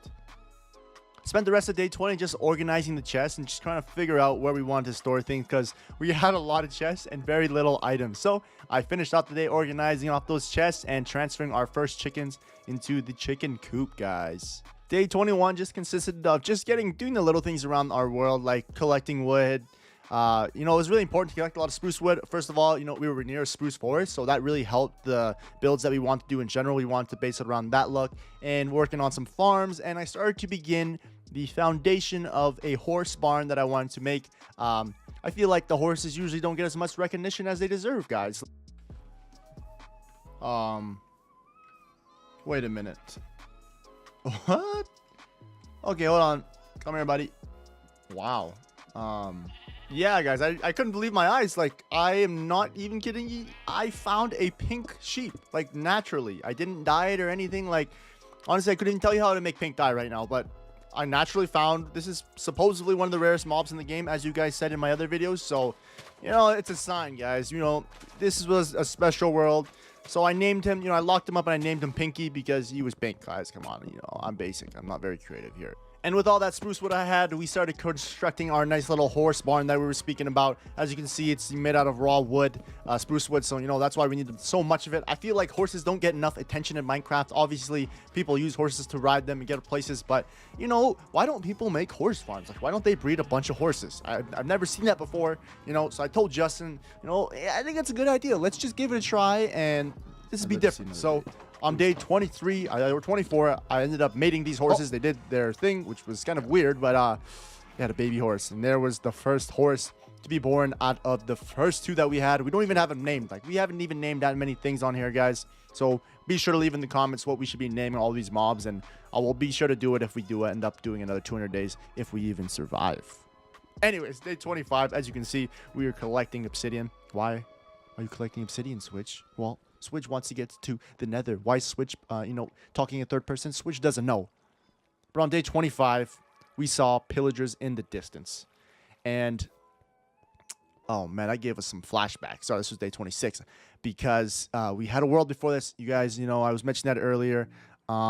We killed a pillager. We did a raid a little too early. And we had to say goodbye to that world because we just weren't ready, guys. So we wanted to make sure before we could fight these pillagers that we had diamond armor so we could handle a raid. But what I did for now was I just killed the pillager and I made sure I had some milk on me so I get rid of that effect, and I placed the banner right on top of Pinky, for he was one of my trophies. As you can see, I finally got a fortune enchantment on my pickaxe, which is huge because if we found more diamonds, we could multiply them. And Justin only got on a breaking 3, so that's pretty unfortunate. But yeah, the next, for day 26, I ended up just designing a strip mine type of area. We wanted to make it look supernatural, like it was in the mountain. As you guys know, we were trying to focus on the spruce. I'm going to keep mentioning it because that's kind of the theme and the design of the whole base that we wanted to pervade the whole place. So I think we did a really good job doing that. Usually I don't go super hard on builds. Usually it's Justin that does that stuff. So as this was going down, Justin was making some suspension / drawbridges, and I was just digging down a hole so we could do a strip mine. So this was going to be super useful once we get a strip mine hub / a base, but I just wanted to make sure it looked good, right guys? So if we did lose this world at any point, then we'd be sad. And trust me guys, this project literally took so long because try digging 3 blocks wide and going down to bedrock, like near bedrock level with iron pickaxes. Like I crafted so many of them, and then once the hub was ready, you guys can see this insane transport system. Oh, yo, it's cracked. Oh yeah. Boys. Oh my god. Yo. Yeah, so on the way down, we had an express transport system where we could just swim down instead of just run down. And we had a staircase that would make it really easy when we were leaving. We spent the next couple days just strip mining. And it is so annoying, strip mining. I know you guys feel me when you only have iron pickaxes. Oh, diamonds! Okay, but like how many actual veins did you get last night? Like what the fuck? That was insane. I was literally digging down one tunnel and I found like 3 veins, and they were all like 5 or more, or like 6 or more. Kind of clean.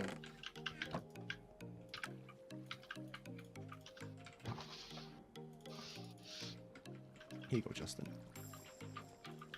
Let me set it up. There you go. Ah, are you kidding me? Alright, okay, diamond sword for sure. I'm gonna enchant my diamond sword actually. As you guys can see, we're now dripped out in diamond armor. It made me feel 10 times better than I was before in iron armor. So, of course, to pay respect to the iron armor we had before, we put them on a stand and we had the iron armor overlook our land to pay respect because it did protect us a couple times. Oh, there's a skeleton horse. Let's go, boys. Yo, whoa. Come here. What the heck? Oh! Oh my god. I just got struck and there's like 4 jockeys came off of it. Oh my god. What am I witnessing? Oh my god. They sound cracked. Oh! Observing you from the distance. Oh my... Yeah, thanks for the help, man. Oh, these already belong to me.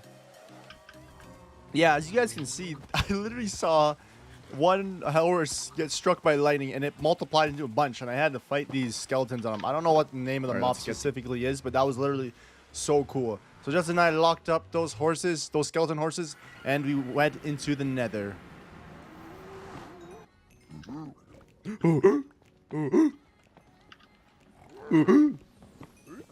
know, they got breathing problems. 3.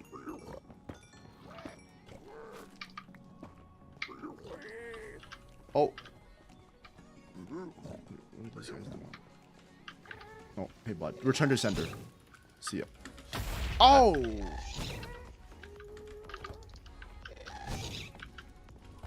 See ya. Oh, what?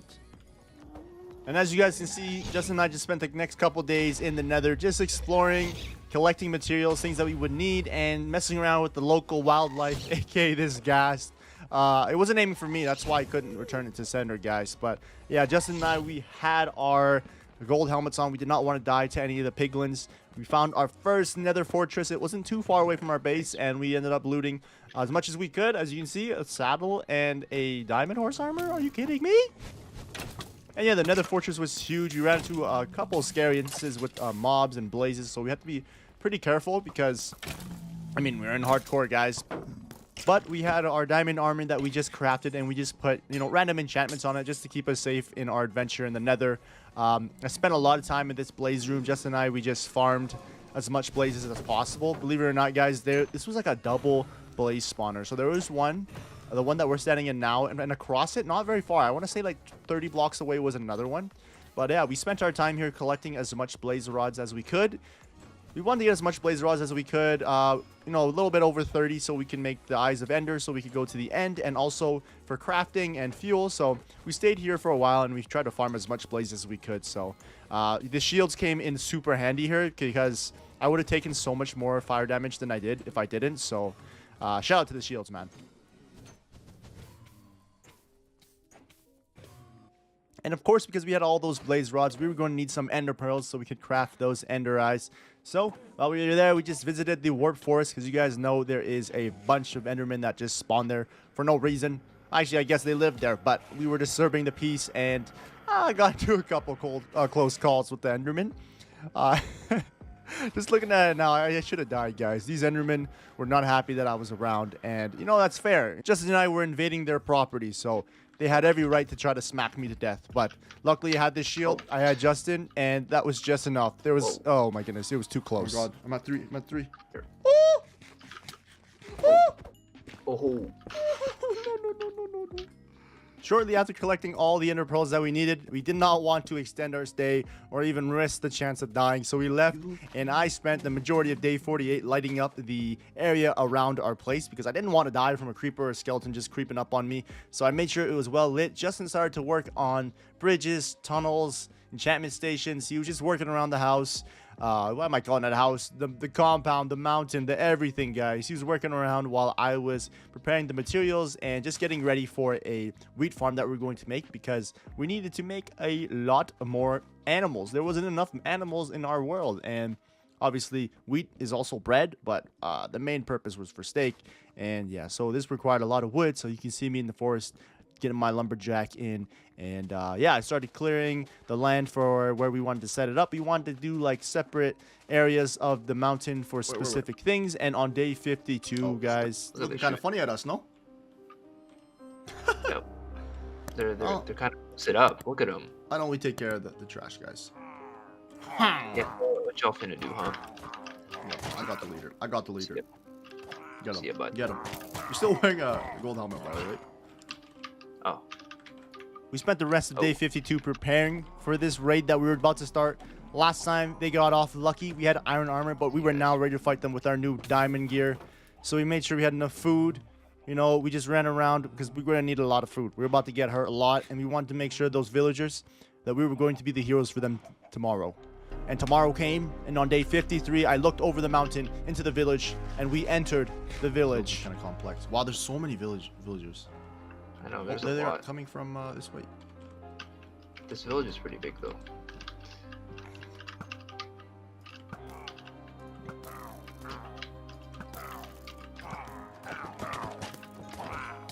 Oh god, not that. Watch the concealed weapons. Ouch. Ow, guys. Relax. Okay, it's much better. Crossbow guy's just shooting this axe guy. Nice little hit. Yep. Okay, why are the village? Stop running. Go inside. Yeah, come on, man. Like, they're just congregating around the fountain. Run! Run. It's not gonna save you. Oh, watch out. Push diff. Ow, ow, ow. Behind you.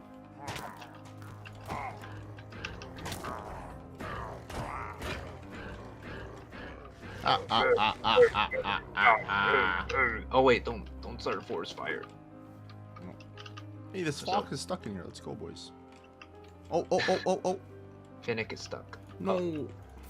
No. I won't lie to you guys. The first couple waves of the raid were really easy. And then the next waves came and it got harder and harder. First of all, it got dark. So random mobs in general started spawning on us. And then they started spawning in so many dudes with the axes and the dudes with the rhinos things that destroy you. And the wizards with the fairies. Oh my god, I'm just getting flashbacks thinking about it. Like, I had to resort to going into the water / the ocean to avoid this rhino. Guys, I don't even know the name of this thing. Please just let me know in the comments. I'm calling him a rhino because he was so obnoxious. The witches were going in. It was going crazy, guys. Oh my god, I can't believe we saved the villagers and none of us died. I actually think that I used the totem of undying at one point when I got like overrun by the raiders. We got like maybe 3 to 5 totems, which was super worth it. And, you know, if you guys don't know what a totem of undying does, is if you're holding it and you die, it actually gives you another life. So this is super useful in hardcore because obviously you only live once. And yeah, this was near the end of the raid here. We found the last guy, got my hands on him, and this is what happened. Well, there's a lot of fairies on you. Oh, let's go! Man, get these fairies out of my face, man. Y'all gotta go, man. Oh my god, that was actually one of the hardest fought battles. Wait, did I just hear an elytra? Oh, it's a rocket. After becoming heroes of the village, we couldn't trade with any of the villagers because we had no emeralds or anything to offer them. And we just continued on the seed farm. And if you guys see in the top left corner there, the pillagers, the more returned. They wanted revenge. I don't know, man. They had something against us, but I didn't want to hand them the smoke again. So we just continued making our farm. It was a nice little break on my mind after going through that crazy battle against the villagers.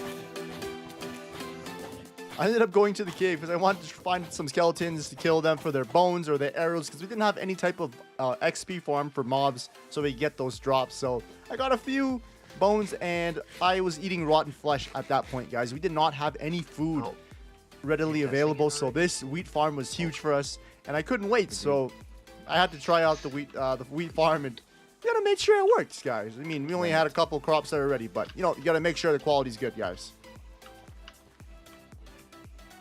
Yep. Are you kidding me? Oh yeah. Then now what? You're just washing them all down right now. Then you just click it again, and then Oh, you have to push it again? yeah, and then clears the water, and you just have to replant it. After finally getting some wheat, I ended up, you know, maybe we should flex our banners right now. So I put them with Pinky so he could take care of those banners and stay flexing. Next couple days, we started building the stairs. At least I built the stairs. It was definitely necessary. We kept like, well, at least I kept jumping off the cliff and taking a bunch of damage for no reason. While Justin started building more of the suspension bridge towards the cave into the farm area we just made. So, you know, we were just doing all that while I was developing a little place for the villagers. After we finished that raid, I kind of realized that we're gonna need a really good source of emeralds and more sources of villagers, because I'm pretty sure a few of them did die. So I don't know if we really were the heroes of the village, but a few of them died. But there was enough to make a villager breeder, which I know how to do very well. So I started doing that while Justin started constructing the bridges. And yeah, I started transporting these guys on boats, putting them into their new compounds where they were going to mate and make new villager babies. For some reason, though, when I tried to mate these guys and make them become friends so they can make baby villagers, it wasn't working. So I don't know. They even went over to the bed. They tried to do their thing, but nothing worked. So I had to look back at it later because it wasn't working at this time. And, you know, I wasn't getting much done. I made a big fence enclosure while Justin is literally building bridges, guys. Bridges.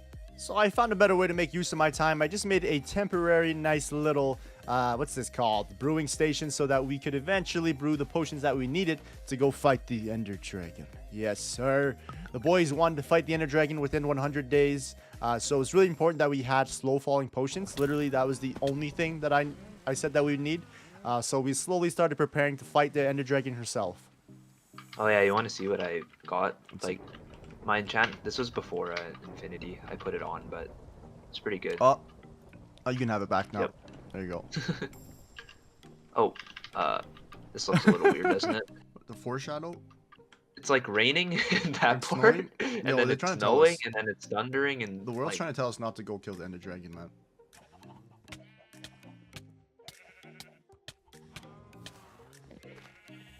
And on day 61, we left to go fight the Ender Dragon herself. We felt like we were ready. I had the slow falling potions, which is all we needed. And then I ran into this. Oh, enchanted gold apple. Dude, this is the god one, no? yeah, it's a god apple. Are you kidding me? It's good to have. And since we traveled so far off the spawn in the beginning, it took us 2 days to actually get to the stronghold. Because usually when you spawn in, it's really close to your spawn, like the stronghold. So it took us a couple days to get there, but when we were there, we looted all of the library, made sure we got every single one of the books. This stronghold was literally huge. We traveled it for so long, we couldn't find the portal until we did, and then, oh my goodness, it was about to go down. Oh, Nice. hey, stronghold. Oh, one eye. Yes, thank God. Oh, there. Nice. Literally just perfect. Kill it. Boom. Oh. Okay, are you ready? You ready for this? Y'all ready for this? Bum, bum, bum, bum, bum, Hey! bum, bum. And there she was, the Ender Dragon in all of her beauty. She was flapping them wings, claiming her territory with all of her loyal soldiers, the Endermen. Justin and I entered as boys, but we were determined to come out men. She was ready, and so were we. Bum, bum, bum, bum.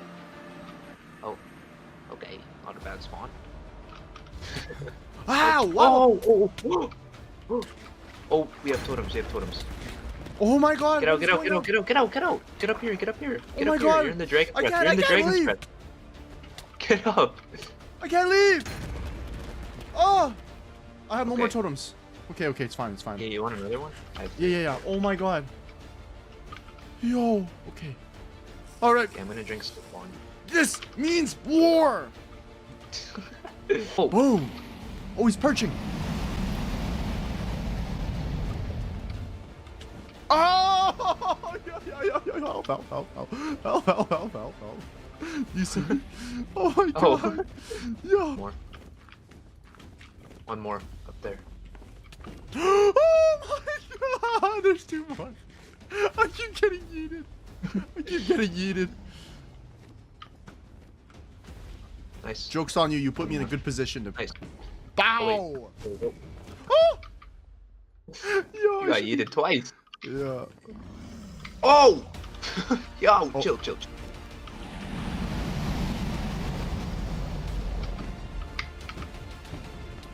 Ow. Oh my Great God. threat. Make sure you're on top of this. Make sure you're on top of your feather falling. I keep getting yeeted. This Ender Dragon was really having her way with me. I could not get even close to her. The moment I did, she would yeet me into the air and literally scare me, like, so bad. Thank God for feather falling. It literally is the MVP for this battle here. Her loyal minions, the Endermen, were going crazy on us as well. Oh my goodness, this was a battle, let me tell you. Oh yeah. It's close. This is it. This is it. Oh. Come on. Oh, come on. Ah, let's go. Boom! Come on. Boom! Let's go. Give me the loot. Give it to me, man. Oh, yeah. Look at these orbs, man. These orbs are... Oh, some of it's going in Oh, the... yeah. Oh, the water. GG. I'll do the honors. Bow. Oh, boom! All right, I'll place it. And I'll play. Can you get a clip of me 360ing into the portal? Agreed. I can do that for you. If that's your one request. 720, 720. I literally saw nothing. That was anticlimactic. I'll show you how it's done. Come on. Ay! Ah. Broke my kneecaps back on in the way. bed. The kings are back, man. The kings are back. Time to enchant some new gear. C4. We take those. Oh, here. Oh, silk touch. I got a silk touch one now. Here, you can have this one. And I'll keep this one. Nice. Bane of Arthropods 4. Are you kidding me? Fire aspect 2. Give me the loot. Looting 3. Let's go. It's huge. Ah. Ah. Let's go, boy. As you can tell, the boys were kind of hype after beating the Ender Dragon. I don't even know what that was. But anyways, we got a silk touch pick, which was huge. We called it the super awesome silk built different because it was simply built different. And the boys were on a high, you know. We were feeling nice. You know, I had to place the nice dragon egg right beside Pinky. I know he'd hold it down. He'd take care of it. He's the flexor. So he's going to be taking care of that and be hanging, you know, just making sure it's all good. So what we ended up doing right after that, guys, is we started preparing to make an end farm because we needed levels, guys.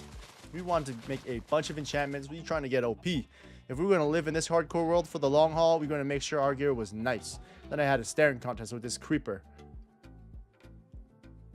Pretty sure he won, though. It's okay. It's okay. With our new tools, armor, enchantments, we spent the next couple days just strip mining, guys. And let me tell you, look at the durability on my pick as I'm beginning this strip mining trip. And at the end, just keep track of this. Like, I have never mined so many blocks for so long in Minecraft without finding a single diamond. Like, this was probably one of the most tilting strip mining trips I've ever done in my life. The only time I found diamonds was in this minecart with a mending book, which was amazing, first of all. And I'm pretty sure I only mined, I want to say like I only mined 4 or 5 pieces of actual diamond. I had silk touch, but Justin had fortune. So, you know, luckily that could multiply what we actually found. And it was definitely worth it. I guess 28. That's funny. That's 37. Not bad. Oh, nice. Now that we had all those diamonds from day 73 to 77, we started building our simple Enderman XP farm. It was the design wasn't too crazy. We didn't want to take the risk of doing the one that drops into the void because neither of us were comfortable with doing the void one. And this one here that we did actually works really well. It's super efficient. No risk whatsoever. We just didn't want to die, okay? Justin was in charge of the bottom design, what the room, the XP collecting room was going to look like. And I was in charge just to make sure it worked.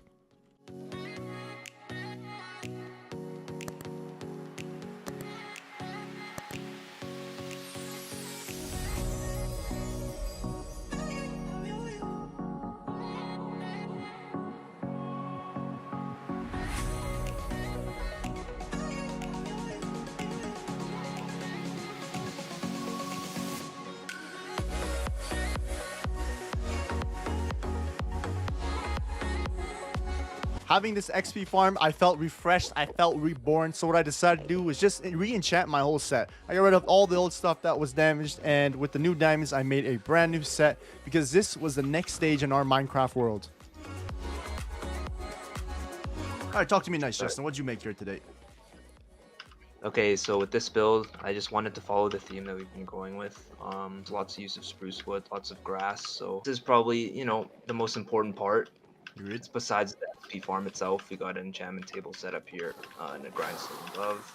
We wanted to give the effect that, you know, we're in the end. There's only a little bit of wildlife left from the overworld. And so my plan here is just to encase this in glass so it looks like, you know, we're preserving this tree.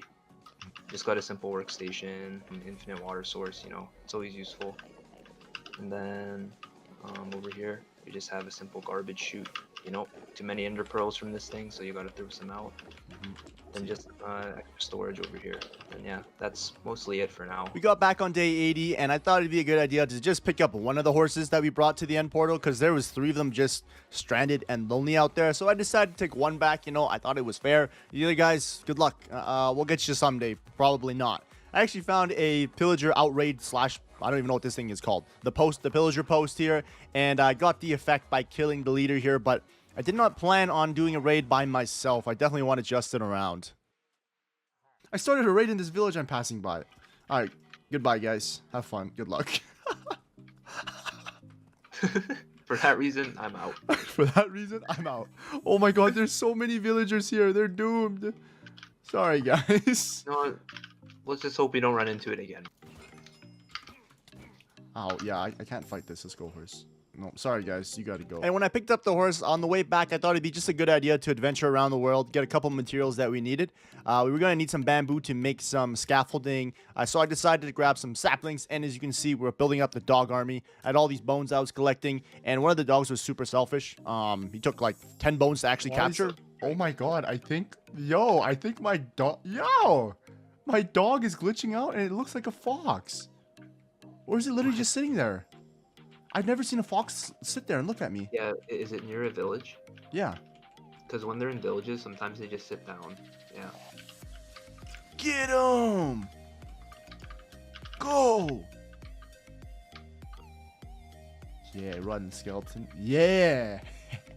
Yo, this guy's running for his life. Get him! Yo, he's kind of nice. He's dodging these dogs. Ah, I see, bud. And after I got back to the base, guys, a big operation slash big build that you guys probably seen in the thumbnail and previewed. It was finally about to go down. Me personally, when Justin suggested this build to me, oh my god, like obviously you guys are gonna know right away, so I might as well just tell you. But Justin wanted to undergo building a dragon.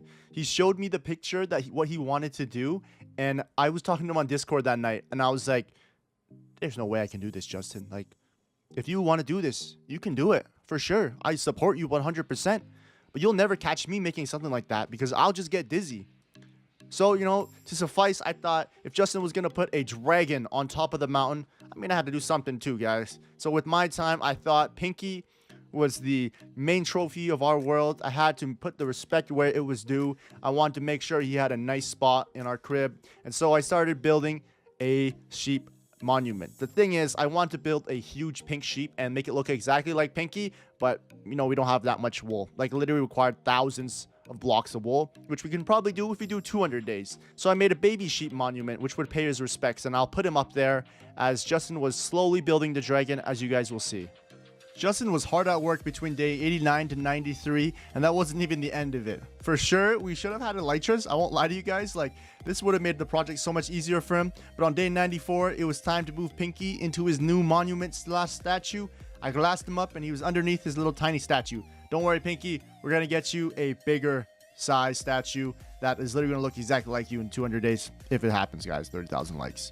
And on day 94, I made sure the dogs were holding down Pinky's old fort, and the little baby dog hopped on top. I ended up naming him Dinky. Put a pink collar on him so to make sure we knew who he was, and he was going to be the new Pinky in his old trophy room. We were nearing 100 days, and Justin was kind of finishing up the dragon. It was a lot of work. You know, he had to do the wings, and he was literally breaking and putting blocks back in. I honestly don't blame him, and I'm so proud of him. Day 95 to 97, I started to finally put some aesthetic to the bridge that brought us up towards the mountain. I mean, it wasn't a Justin standard bridge, but, you know, it was definitely something we needed because it was just straight spruce stairs, so that was nice. I even made a walkway towards the chest room for this area just to complete the look. So yeah, it was a little bit of housekeeping around these couple days from 95 to 97, and then, guys, came day 98. Justin had finally completed the dragon base. As you can see here, this dragon stood over the mountain, over our whole compound, looking over for all the dangerous mobs. And it looks so good in shaders, guys. Like, oh my god, it literally was insane. Justin has a message for you guys, though. This is not the final product. He wants to work on it if we do 200 days, and he has so many more ideas for it. So let's make sure we can get to 200 days here. And on day 99, I traveled out, found a pillager, and we started a raid and saved the village because we wanted a little piece of action. because we just wanted to get that last piece before day 100. And on day 100, guys, it was bittersweet. I feel like the days literally just flew by. So we spent day 100 just looking over everything that we did in the 100 days, all the adventures, all the memories, you know, the fact that we lived 100 days. There was a couple close calls, I won't lie to you guys. I really enjoyed our builds this series. It was a really nice natural KV. I don't even know how would you guys even describe everything. So on day 100, we just went over and just looked at everything, and we kind of just reminisced. Just looking back at it right now, just reviewing what we did in the 100 days. I feel personally like there's so much more that we can do, and we can fill out and do so much more to what we've built so far. Even though I'm not trying to take away what we did, because we did a lot. You know, we made a lot of friends, aka my boy Pinky and his predecessor Dinky. Oh my god, you pushed me. What is good, everybody? It is your boy Switch, and welcome back to another video to the long-awaited 200 days surviving on our hardcore world. And as a reminder, as you guys know, if we die, the world gets deleted. I've already shown you guys way too much information and way too many into the future with these pans, so let's get right into it. So on day 101, Justin and I left off where we started. To be honest with you guys, we didn't even know. We were kind of getting ourselves grounded. It's been a while since we played on the hardcore world. I mean, obviously, we love this world. We think this world is so special because of what we've already done. And we were so excited to show you guys what we've done in the next 100 days. So, go all the way. What do you mean? You can't fall out. Like, I don't.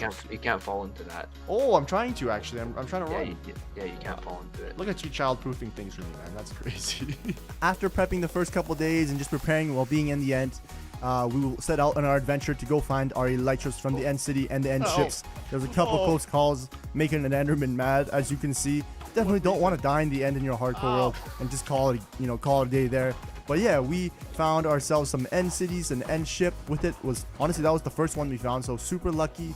The loot was actually super good in these. I mean, obviously shulker boxes are always good to have, just to have more storage. And I always find going to the end is like always a fun trip to do, just because it's so much more different than the overworld, and there's just the loot in general, fighting different mobs. Just you're literally climbing across the void. And I'll say it again, the loot is insane, guys. Infinity. Wow. Nice. Mending pickaxe. I'll take that for now. Did you go to both loot towers? Oh yeah, I'm on top. Let's go. I was just killing the. Oh, shoulders. nice little 6 diamonds. Oh my god. You can't make this up. Diamond shovel, efficiency 5, unbreaking 3, mending fortune 3. Yo, you can't make this up. It's literally the best pick you Oh can get. my god. And then there's also a diamond shovel with mending and silk touch in it. Yeah, and that's usually. Oh my god. Fire prot 4, helmet, unbreaking 3, respiration 3. Alright. Boxes, 1 sec. Oh, you're like that? Yep. Like, I'm literally like right on it. Okay. 3. I'm coming. Please hit the ship. Oh yeah. Oh yeah. Ladder. Alright, let's breach. Alright, of course. Instant health pots. Show me the money. Man. Ah. There it is. The first one. Ooh. Not a bad helmet. What do we got in here? Mending Just a pot helmet. 4. It's not too bad. You can have that one. I'm taking this. Would you like to hold it? Get your achievement. I'm gonna go ahead and put that in my ender chest. And of course, we cannot forget the dragon head after we got the elytra. And as you guys know, the elytra changes the game in Minecraft. When you get an elytra, your movement just turns literally insane. This changed the whole hardcore world and the trajectory where we were about to go. So we spent our own time. Justin and I went this way. I went that way. And we just kept looking for our own loot. And we actually ended up having a really successful trip with lots of loot and lots of adventure. Oh my god, you pushed me. No, I didn't. Oh, I literally didn't. I'm being bullied. As you guys can see, Justin tried to kill me. He sabotaged me. What do you guys think? Justin pushed me off, guys? Because I think Justin was out to get me. Oh, God. Thank God I had my totem there, because it would have been literally game over. Like, we would have said goodbye to our world. Thank God for that totem. Yeah, and we didn't have a bed that was set or anything like that, because I think we took one before we went to the end and we broke it because we didn't want to blow up in the end. But when we got back on day 115, we organized all of our stuff from the looting phase and just all from the end, and it was actually so much stuff. So right after that, on day 115 all the way till day 16, we just started doing this little moat for the villagers that we started the last 100 days, but we didn't get a chance to. Midway during that, we were like, no, this isn't gonna work, it's too close to the village. So we found a spot that was like pretty close to the village but not too far away, where it was pretty open and we could think of doing like a village slash moat build. So we started clearing trees all of day 117. This took us a few days to actually start this kind of moat slash village castle theme build we were doing. Basically, the main goal of this was to have villagers inside of this compound with a moat so they wouldn't get hurt from mobs from the outside, but also if there were any raids or pillagers coming, then they would fall into the moat and we could kill them. As you can see, we have our very first villager, the baby villager. So that will be the beginning of our army, and as the days go on, you can see Justin's feeding them real well, of course, and there's more. The numbers are adding up, and I got a bunch of lava buckets to make a lava moat. So if any of the pillagers or any mobs at night tried to access our villagers, we would just, you know, have them fall in through this big opening and they would die. It was perfect for them. The villagers had nothing to worry about.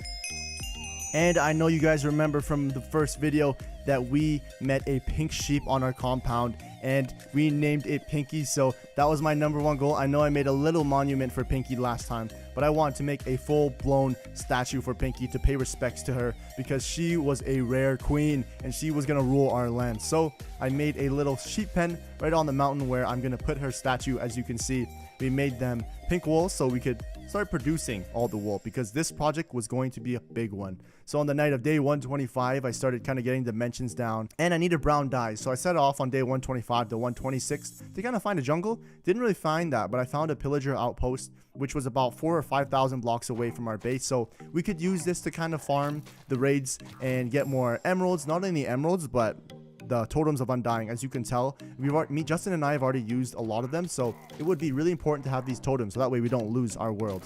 And I killed the leader of the pillager outpost and I had the bad omen effect, so I actually took it to our little outpost to see if it was gonna work and if there was anything else we could do to make it a little bit better. And the raid started.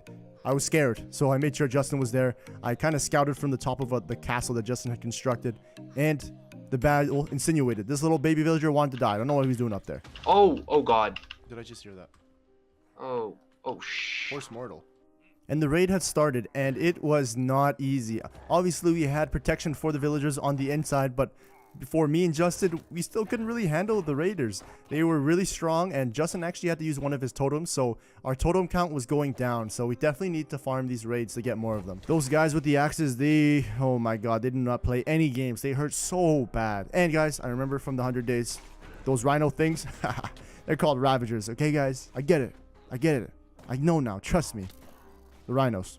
The boys were definitely struggling, I'll tell you that. Yeah, get him in the pit, man. Especially the axe. I'm at half a heart right now. I'm running into the caves. As you can see, we were not down bad, but we were down horrendous. It was terrible. We literally ran out of food mid-raid. It was a good thing we finished the raid and became the heroes because there was no way we were going to heal our hearts after that. On day 129 to 149, we actually lost the footage on these days, which makes me super sad now that I'm going over it. Like, I swear I had this footage. I don't know where it went, but I'm going to make it up to you guys. I promise in our next type of video here, I'm going to choose one of you guys, the fans, in the comment section below to be named one of the things in our world. So let's get back into it. I'm so sorry we lost 20 days. We were actually kind of exploring the nether because Justin wanted to get nether brick. Pull him out to the lava. Let's go. Who needs a bow, guys? He died? It's a spectral arrows in here. Oh, I can use these. Oh, there's another dude right here. So. Oh, yes. Ancient debris. There was one in here? Yeah, I took it. Wow, nice. Oh, the spectral arrow diff. Let's go. Yep. Oh, another ancient debris. Let's go. But maybe not. Let's hit the loot. Oh, baby. Oh, wow.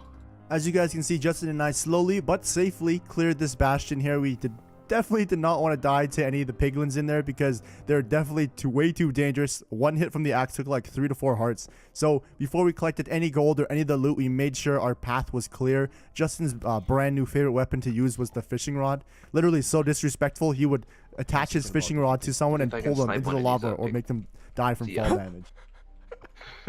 See ya. Oink. Damn, they don't die, but at least you get them off the best Let's got him out of here. Holy, I feel like a tiny ant. Yeah, so we found some soul speed boots in a chest, and I've actually never used the soul speed feature before, and I actually thought that was super cool. Like, I don't know, I was like super zoomed out and running around like crazy. And when we got back, I boxed Justin in the chest room with this quartz here to make sure he mined it, because he had the fortune pick, so I was gonna make sure I got my money's worth. And then I started my first project on the pumpkin farm. I was actually super proud of myself because I never deal with redstone, and Justin began construction this, I want to say it's like a wood dome for the beds and the platform in between where the mountain where Pinky's structure was going to be and Justin's dragon.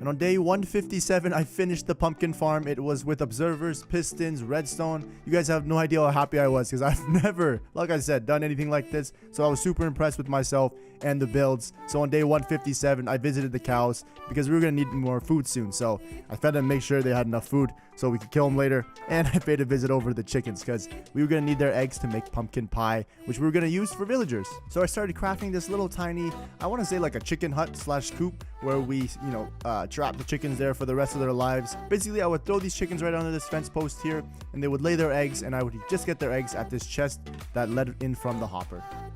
And day 159 to 168, guys, the passion project had begun.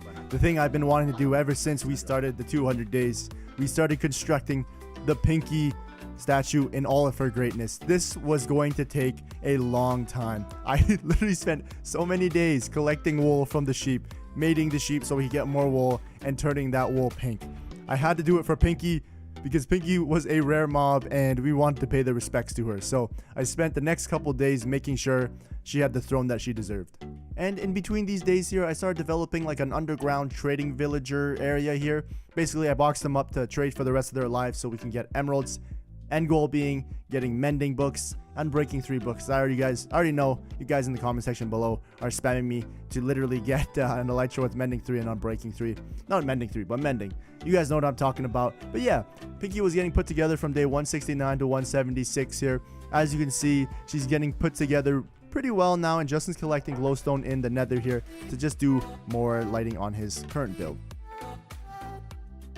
As you can see, this pink sheep statue is actually a little bit bigger than Justin's dragon, which was super cool here. And I was back over at the villager moat here, and you guys can see we have magma blocks because the lava was actually kind of too risky because we would lose the item. So Justin and I kept thinking and brainstorming of ways that we could kind of make it really efficient to farm these raids here. During this time, I also wanted to make sure Pinky had a nice little throne on top of her, literally her big statue. Like I'm making a glass dome on top of her head here so she can sit there as well. It was ready for her arrival, so on day 177, I grabbed her where I was storing her, and she actually jumped into the pen with all the other pink sheep, so I kind of lost her. It was a good thing that we had a name tag on her because that would have been a disaster. So we slowly, ever so carefully, moved her up because literally any fall at this point, you would have died. Like I would have died as well. And we transferred her into her throne. She was breaking it in, and of course, guys, we had to make sure she was covered up. We didn't want her to die. And I also transferred up her friend Dinky because I feel like, they had a few problems, but I think they could hash it out and become really good friends. So I transferred Dinky up as well. So now Pinky was accompanied by him while they were kind of overseeing their kingdom. They sat in there pretty peacefully. Didn't look like there was any problems. I was scared Dinky was actually going to attack Pinky, so we're good on that end. And then from day 179 to 184, I started constructing this beautiful platform that was going to kind of go over top of our chest room, because I know we had some trees, these spruce trees, as you guys can see in the back, and this is where Pinky's kingdom could kind of just roam. And I let him free. There's literally so many of them, and I was transferring them. A few of them were actually lost in the process and just started roaming around the mountain, so we were going to deal with that later. You guys will see later on, but we were slowly transferring as much as we could onto this platform that we'd made.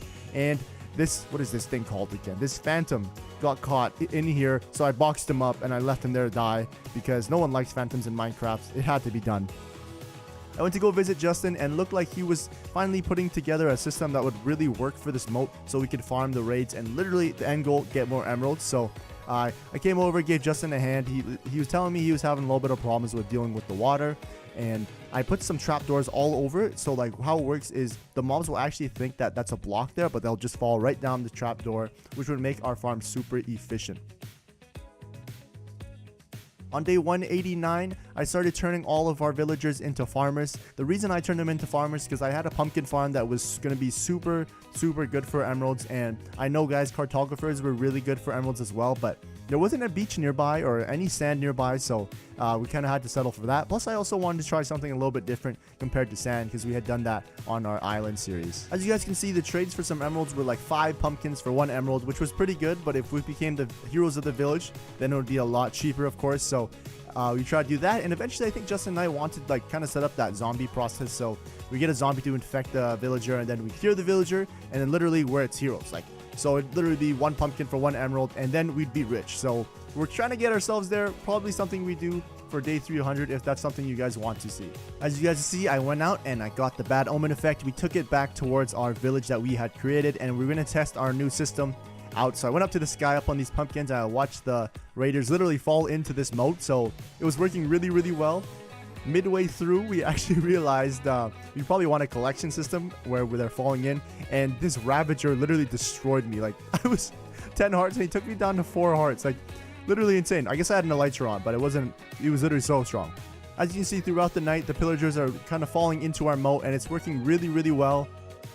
It was working so well that we can almost just stand there and literally AFK during these raids and get free stuff. So we were kind of making it a lot more efficient, and things were getting better as we were going on day by day. But as you can see, there's a Vex that could see us through that little crack that we had, and these Vex were chasing me, and it took me down so low, and I was trying to get rid of these Vex. I accidentally, as you guys can see, I hit an iron golem, and so this iron golem inside here was chasing me and going to kill me. I asked Justin to help me. It got me down to half a heart, guys. I literally almost died where it should be safe. Like, come on, guys. How does that even work?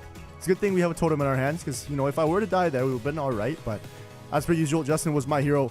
And on day 191, you know, on the nighttime, I started chopping down some trees, because some of the raiders, they actually took a long time to get towards the moat. So it was taking too long to chop. So I actually had so much fun with this flint and steel, and I burned down literally the whole entire forest around us. I know Mr. Beast would not be happy with me, but you know, it was a lot more efficient than chopping down every single tree. I also had a little bit of joy with the flint and steel as I watched everything burn, guys. After Justin and I became heroes of the village, the trades were really cheap and we can get emeralds a lot faster. But we wanted more. I know that we can stack Hero of the Village, is what Justin said. So in the future, if we do more videos in this hardcore world, we want to start stacking our Hero of the Village to make it super cheap, so we can get super rich. And then Justin started doing some support beam structures for the bed structure that he had made.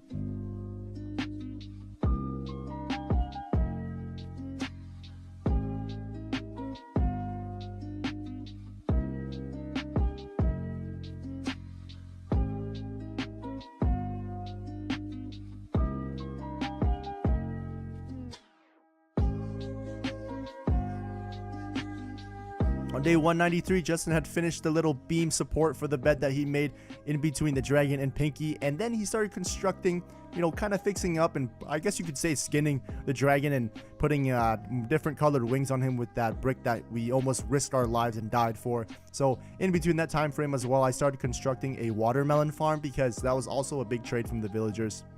The villagers were going to be definitely the biggest source of emeralds and everything that was going to progress us forward in this hardcore world, just to make sure we weren't going to die.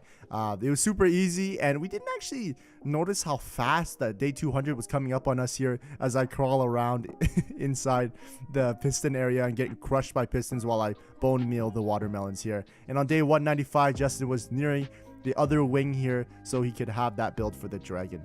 He mentioned to me he always wanted to do, if we kept doing this for every 100 days, he wanted to do a little change to the dragon on the aesthetic, or just changing the mountain, or anything on the dragon in general.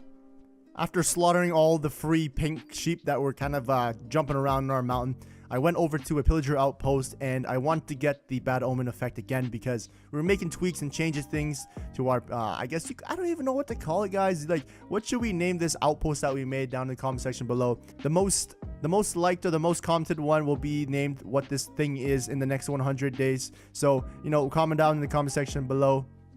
And as we did this raid here, you can literally hear all the pillagers and everything just dying. They're literally getting destroyed. That's literally what it sounds like. Wow, there's a lot in there too. Open it up. Open up the safe. I went to go take a peek over at night, and it looked like it had worked really, really well. I mean, it was, the totems were showing how well it was working.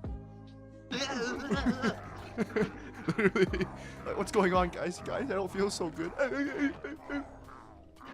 Yeah, Justin and I kind of got used to this noise of them just dying. I kind of liked it though, because it meant that we were really, really safe. And when that raid was over, I took advantage of every single sale that the villagers had.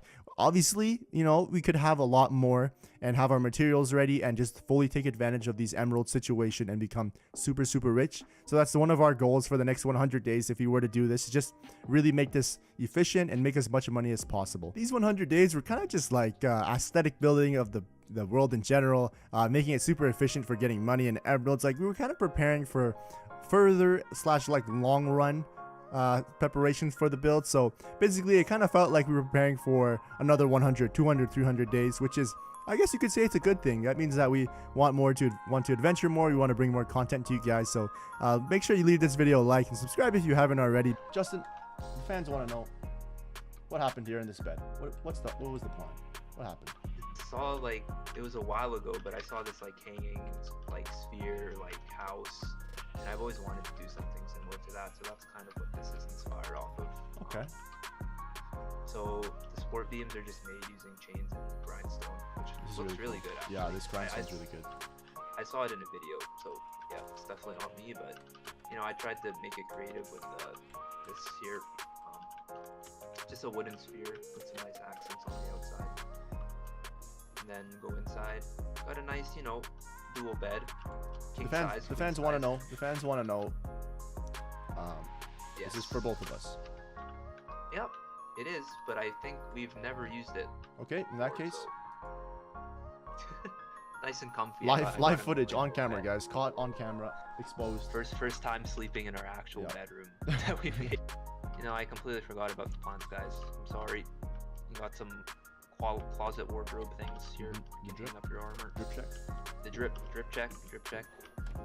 And if you head down here, you just got a nice little nice. I don't even know what this is. It's supposed to be like, it's like an attic, but it's like opposite. It's like it's a basement. attic. I don't even know. It's a basement. It's just some on top.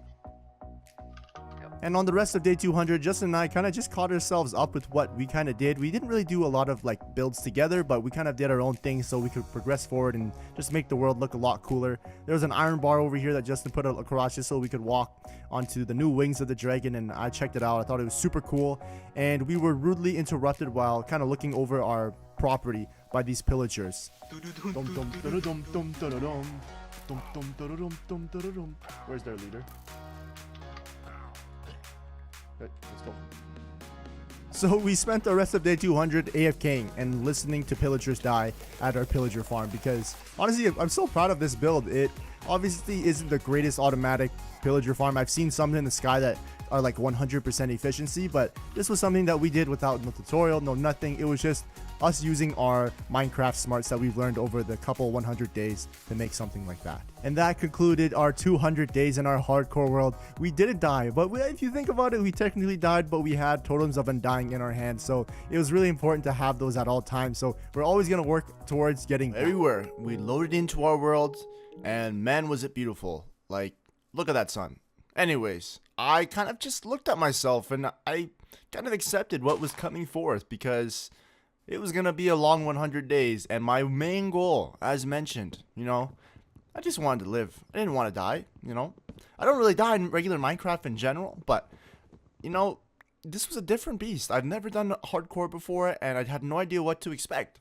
So, just like every other Minecraft start, got myself punching trees, collecting a little bit of stone, and just making sure I had all the tools to survive.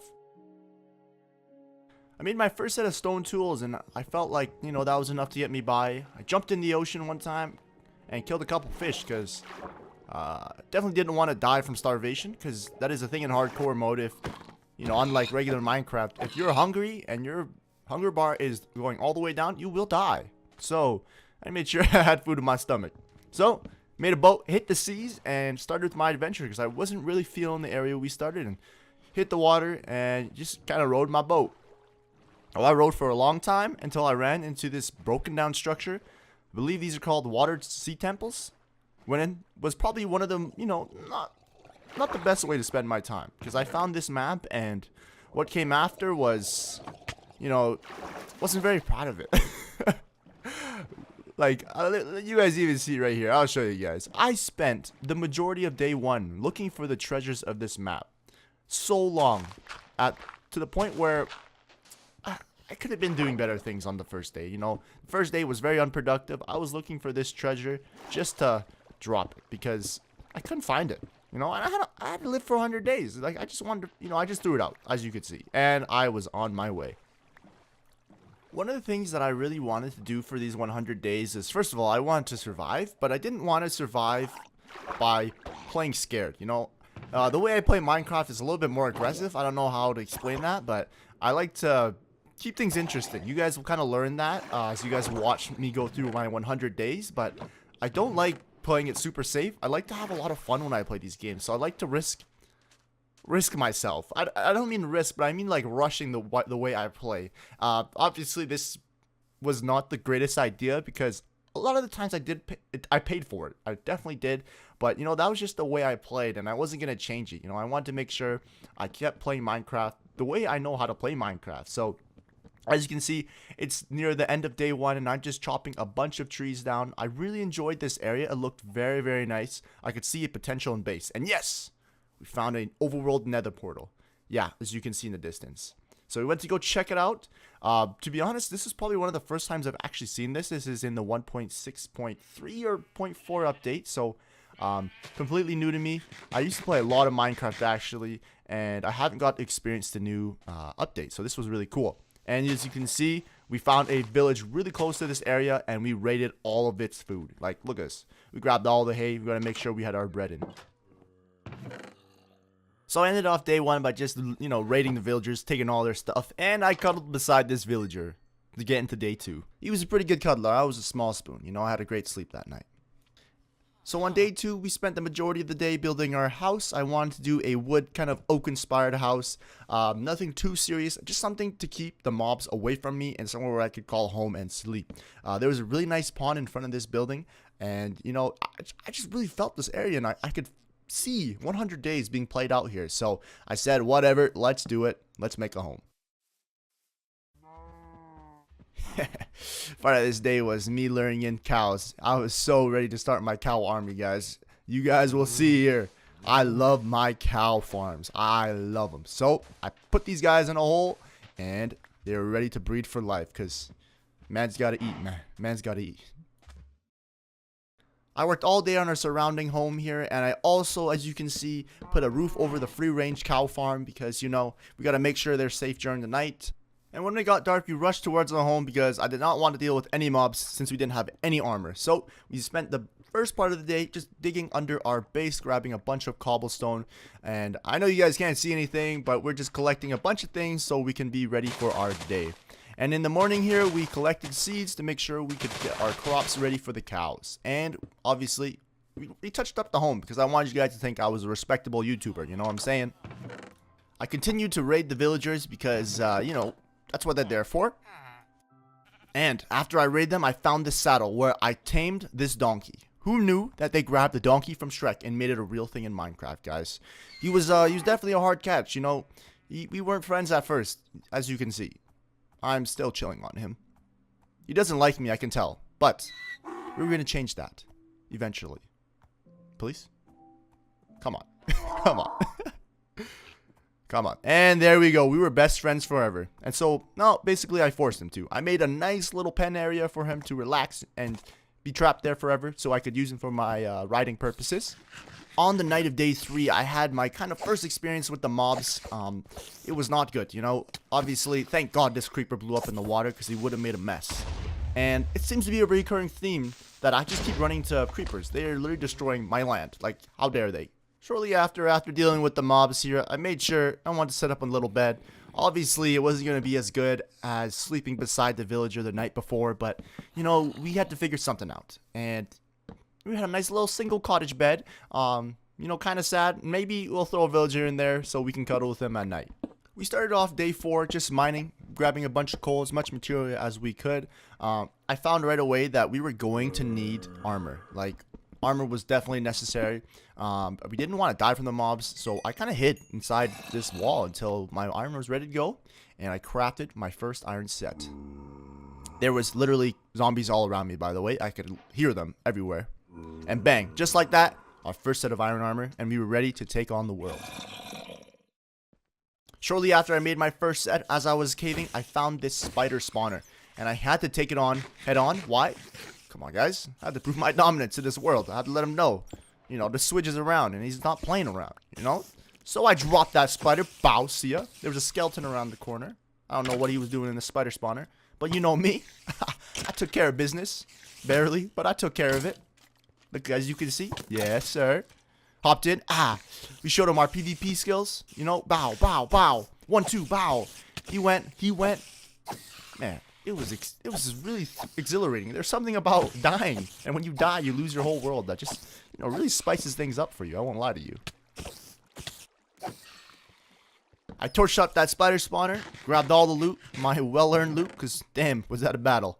And I was on my way. And, of course, creeper. Obviously, nice little creeper. You know, we continue collecting iron, coal, everything we could find because, you know, we could use all the resources we could get our hands on. And this cave that we found ourselves in on day 4 was extensive. It was huge. It was a ravine inside of a cave inside of a ravine. There was a nice little creeper. I just wanted to get as much as I could. And as we were exploring this cave, we tried to find a nice little creeper. And we were just trotting along until we found our very first piece of diamond. Yes, sir. It's only day 4 and we have diamonds. And of course, you know, creeper has to ruin it for us. So we have to take care of business as per usual. You know, he's being kind of difficult. There we go. See ya, bud. We made sure the area was clear. We blocked off this water. Make sure we could access these diamonds here because we were ready to cash out. We can see one on the surface here. So we got 1. Oh, I see 2 more. 2, 3, 4. Oh, you guys see that? I just flicked on that spider, man. I'm telling you guys, I'm not playing around. 5 and 6 diamonds, guys. Like, come on. 6 diamonds off rip? I was so excited and so ready for our world. And I'm not even kidding you. As soon as we hopped out of there, watch this. Bang. More diamonds. 1, 2, 3, 4, 5, 6, 7, 8, 9. Guys, I can't make this up, man. Look at me. Come on. I even looked at myself. Like, you can't make this stuff up. Guys, I was really feeling it. Like, this cave, I could feel it was holding the treasures. So I continued looking for these diamonds because our luck was looking immaculate right now. So we kept searching. We were looking over this lava bed because usually we find diamonds over lava, but you know, I couldn't find any more. So I kind of gave up on it, and I was really happy with my find. So I started going back up to the surface.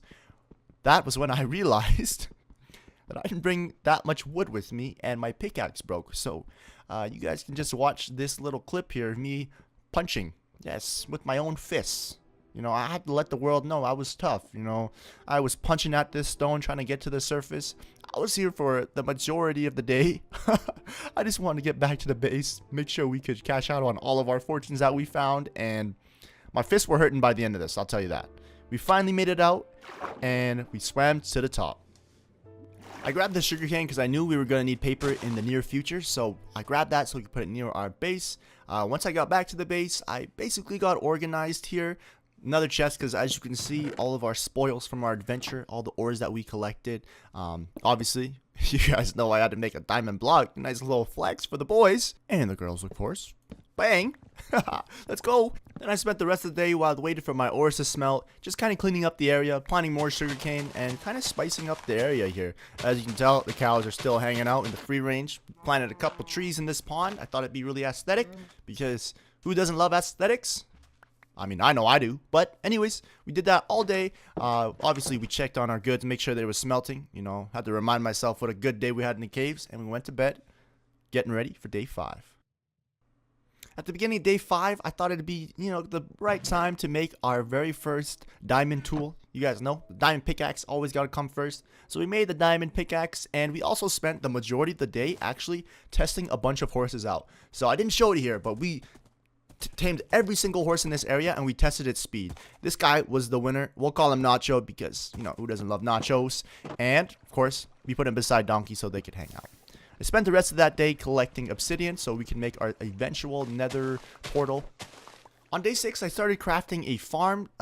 It was a really simple farm. We didn't want anything too crazy. We just needed something to feed the cows. And for now, actually eat bread, because bread was definitely going to be the main source of food until we had our cow farm ready to go.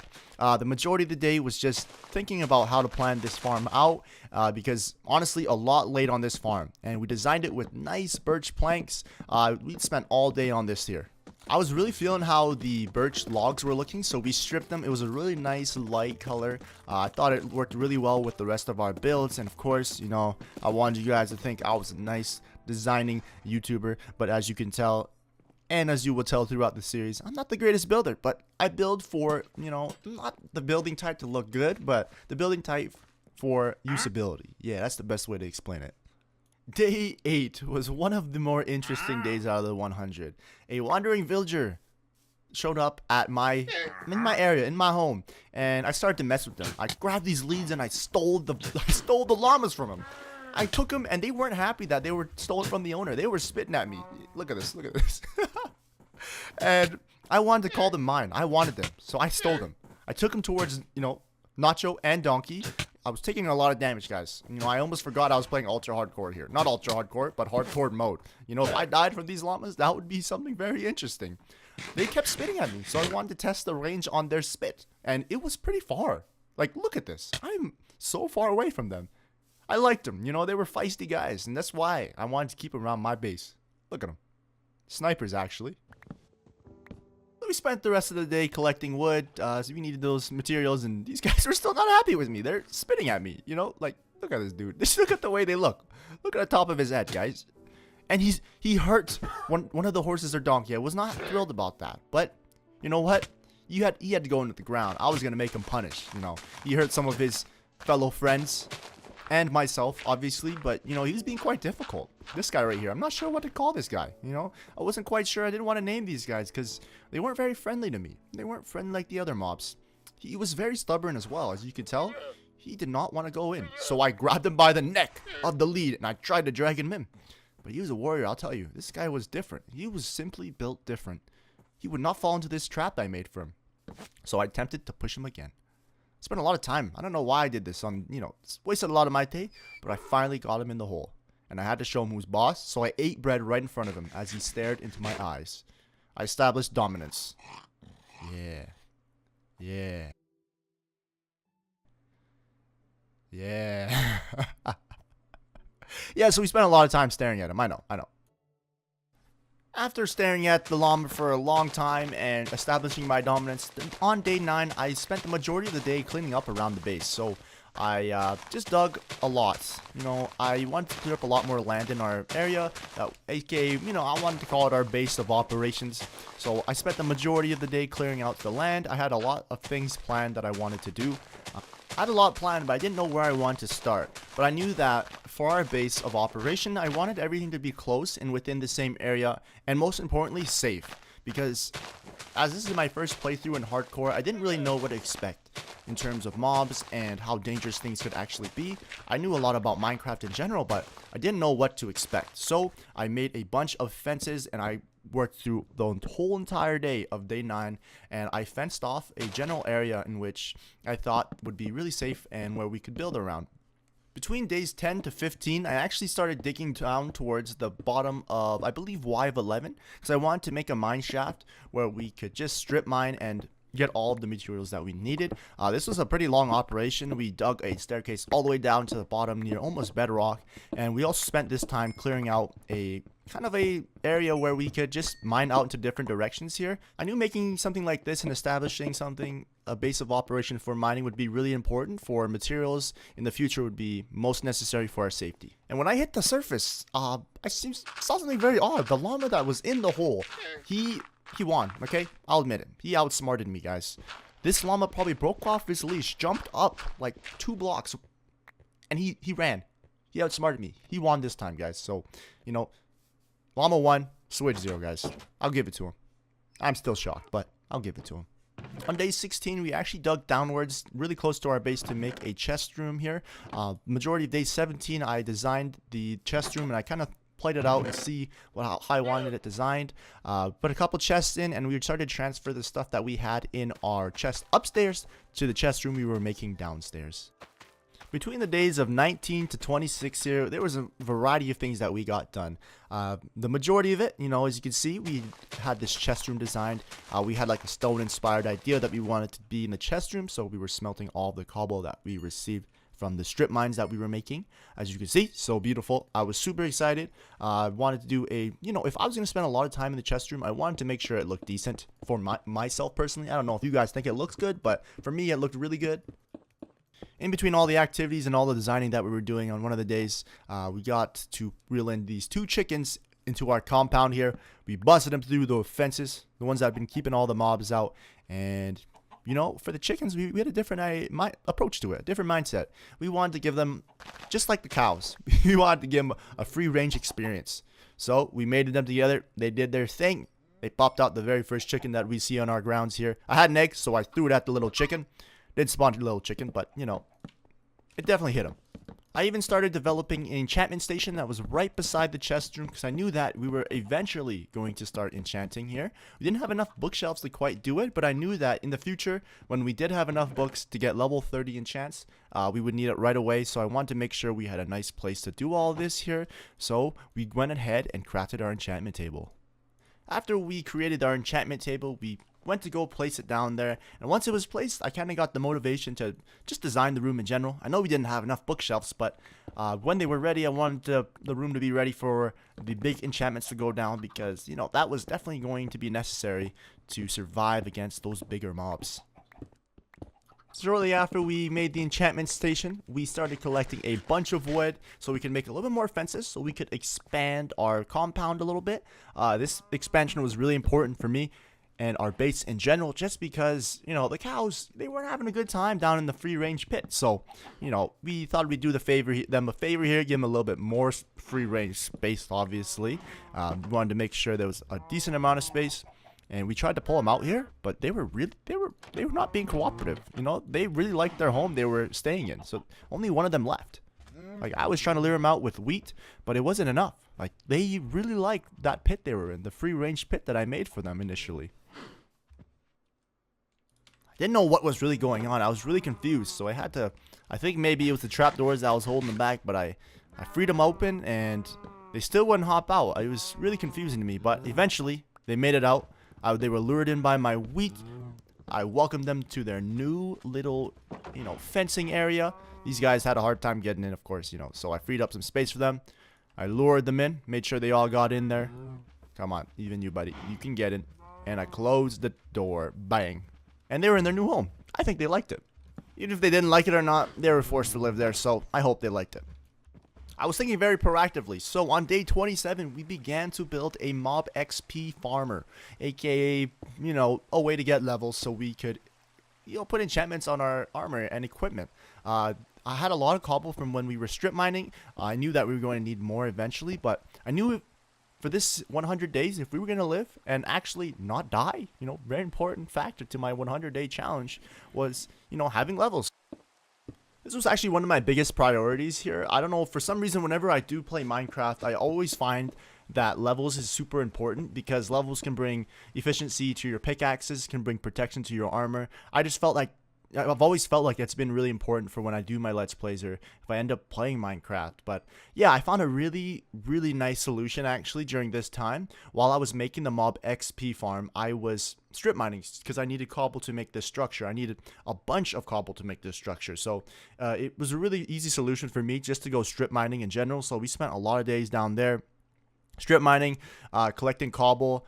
Obviously, as you guys can see, we found diamonds along the way, but the main goal here was to actually get cobble because, you know, cobblestone is probably the easiest block for me to get, so that was the easiest way for me to get this and to at the same time get more resources like diamonds, iron, and all that stuff.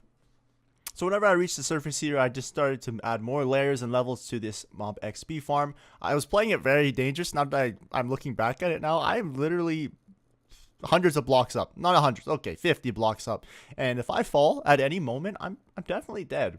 So we spent a lot of our time just developing this mob farm. It was really simple. I actually tried a new design here. Instead of having waterways push on each level, I actually thought the most efficient way just to save time and resources were to actually just have one.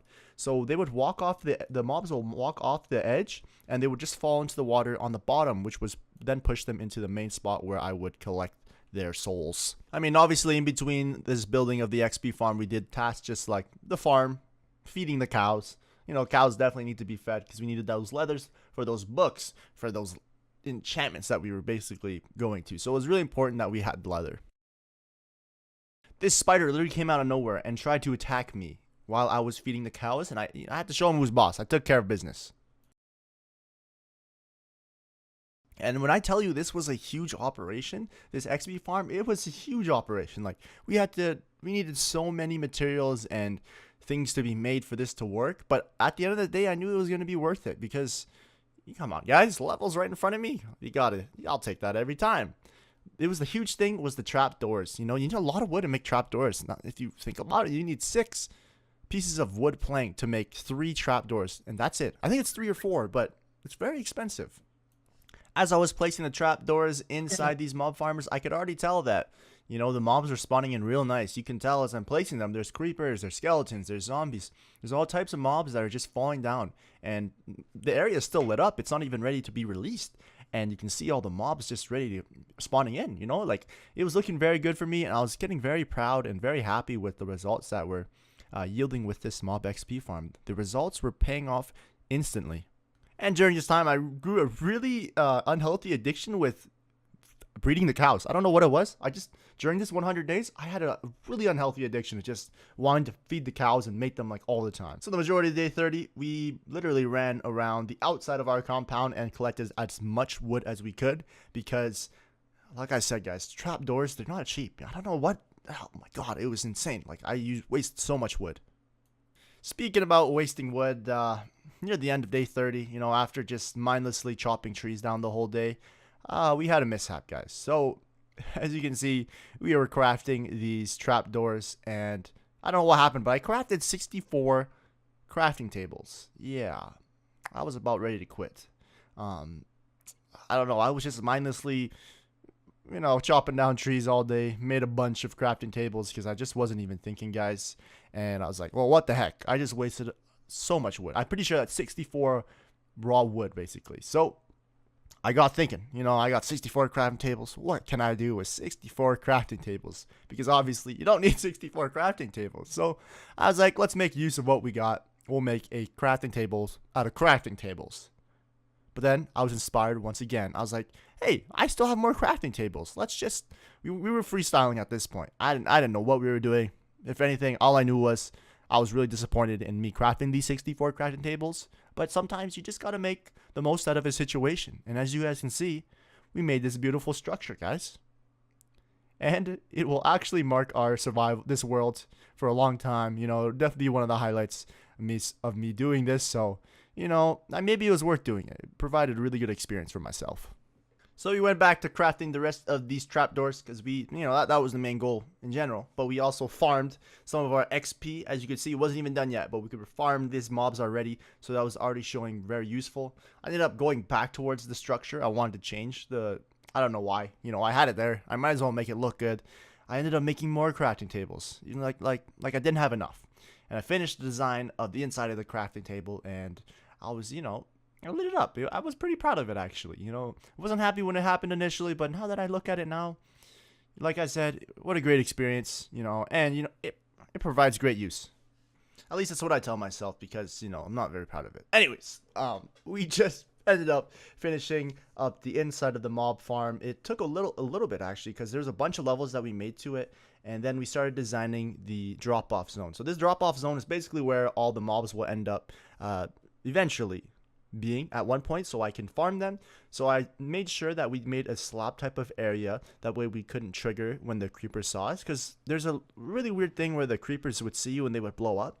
So I made sure that I would not be able to trigger that. I put hoppers below the spot in which the mobs would drop, so we could collect all of the goods, and that actually proves really useful later, because we needed all the stuff that the mobs dropped eventually. Of course, you guys know my unhealthy addiction with the cows. And then we actually built a more, like, this is what I call more of access points. So we made ladders to the top of the structure, and each of these blocks almost represents when I can dig in, because sometimes with the mob spawner, spiders will spawn, and the spiders don't actually drop down, so you need to go up there and clear the levels by yourself. I actually eventually made a AFK area near the mob farm. It wasn't really used that much. And after all that hard work and making that mob XP farm, we could finally cash out on our rewards. I think it was finally time to make our first level 30 enchantment. And we decided to go with the diamond pickaxe.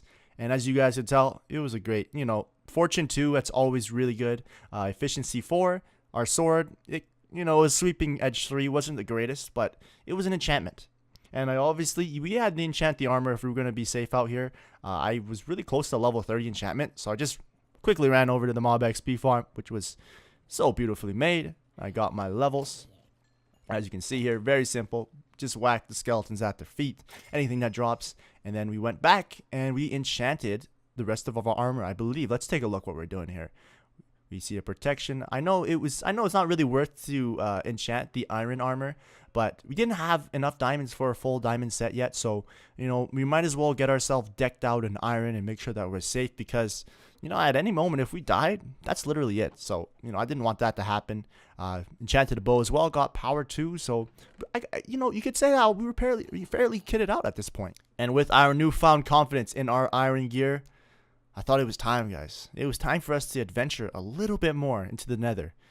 You know, this was something, guys. I hope you guys are ready, because between the day of 33 to 36, oh my god, it made me rethink hardcore Minecraft, because it was definitely a different breed. Even though I had enchanted gear and all this, I was not ready for what was waiting for me on the other end.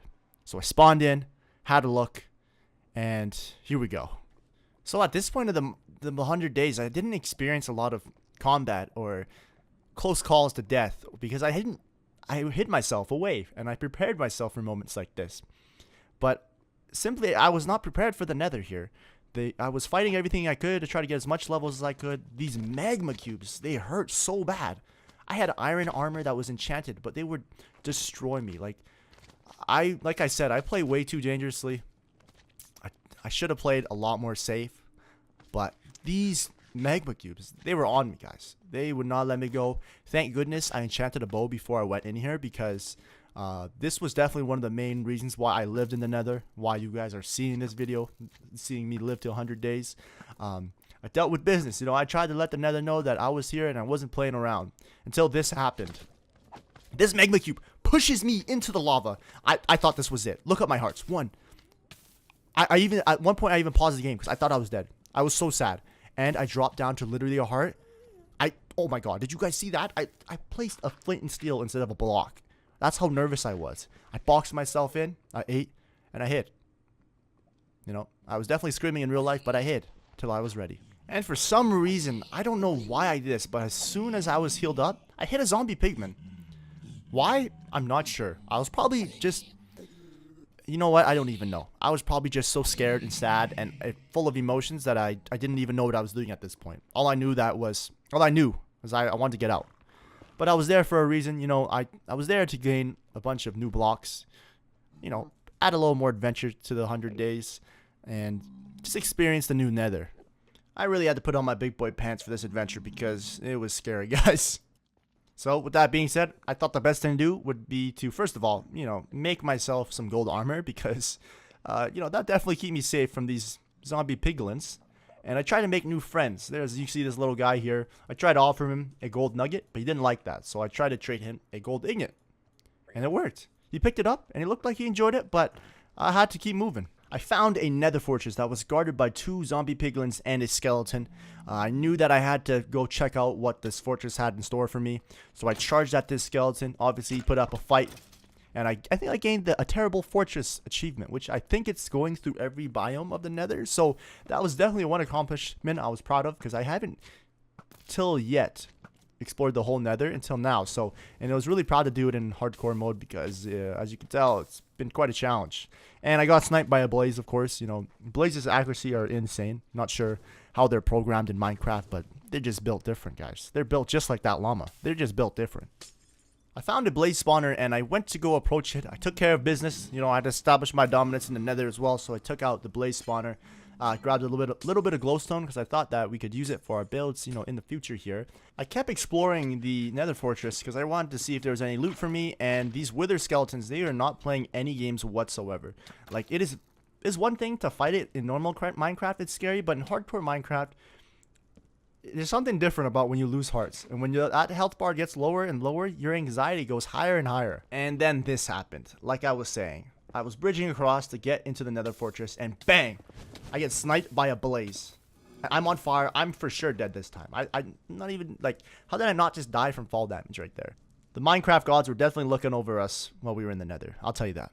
And while I was exploring more of the nether fortress here, I ran into something very odd. It was, the best way to explain it, it was like a skeleton convention in the nether fortress. They were fighting each other. I'm not sure why so many of them spawned in this room, but I got in a nice little tussle. I was taking out all my anger on these skeletons because I almost died twice. And I'm terrified at this point. So my anger had to be taken out on these skeletons. And oh wow, I enjoyed it, man. I enjoyed it a lot. Until I found this final boss skeleton. Decked out in chain armor and a bow. Like they want me to die. For sure. I was convinced I was there in the nether to die. I was ready to die. I'm not even kidding. And then this happened. I'm wearing gold. And this guy starts attacking me. And I was trying to get a block to make him my friend. And he crits me. Look at my health bar. It goes to half a heart. He takes me to half a heart. How did that even happen? Did he just crit me? Are we playing Minecraft at this point? Or are we playing some type of combat game? That was insane. At this point, I was just questioning why I was in the nether anymore. This is the 3rd time I've almost died. I fully boxed myself in, and I just sat in there. I recollected my thoughts, and I just had to just process what happened because why am I even here, guys? So then I tried to make more friends once again. I trapped these guys in a hole, and I forced them to trade with me. This is the first time I've ever done it before, so I was really confused on what to expect. Didn't really get much out of it. So after all these events happened, guys, I really decided to call my time with the nether. I called it to an end. After I got my resources, nearly died 3 times, it was about time to leave. So I said bye to my friends and I left because, wow, what an experience. After finally leaving the horrid of the nether, I traveled back home from day 37 to 39. On the way there, we were going on boats. We were looting a bunch of things, abandoned ships, broken down things here and there. We tried to get as much loot as we could before we went home, and we ran into this area right here. I thought it was so beautiful that I turned on my shaders, and I took a screenshot of this place because it might be the thumbnail, guys. I thought it was that pretty. After a long journey in the nether and a long journey back to our homes, we slept in the comfort of our own beds. But going to the nether was really refreshing. It really brought new motivations for me. After those near-death experiences, I would not let myself get defeated like that again. So, with all those experiences and things that happened to me, it was time for me to grind. So, I started transporting villagers from the nearby village to my base.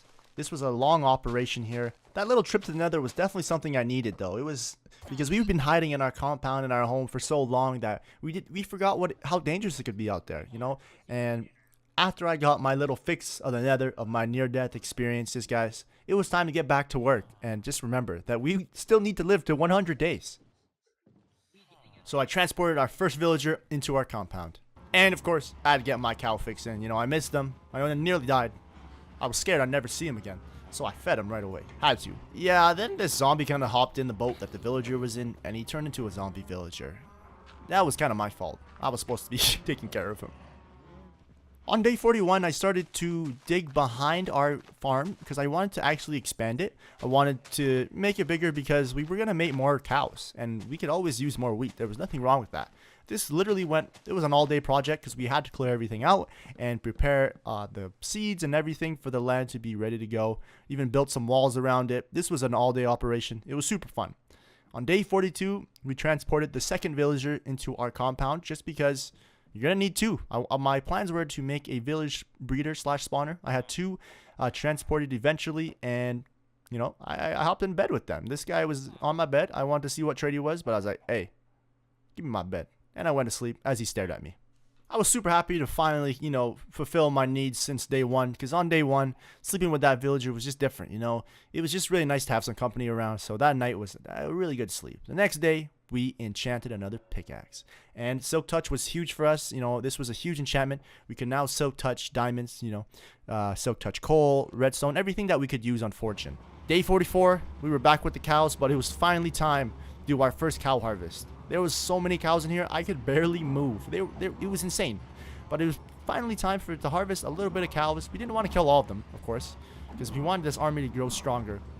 But we could have used the leather, for sure. After harvesting the cows and just having a good day with them, day 45, we started to plant carrots and potatoes because the villagers actually enjoyed eating carrots and potatoes. And if you were to feed them that, they're more inclined to breed with each other. So basically, you got to make sure the villagers are happy. My initial plan here was to make as much villagers as possible just so that I could use them and trade with them so I could get more, emeralds. And when I had more emeralds, my main goal, if you guys didn't know, was to get the mending villager. The mending villager was huge. If we were to put mending on all of our pickaxes, our armor, and everything, this would mean that we would never have to repair any of our tools. And then came down to day 46 to 50. We spent the majority of this day just strip mining because we needed more cobblestone.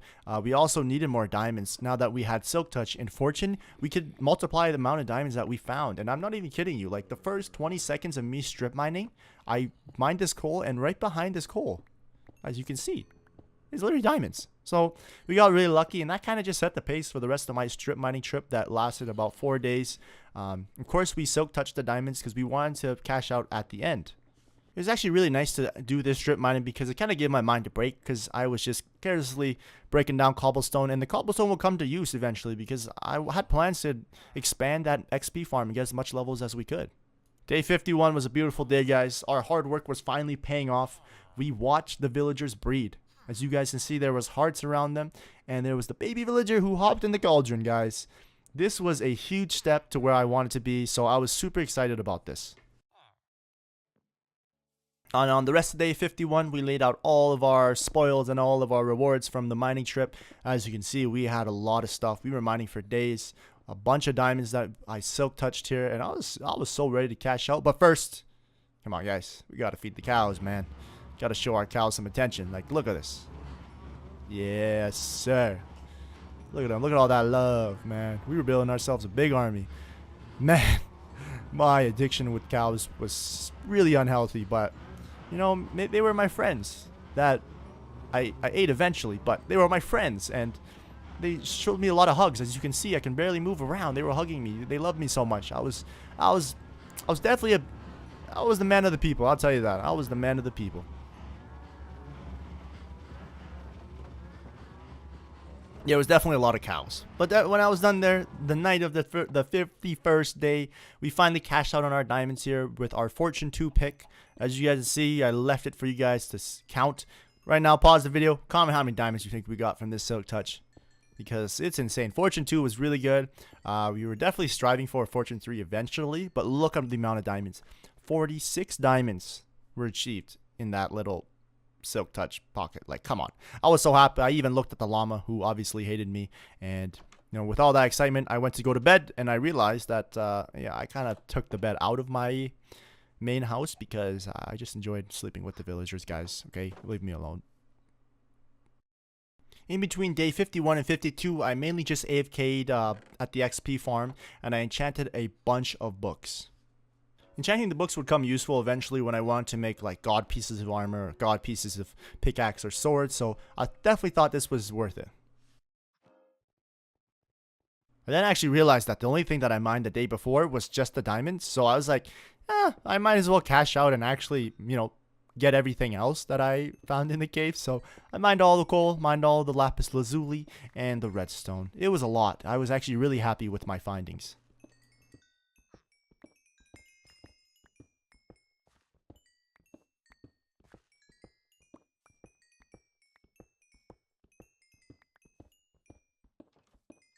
After finally mining all of everything that I earned, I thought it was finally time for me to make my first diamond set, guys. It was time to level up and upgrade in the series because, man, we've come a long way, guys, and it's only day 52, and I was super happy about that. I put myself in the diamond armor. I looked at myself, and I was like, damn, I kind of look good in diamond armor. I was getting too comfortable with it. So I thought the best thing that we could do to pay respects to the iron set that literally saved my life plenty of times is we make an armor stand and we place it on top of our beautiful, beautiful, beautiful crafting structure. Because, we should be dead right now. We're definitely on day 52, but we should be dead at this point. So I hung up the jersey, as we would say, and I posed beside it. The majority of day 53, all I really did was I kind of dummy-proof the rest on the outside of our base.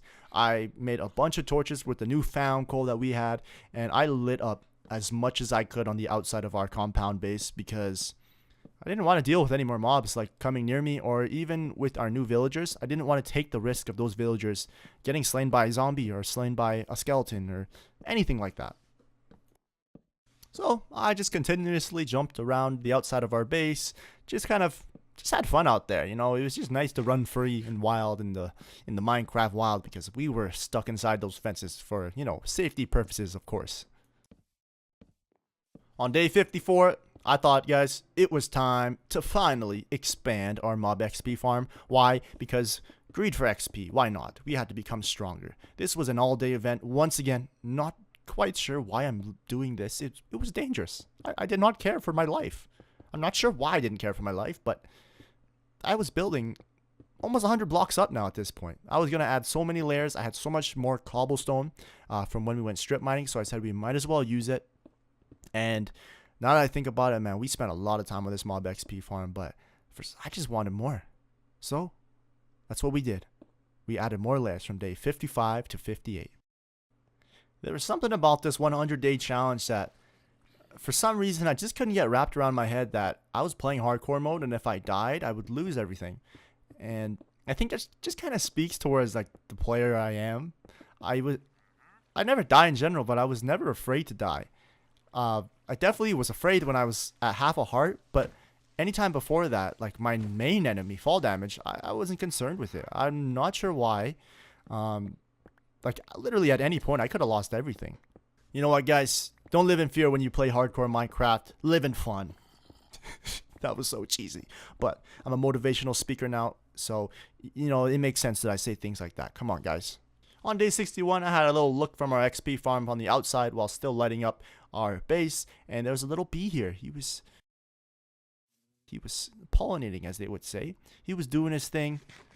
And I wanted to bring him back towards my wheat farm, so I waited for him to get into his hive, and I silk touched him. So I placed him on our farm, which was expanded from before, and I just let him do his thing. And between days 62 to 65, we grinded. We added more levels to our XP farm. We went out, we collected a bunch of wood. We added more levels with the cobblestone we had. We just wanted more levels. We wanted more. We did so much. There were spiders spawning everywhere. It was already yielding its results before we even closed out the light. So it was super rewarding. And then near the end here, we grabbed slabs and we placed it on top of the XP structure. That way mobs couldn't spawn on it. And I overlooked my whole compound and the cows, of course. The majority of day 66 literally consisted of this. All we did was farm. And I did not even realize how much farm space that we had until I, finally had to place the seeds after, collecting my harvest. It definitely takes a lot longer than you think.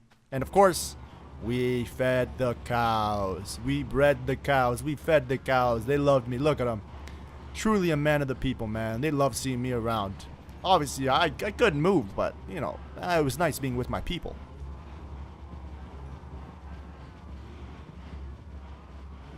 After feeding the cows that night, I thought it was finally time to start attempting to make our mending villager. We were doing all these things to finally, you know, reach this point. So we thought I grabbed one of the villagers in a boat and I transported him right behind our living shack. On the morning of day 67, we saw an iron golem. This was awesome. Like, basically what the iron golem means is the villagers that are breeding, they are very comfortable where they're at, and they're going to start spawning iron golems. So that's really good for when it becomes nighttime or any mobs want to mess with us. The iron golem, they'll take care of business. So it was really securing, and, you know, I felt really safe having them around. It was also about time we made a bridge to run to the XP farm. On day 68, Operation Mending Villager had commenced. We tried to make this guy a mending villager so many times. Like, we spent so long breaking the lectern, breaking it, fixing it, breaking it, fixing it, waiting until we had the trade, until we saw this, a power 5 book. I mean, I really wanted that, so I took it, you know, and we traded with him. On day 69, we woke up with the villagers. We just hung out with them for a little bit. We just stared at them because I liked being around them, so that's what I did. And we also moved a villager into a hole to change this guy into a librarian, because once we traded with the one with the power 5 trade, he can no longer become a new librarian. So we were trying to make a new one. On day 70, I thought it was about finally time to expand our chest room, because it was getting really unorganized, because I don't think that the 9 sections was enough for me to organize everything I literally had. There's so many things in Minecraft, so this upgrade to my chest room was definitely most needed. It was a long time coming, and I'm telling you guys, the situation before this in the chest room, it was not looking good. So we spent the majority of day 71 collecting more wood, because, guys, chests, they take a lot of wood, you know. I feel like wood was definitely one of the resources in the 100 days that we always needed. So which was fine. I like chopping down trees. Day 72 was mainly spent trying to do Operation Mending Villager again, and then I finally got it, guys. I was ecstatic. I was going crazy. As you can see, I didn't even know how to act. It was about time. You guys, you don't even know. The percentage to get a Mending Villager is super low, so finally all of our hard work was paid off, and it was time for us to cash out. So I quickly covered him up. Didn't want anybody to get to him. Then I spent the rest of the day taking Nacho on a joyride, because I was super happy. I was literally going crazy. So I took him on a joyride and then, you know, enjoyed the rest of my day. On day 73, I thought it was about time we started making a furnace/cooking area in our chest room, because we just had those furnaces outside for the longest time. So it was about time to start organizing our chests, our furnace area, and just get a little bit more established now that we were on day 73. You know, it was about time, guys. And now that we were slowly getting levels from all the activities we were doing, I thought it was about time that we also enchanted our diamond armor for the safety of our well-being. You know, we have 10 hearts. We got to keep those 10 hearts. So, made my first enchantment on the chest plate, Unbreaking 3, Protection 3. Could not complain. It was alright. And Blast Protection against the creepers. So, can't complain about that either, because the creepers literally show up out of nowhere. I went to go check on our mending villager, and I was sad and confused. He lost his mending trait. So what I think happened was I didn't trade with him initially when I first got the mending on him. So spent the rest of day 73, sadly, searching for another mending villager.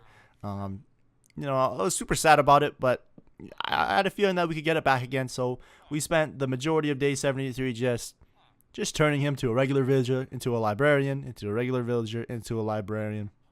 It was just part of the process, and it took a long time, I'll tell you that. And then we finally got it here, as you can tell, you know, after a couple thousand tries, we got, hold on, there we go, we got the mending villager, finally, and I didn't want to make the same mistake twice, so I wanted to trade with him right away. I ran, got everything I needed, and I confirmed our first trade, and we got our first mending book, so that was super awesome. Rushed to my inventory/chest room, made a anvil, and put mending on our pickaxe. I went to go test it out on our XP farm, and it worked wonderfully. I loved it.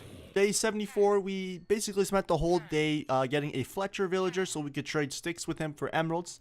I think this was probably the best way that I could get emeralds that I could think of at the time. So I made a Fletcher, made sure I can trade all my sticks away with him, and it was a good trade. It was definitely worth it for me. With the new emeralds I got from trading these sticks with the Fletcher, I finally could get myself another mending book, and I put it on the other sword. And I wanted to name it the Beast, but I ended up just naming it a regular sword because it wasn't actually the Beast. I didn't want to mistitle it, so yeah, that's basically what I did. On the rest of day 74, I made another one. I brought another villager in towards a kind of little trading post area that I made, and I wanted to turn him into a Fletcher as well, so I can get 2 villagers that I could trade sticks with. On day 75, I spent the majority of the day expanding the villager outpost kind of area where they were breeding. As you can tell, there was a bunch of iron golems just spawning in on our area.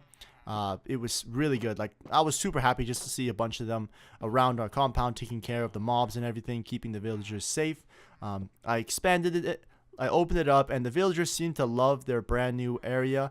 These 2 villagers here, you know, they were in love right away. They fell in love. They made a baby. So that's how nice the expansion was for them. And I was really happy that they were happy, you know. And of course, I went back to checking on the Fletchers, making sure they still had their stick trades because I didn't want to lose them. On the night of the 75th, we also, something really sad happened. I was farming the honey, and the bee attacked me. Bud the bee attacked me. And I was really confused at the time because I thought I was going to die out with poison. I've never been stung by a bee before. I just continued with my work like nothing was going on. And I watched the bee fly away. I didn't know what Bud was doing until I turned around and I saw in the distance that, you guys see him flying over there? He dropped like a fly, guys. Bud the bee dropped like a fly. He isn't dropped yet. There he goes. He dropped like a fly, but he was actually a bee, so he dropped like a bee. And I went to go check it out right away. I was super sad to see what just happened. I didn't mean to upset him for him to sting me. I felt like a very sad owner, so first thing I did, I made a memorial to Bud the bee.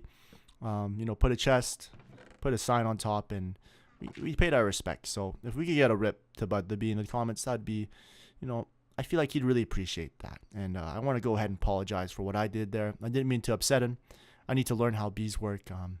Rip Bud the bee. I won't lie to you guys, I went to bed very sad that night, but it was okay. The villagers greeted me, and I felt a little bit better. They even gave me their signature. And on day 76, I knew I had to keep working because Bud the bee would not want me to mope and be sad about the death of him. So I went to work by clearing more land because the big project was coming, guys. We were making a tree farm. Why did we need a tree farm? Guys, come on. We wanted a bunch of emeralds for a bunch of mending books. In between this time of clearing land, I thought it would be a good idea to just put my shovel, enchant it to efficiency 5 and breaking 3, and also give it mending at this time because I was mowing down a lot of dirt during this time. So this really helped me in excavating process. I ended up calling it the scooper.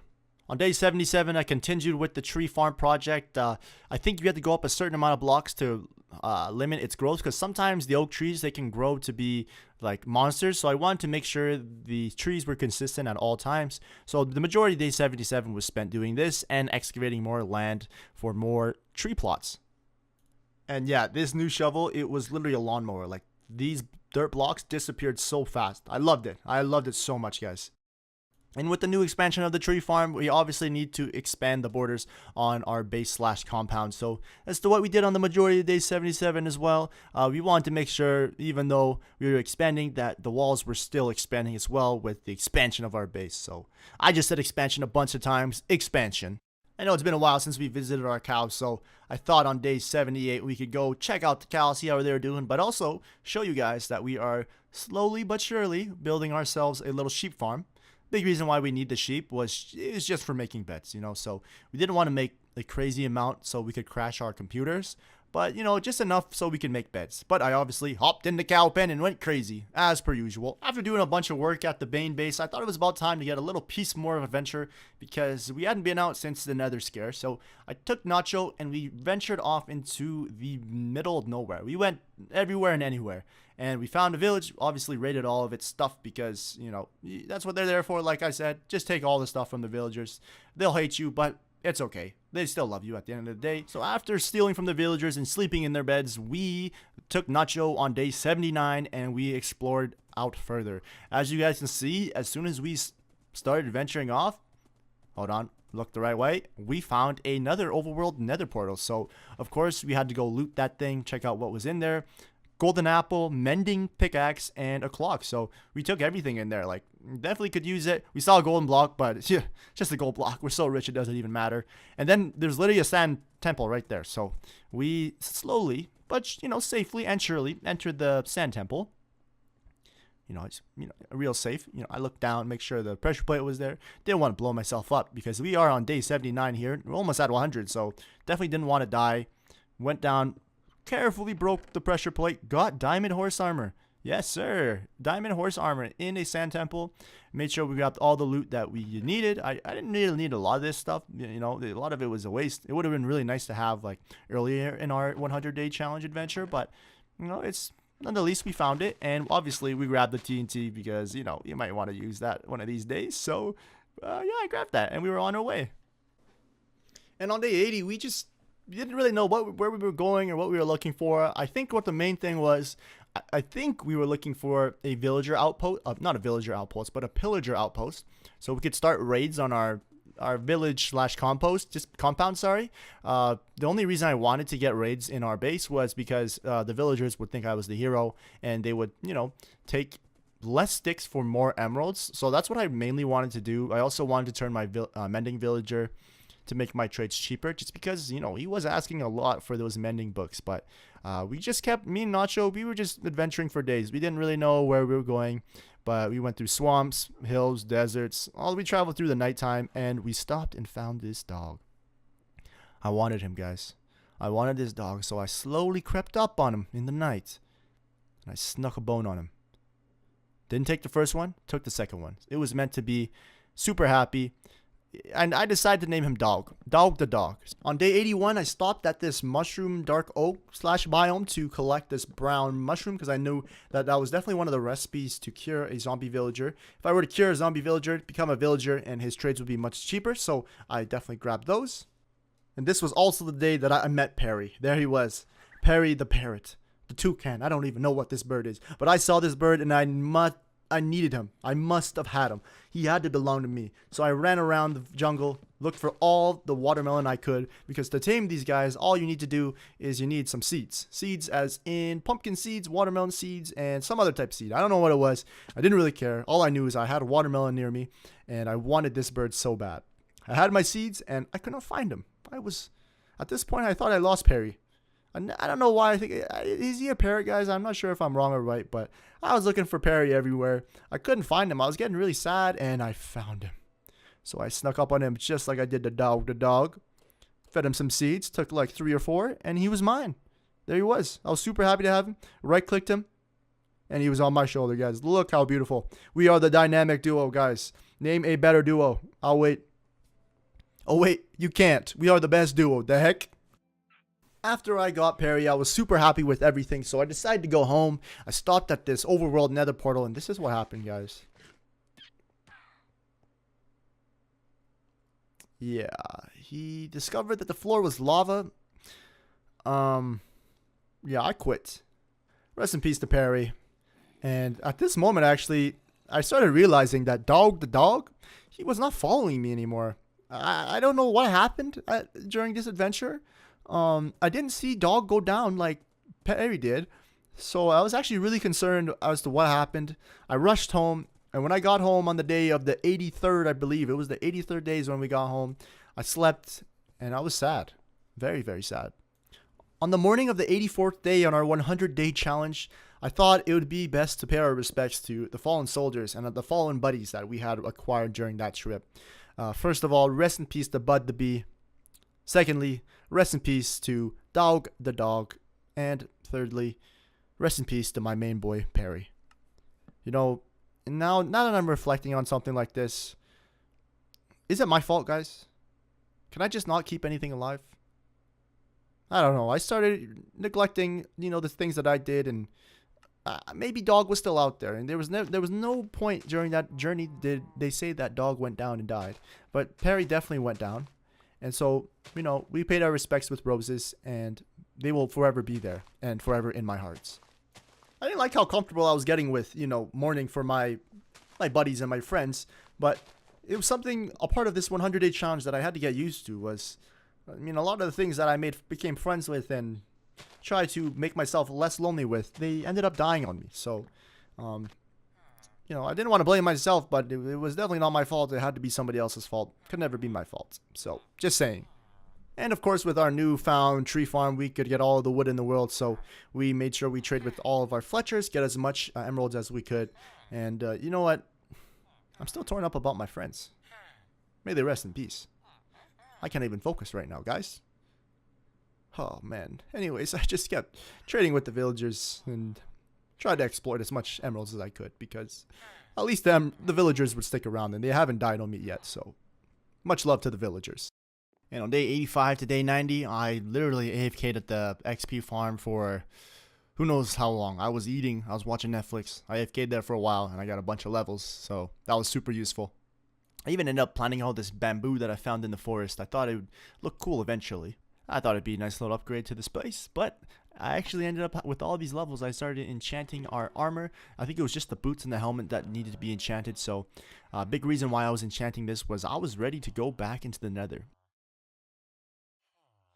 Well, I wanted to go find the end portal, and I did not have enough ender eyes, so I needed blaze powder, and I believe, what was it? The ender balls, whatever those things are called. But we needed those, the ender pearls is what they're called, and so we upgraded ourselves, and yep, we went back into the nether after so many scares. So that's what we did. I basically spent most of my time in the nether trying to look and retrace my steps of where and how I got to the nether fortress. I ended up finding this bastion, and I'm not sure if this is called a bastion, but it was broken, and these war pigs, I don't know what these guys are called exactly. I think it's, I always forget what they're called, but I ended up looting their chests, which was probably the worst mistake I made while I was there.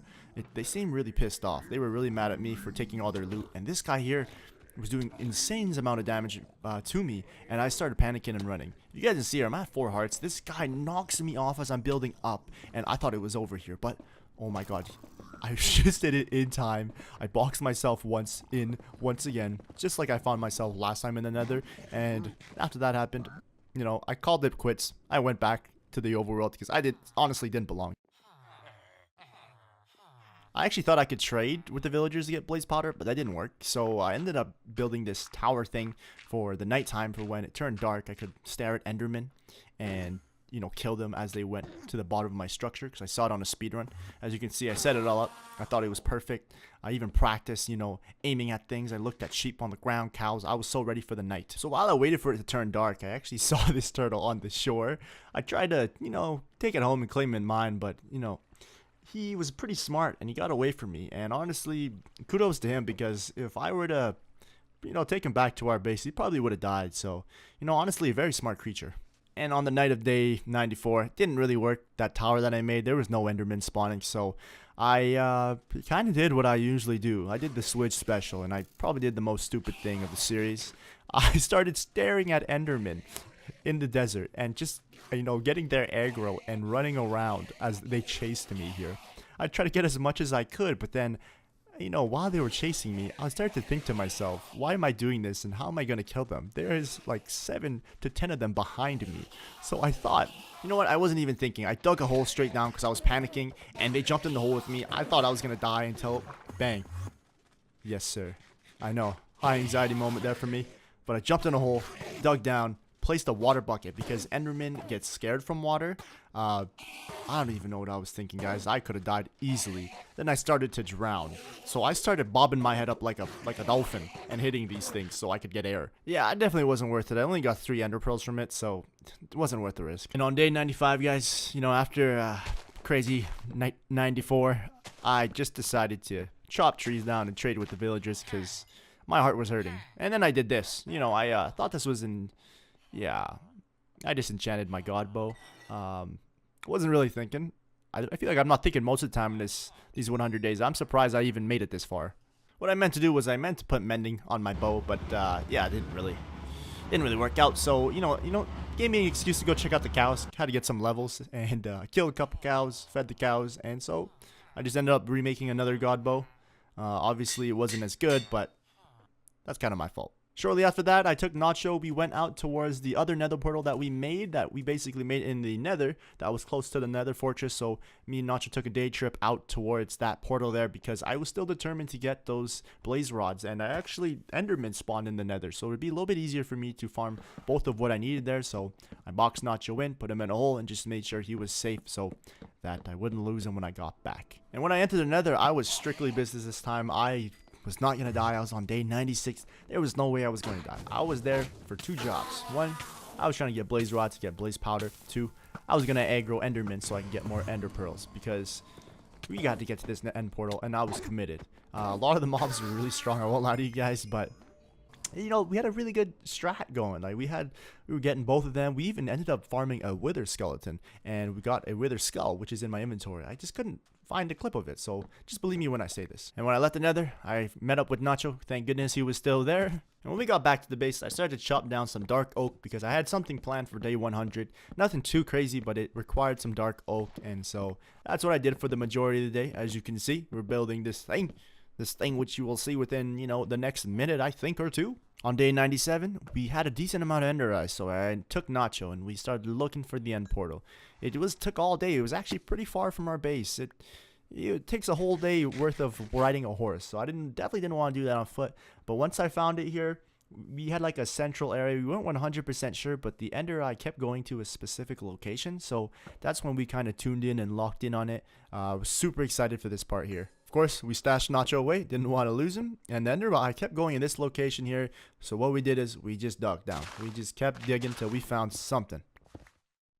I thought it'd be near the surface, but it was actually super, super deep. Eventually, when I found it, it was a maze, guys. I was going around this thing forever. I was breaking blocks, breaking doors. I was getting loot. I didn't even know where I was going until, you know what, I was like, I'm so tired of this, so I started throwing the ender eye, and bang! Yes, sir. We found the end portal, guys, on day 98. Oh my god, it was such a long process, guys. I didn't even want to show you the whole thing. It was literally a maze.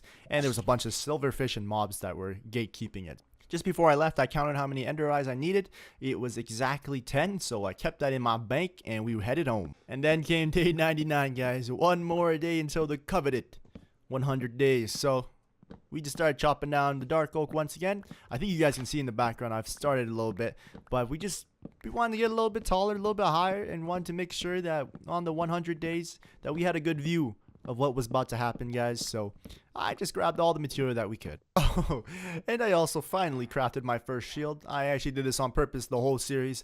I thought you guys, probably a bunch of you guys were already commented, why have you not made a shield switch? Well, here you are, man. Here you are, little commenter. I decided not to do it. I thought I'd troll you this whole time. Oh man, I'm just picturing the comments right now. Oh, and by the way, on the way back from the end portal, we found Dog. He literally just teleported to me. It was beautiful. And on day 100, guys, you know, it just felt like a regular day, but I thought on the day 100, we could just, you know, walk past everything, use everything one last time because, oh man, we came a long way, haven't we, guys? 100 days, it felt long, but it felt very short at the same time. When I was playing the game, it was very easy to go through the 100 days, and I just felt like I was lost in the Minecraft world, just like I used to, and it was beautiful, guys. I even went down to this little mine shack that I went to in the first 1 or 2 days. And you guys know I had to visit the cows one time. Come on now. But after touring what I made so far, the day had to come to an end, so I went up to the viewing tower, which I switch-proofed. There was water in the bottom, so if I fell, I wouldn't die. But I went up there, I took Dog up with me, he teleported up with me, I sat him down, and I turned my shaders on, guys, and I just sat there, and I just kind of enjoyed it all, you know? Ate a golden apple, and it was really bittersweet, guys. Let's get it, boys. So on day 101, I had to just quickly remind myself about the world and everything we had going on because it's been a while. I took a break after I played for the 100 days because it was a lot of gameplay. So this time around, I actually set some goals here. Number 1 was to kill the Ender Dragon. Number 2, netherite equipment. And number 3, potentially fight the Wither. Well, obviously, our number 1 goal was to stay alive and not die because, you know, to do all those 3 objectives, I need to stay alive. So we obviously kept that in mind. But between day 102 to 105, we basically strip mined and got more materials because based on the first 100 days, it looked like we were you know, scarce on resources, so we had to recoup. And you know, who doesn't like a nice mining trip, guys? So we went to the mines. The best way to describe how we spent the first couple days towards 200 was we wanted to fight the Ender Dragon. So this was all these days considered, I would say, it's all Ender Dragon prep. So everything that we did, where we wanted to prepare for the Ender Dragon, because you know, at the end of the day, that's almost the original end goal of Minecraft. So I did as much as I could so I could prepare for the Ender Dragon, because he was gonna go down. By the way, guys, you guys can probably tell this video is a little bit shorter than the first 100 days. What do you guys think about this length?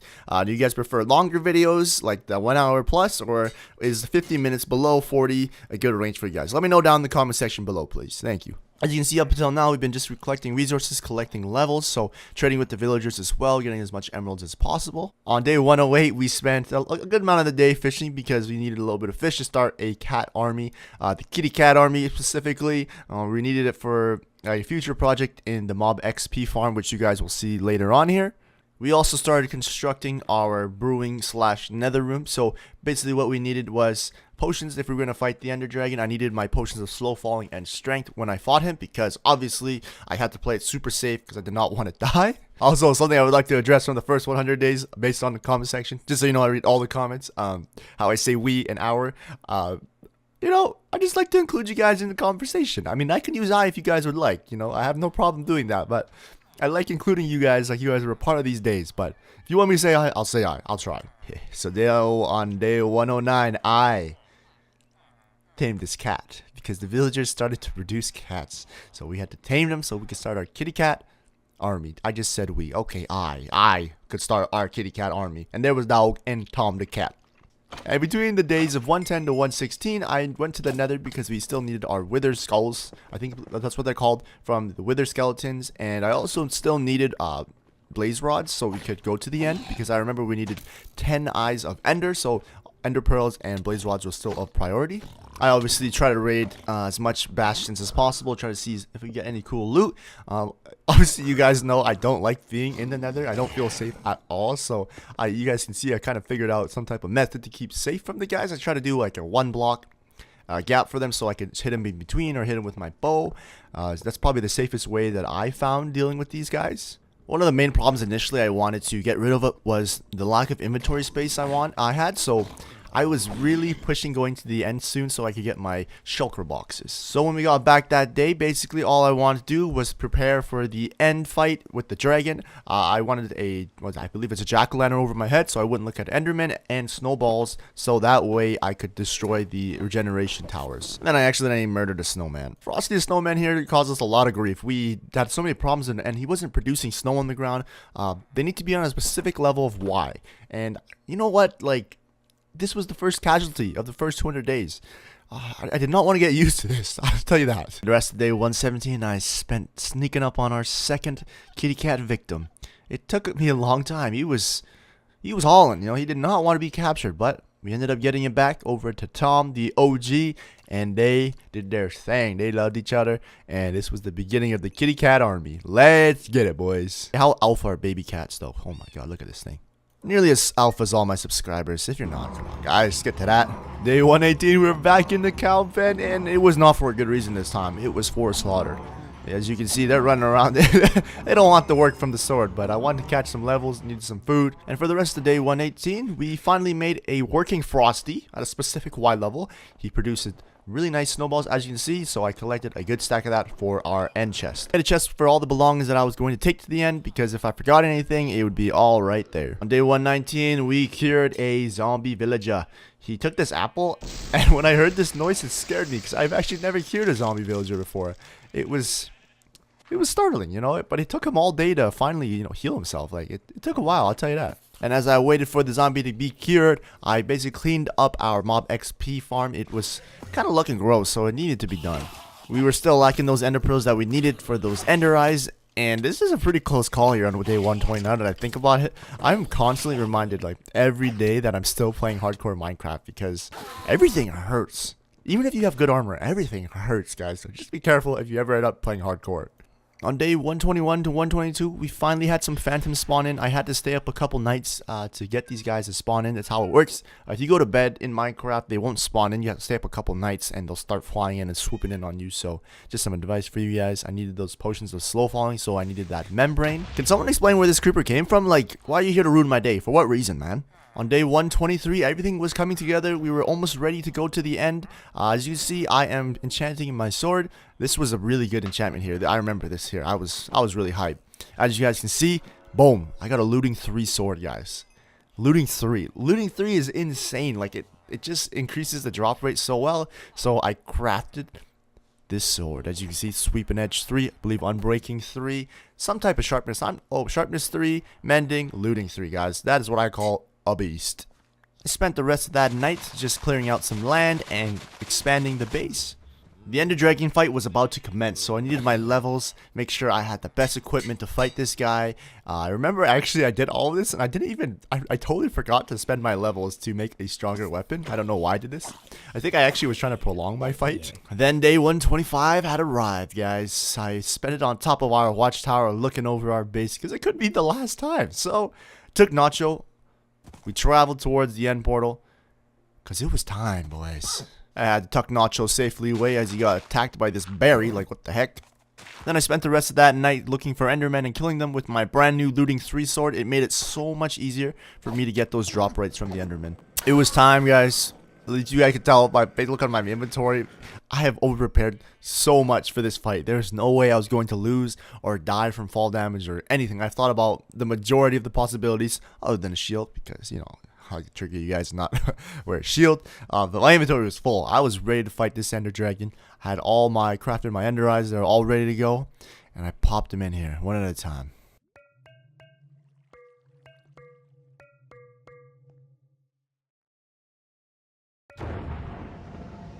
Then I heard the portal noise and I got terrified. I don't know if I was ready. So I logged off for the day and mentally prepared. And on day 126, we were in the end.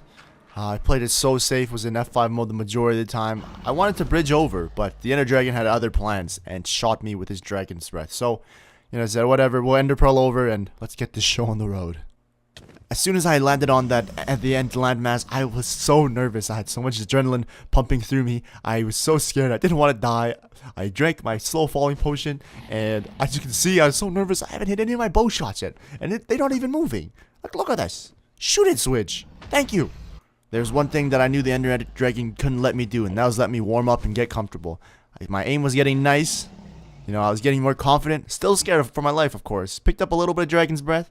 Don't really know what it did, but, you know, I had to pick it up. We'll figure that out later. I was towering up to the towers. I was doing these strats. Man, I was getting warm. I was feeling good, guys. It was not looking good for the Ender Dragon. After I got onto the tower, actually, I found it was a really good vantage point to shoot at the regeneration towers because I was high enough to see them all, and my shot was getting warm. As you can see, 2 in a row. Trying to go for the 3rd from distance. Am I really a sniper like that? Let's see. Bow. Nope. Nope. You know, I had to give the Ender Dragon a little flick. I don't know if I even hit him there. Alright, Switch. Come on. Do something here. Boom. Come on, guys. That's 3. I was quickly reminded that he was the Ender Dragon, so he fired a nice little dragon's cannonball. I don't even know what he shot at me, but I was quickly reminded. So I went down back to safety. Getting on top of the tower was a really good way to destroy the regeneration towers, and it was actually a really good advantage point, so I ended up doing it again until I was literally towering up, and I was quickly reminded of the Ender Dragon. Thank goodness I had this potions of slow falling, because I think that would have been the end for me there, so I made sure I was on top of my slow falling potions because it saved my life. I was feeling good though. I was feeling comfortable. I was not as nervous as I was initially. I towered up and I was just feeling good. My bow shots were feeling nice. It was not a good look for the Ender Dragon, I'll tell you that. Boom, that's 1. Alright, here comes the Ender Dragon. Boom, that's 2. That was the first damage we did down to the Ender Dragon. Put a barrage of arrows into him. Look at him. Look at me predict where he's going. This is too free. And look at this. Come on, Switch. Hit that. Boom. Come on. Let's go. When we hit the last regeneration tower, he was mad and he was in trouble. There was no way he was going to regen. And he knocked me off. Thank God for slow falling, guys. Now that he couldn't regen though, guys, I drank my potion of strength, and it was time to pull out the melee damage. Ate my gapple. It was time. It was time. I had to now unleash my inner sniper as I sniped at the Ender Dragon. I hit him a couple times, but I'll give him some props. He's kind of clean. He was dodging a lot of the arrows, but to my surprise, you know, as he was dodging at the same time, he was also heading down. And this is where I could lay down the deeps right here. He was down at the tower to where I could get close enough to hit him with my sword. Look at him. I don't know why he does this, but he does this. And I stack up, and I got as much good hits as I could. Look at this, man.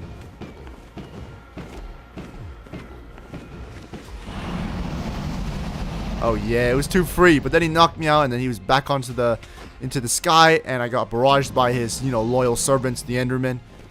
What is this guy doing, man? You know who I am. You know who I am, boy. It was time to go to my target practice again. This poor Ender Dragon, you know.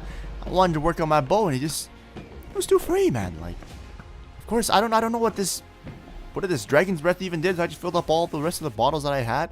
You know, maybe I could use it later, but I just picked up as much as I could. Why not? My initial fear of the Ender Dragon had now disappeared, and I was ready to give him the full combat experience. Let's see here. Oh, the drag scope? Are you kidding me? Anybody see me just drag my bow? Am I playing Call of Duty or Minecraft? Oh my god. Oh yeah. Come on, hit something, Switch. Show something to the viewers. Oh yeah. Oh yeah. 3 in a row. 4 in a row. Okay, 4 in a row. Oh, that was enough to get him down, guys. And this was the victory lap, the championship run. He came down, pulled out the sword. 1, 2, 3, 4, 5, 6, 7. Let's go! Free the end. I took a selfie with the dead dragon because I was the new fear in Minecraft. Oh yeah. And I collected all the XP after a hard-fought battle. Oh, this felt good, guys. I remember this feeling. Yes, sir. And he didn't even take me below 8 hearts, I believe. After I claimed myself as the king of Minecraft, you know, the #1 mob to beat, I collected my prized egg because it was well fought, well earned. Just kidding, it was too free. You're literally free. Boxed you. Dog water. 0 earns. 0 PR. You have no earnings. No wager earnings. You're free. You're literally so free. Freer than a free sample at Costco. Your dog water. Literally so dog. I was actually really surprised that I remembered to bring my piston because I usually forget this when I fight the End Dragon. But I collected my prize, and there it was. The next generation was held in my hand. I owned the Ender Dragon, and I did the most Switch thing you guys know. You know, I was playing hardcore Minecraft, but the Switch thing to do is, you know, just really push your luck and trigger all the Endermen in the end. Because why not? Made a little nook in here, and I took and I saw a little bit of that strength potion left, so I wanted to use it on these Endermen and collect some more Ender Pearls. Had a little more fun before we went home because it was a well-earned fought battle. And we were out. Alright, guys, thanks for watching. We beat the game. Yes, just kidding, guys. We just beat the tutorial on Minecraft, so we were just getting started. I started my day 127 saying hello to the villagers. We made it back home. Dog, I'm here. Tom, I'm here. Tom Spawn and his wife, we're here. And first thing we did, I did. I smited a bunch of books because I had so much levels, so we had to put it to good use. Near the end of the day, I felt very empty without Nacho, the boy who took me there, the guy who's been there for the whole time. So I went to go retrieve him and I brought him back home. The next couple days, I kind of took it easy for that fight. That dragon fight was not easy. You know, it took a lot of adrenaline out of me. It stressed me out a little bit. So I returned back to peaceful Minecraft, started upgrading the garden. You know, spicing it up, making it look a little bit better. Silk touched a couple beehives on the way. No one will ever replace Bud the Bee, but, you know, we definitely still needed bees. And in his name, I think he would want us to have more bees. Next day, 129, we just, you know, oh my god, I can't do this, guys. I just chopped trees, planted some seeds, expanded some land. As you can see, I am starting to build a barn/farm area. Days were going by quick. I just wanted to do a bunch of projects around the land. Now that I, you know, basically finished the game. I don't know if you consider finishing the game, but I had a lot more that I wanted to do. So we dragged the cows. We made them a nice little home. You know, it's still not their free range. It's a decent free range farm, but the cows enjoyed it, as you guys can see. I wanted to do more like a walk-up barn style where the cows would be the main centerpiece. As you can see, they're all hanging out in their new, I don't even know what to call that, guys. It's like a pen slash ground. There's a water source down there. I don't even know. But we were quickly back into our brewing potion room because we wanted to make another trip to the end. I know we just left, but this is where the fun started, guys. We went back to the end and we ender pearled into the remote getaway where there was endless and endless ends where we explored the end. I crouched, shift clicked, right clicked for a couple days, guys. It was pretty repetitive, but I was looking for the end city, the end ship, most importantly for the Elytra. So I spent a good amount of days just, you know, bridging in the void. I could have died at any point. We made sure we had the slow falling and our water and our ender pearls. We were very safe, guys. And then I eventually ran into an end city, which also had an end ship. Which meant it had the Elytra, my most favorite item in Minecraft. Of course, I spent the whole time here killing every single shulker. I don't even know what this mob is called. Alright, whatever these guys are who make you fly up. I'm pretty sure they're called shulkers. I tried to clear every single one in the building. With the looting 3 sword as well, I could get as much of the pieces I could get to make the shulker chests, circle boxes, which would now increase my inventory by 5,000. Probably more than 5,000. Actually, okay, probably more or less. Anyways, you get the point. We looted the whole place. We got enough stuff for shulker shells, and oh my god, these end cities, they actually have insane loot. Like, I'm telling you, when I wiped this whole place out, I had to make sure every single one of these shulkers was killed, because with the looting 3 sword and the amount of shulkers that were here, oh man, we were gonna have so many shulker boxes and have an insane inventory. Wow. And obviously, while you're fighting these shulkers things, it is scary because you're floating and you can drop at any moment. But of course, this is why I made so many not feather falling, but slow falling potions. So if they were to launch me all the way up and the effect ran out, I would just fall slowly. Or even I had ender pearls in my hand as well, so I could just ender pearl myself back to the ground to safety. I launched myself over to the end ship because it was now time to grab my prizes. Number 1, that Ender Dragon head. That is such a nice trophy, so we had to get that for sure. And I love putting it on my head. It looks really cool. And you guys can see, my prized possession, the Elytra, was being guarded by a shulker. I wasn't going to let him stop me from getting my prized possession. So I had to put him to sleep, guys. And, man, I'm telling you, the chests in these... Like, look at the loot in here. Diamonds, mending pickaxe, prop 4 leggings... Like, look at that chest plate. Look at those boots. Are you kidding me? Like, look at those boots. Now I had feather falling 4. Like, how insane is that? I don't even know. What am I doing here? Like, what? Like, look at the RNG. I'm so lucky. Yeah, there's one thing I told myself before I went to the end was I was not going to leave without the Elytra. So having this was so huge because I could have spent so many days out here. I prepared to be there for a long time because my luck is pretty bad when I try to find end ships or ender ships. So I got super lucky here, and this is why I packed rockets. So once I was satisfied and got all the items that I needed, it was so much easier going home. Just using the Elytra, I just rocketed around. Went for our first flight. Oh, it was so much fun. This changed the trajectory of where our Minecraft world was going, and I was just super happy. So with my newfound happiness, I did the Switch special once again. Piss off all the Endermen you can see while you're playing hardcore. Risk your life to die. But hey, what'd be the fun in hiding, guys? So I just get hit pretty hard here. I almost didn't get inside. But look at me on Enderman.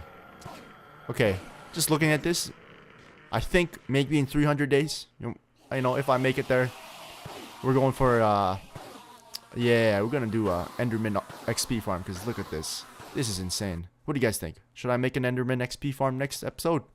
Or next the 300 days? Let me know. And then once we got back and after we collected our trophies, I thought we'd start making the entrance of our trophy room. We weren't ready to construct our trophy room quite yet, but we started the entrance because now that we had so many trophies, we had to show them off somehow. And as you could see, on the day of 137, we just spent the whole day clearing out a whole desert because we wanted to make a bunch of TNT. We had a huge amount of gunpowder from our XP farm due to the creepers, so we could make a bunch of TNT along with sand that I collected. So we began looking for our netherite since we already had the first goal, Come on.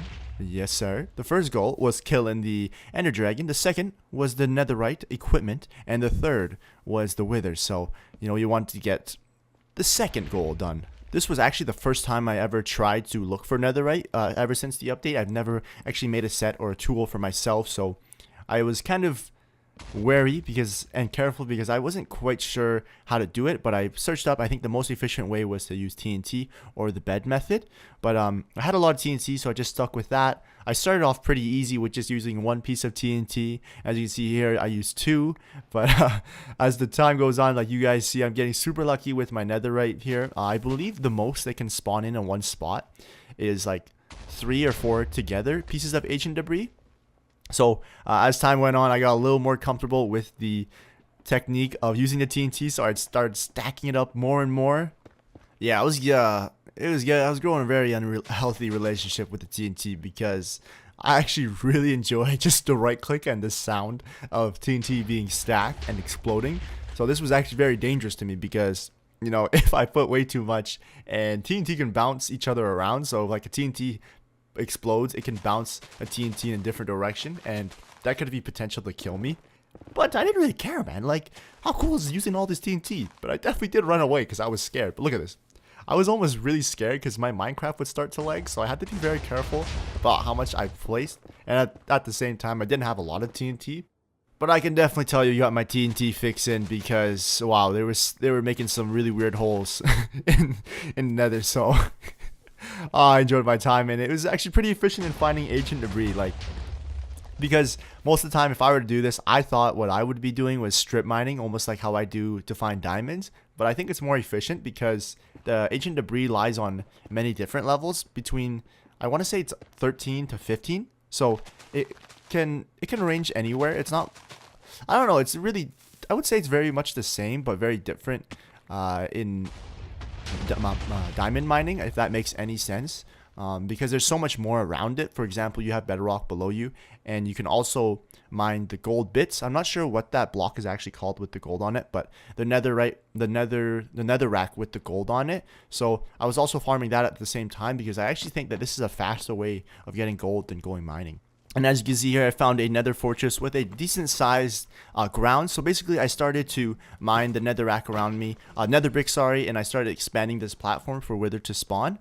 I spent so much time here. Day 141 to 143, I was just running around, you know, killing these withers, and I wanted these wither skulls so bad, but it wasn't, like, the drop rate's very low, but still, I have a looting 3 sword. I was getting really frustrated about how long I was spending my time here, but I was so committed to getting the wither skeletons and preparing for it. Like, I came up with a really good method here where once the platform would spawn in the wither skeletons, I would run to safety, as you can see here.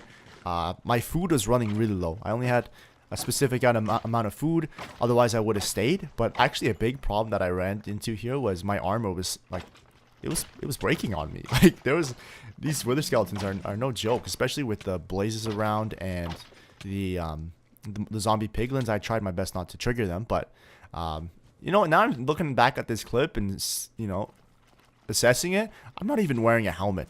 I'm trolling. I'm literally wearing a wither skull. Like, I'm flexing on these withers right now that I have one of their homies' heads. What am I doing? No wonder why I was taking a bunch of damage. But yeah, this was the strategy, as you guys can see here. I'd bring him in over here, make him drop into this pit, and I'd farm them. But even after this big group of wither skeletons, after finishing them off with a looting 3 sword, you know, I didn't get a single skull. So it was kind of tilting, because all I needed was 1 more, right? So I could make, because you need 3 to make the wither, but I wanted 4, so I could, you know, have 1 for the trophy room and 3 heads to spawn in the wither. But I was there for too long and my food supply was running short, so I was back on day 44, starting the kitty cat army that Tom has once started. You know, it was almost time to do our big project on the XP farm. They were great friends and company, but they would also later come to great use for us. And to finish off the night, on day 144, we went over to our 1 wither skull that we had, and we stacked the second one that we got from our trip. And it was finally time. I had been smelting the netherite ignet.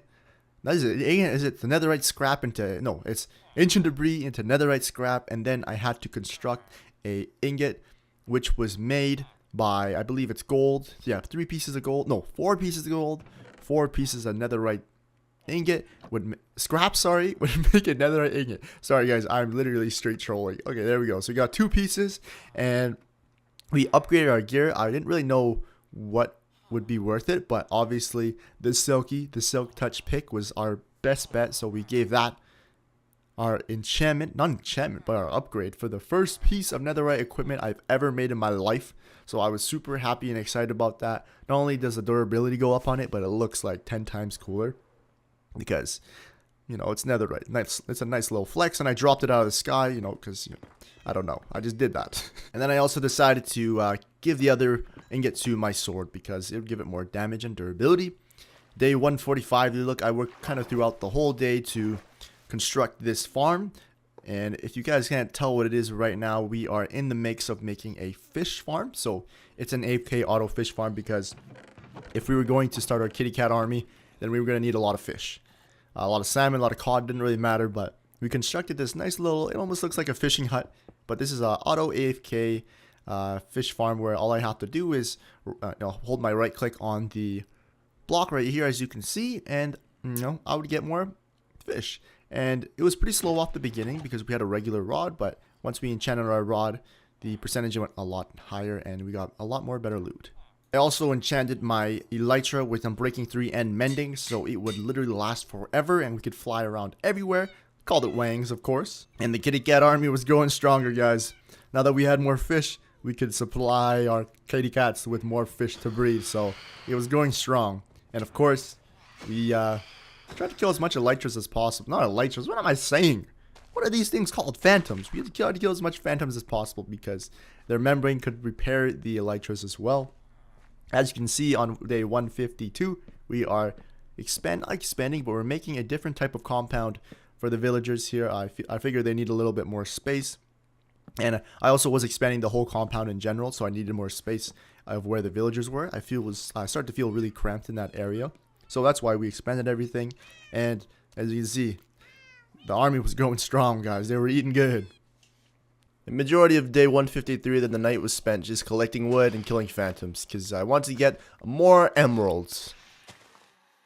And then it was an all-day trip on day 154. So the kind of new area we made for the villagers was now complete, and the transferring process of these guys were intense, you know. As soon as I opened up the fence, they wanted to run and get out of there because all of them are being held against their will. So I tried to make sure to transport them through boat so they couldn't run away. A couple of them got away, so I let them free. And then I also just took down their old home and let them be free and enjoy their new space. I also crafted the god bow because I disenchanted it from last 100 days. And on day 155, I started to construct these little pods that would just to make the villagers I actually traded with look a little bit better, since some of them were in the ground and just in some weird looking incubation looking thing. So if I was going to trade with them for the rest of their lives and they're going to stay there, I want them to be comfortable. So I gave them a nice quartz base with the glass on top, and I put their workbenches right in front of them so they could feel a little more comfortable while I mine all their diamonds. So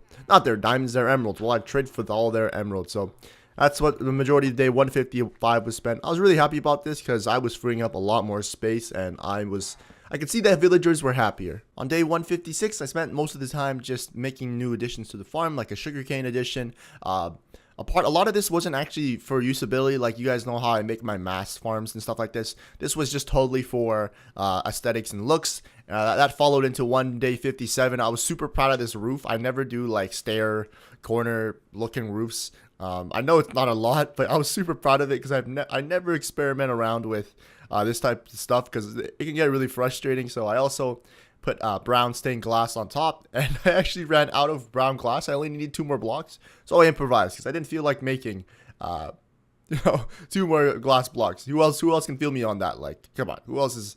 I know you guys have done this before. You guys don't have enough blocks for a build. You're like, oh, I can think of an alternative, so I'll just do this. Or is it just me? Am I just lazy? Let me know. On day 158, we spent the majority of that time just carving out what we wanted to do for the trophy room. I wasn't quite sure around this time how I wanted it to look, but I wanted like an all-white look once you enter the trophy room, so quartz was definitely the block that I was going to use. I also labeled all my shulker boxes 1 to 5. I highly suggest this to you guys, or if you guys have shulker boxes, label them in specific ways that you know what will be in them, other than, just going all through them and just being all scrambled. I also spent the rest of that day shearing some sheeps because I needed some wool, of course. This was a good time for me just to fly around with my elytra because, man, the elytra was so huge. It just changed my movement in the game. Like in general, it was so nice getting around. Obviously, Nacho appreciated me a lot more. I'm sure he did, but because he didn't. Well, I guess no. Maybe I don't know if he appreciated it because I didn't spend quality time with him anymore. But at the same time, he wasn't being overworked. So I don't know how Nacho feels. I hope he's okay. Hashtag Nacho's the man. And as you can see, we used the elytra to travel in the nether. This made it so much easier for me. We spent a lot of these days just looking for more wither skulls now that we had the looting 3 sword. I still wanted to find 2 more wither skulls. I know I only needed 1 to make the wither, but I said earlier, I want 1 for the trophy room. Yo, future, past, present, whatever switch. Run this back and show the viewers here. This wither almost knocks me into lava and it would have been GG. My main goal this nether trip was to get more netherite, but obviously if I'm on the elytra, I'm also unlocking new blocks and finding new things. So I also took this time to stop at bastions and loot whatever I could. There was also this very it's really hard to explain this glitch, but sometimes I couldn't see the zombie piglins or the mobs, and this was super dangerous because I would have to relog to actually see what was hitting me, and it made me really uneasy when I was inside bastion. So I actually kind of figured out some type of method to deal with these mobs. Obviously this guy almost kills me. Like, he took me down to 1 heart. Like, oh my god, like, how am I not dead watching this over? But it's actually insane how much damage piglins do. Like, I don't know if they crit really hard with those axes or how that works, but oh my, I was quickly reminded I was not the #1 mob in Minecraft. And of course, my, explosion days were back to a start. I actually figured out, my bow has fire aspects, so why am I even bringing redstone torches if I can just shoot these TNTs? So not only that, but it saved me a lot of redstone, but it also protected me. And I found a 3 vein of what is this called, ancient debris. Like, I swear my RNG in this game is so good. Like, a lot of you guys were claiming last video that I'm cheating. You know what, guys, I don't even know how I would cheat in this hardcore world. Also, at the same time, I think a lot of people were talking about the diamond situation, about a 9 vein or a 10 vein. I don't even know, guys. I was just mining diamonds and I ran into that, okay? I apologize. And another thing I want to say, actually now they're on that topic, is in these videos, I always try my best to summarize what happens in 33 plus hours of gameplay. So I don't include everything. So if I do miss something through the edit, I apologize, but I don't feel like I need to justify a lot of my actions in showing every single diamond I collect. So if I did that, then, the video would be longer than it already is. And it's a pretty long video itself. Guys, run up in the comment section below, hashtag kitty cat gang, because you can see the kitty cats are now being put to work and we have a huge army. Day 169 was kind of sad. You guys can see a lot of the cats are, drowning. They're getting swung on by me. I don't even know if I should even be running up Minecraft worlds anymore because I kill so many things and murder so many things. And the thing that's sad to me is I always like to give them personalization, like to give them names. I like to, this is probably why I say we in my videos, because we is like the kitty cat army, we is my dog, we is Nacho. And I just kill all the mobs I come into contact with. So, do I deserve to have these mobs? That's what I question myself sometimes when they die on me, because it's 100% my fault. Oh, at least I had my villagers. I fed them every day, and if they died, I could just feed them more and reproduce. But they're always gonna be my villagers and my pals. I love feeding them, and of course, the iron golem was in there. It was spawned in just to protect them. So it also made me feel safe when I went to bed at night, because I always slept with the villagers. And then on day 171, I actually came to a realization while I was enchanting the scoop eye and giving it efficiency 5.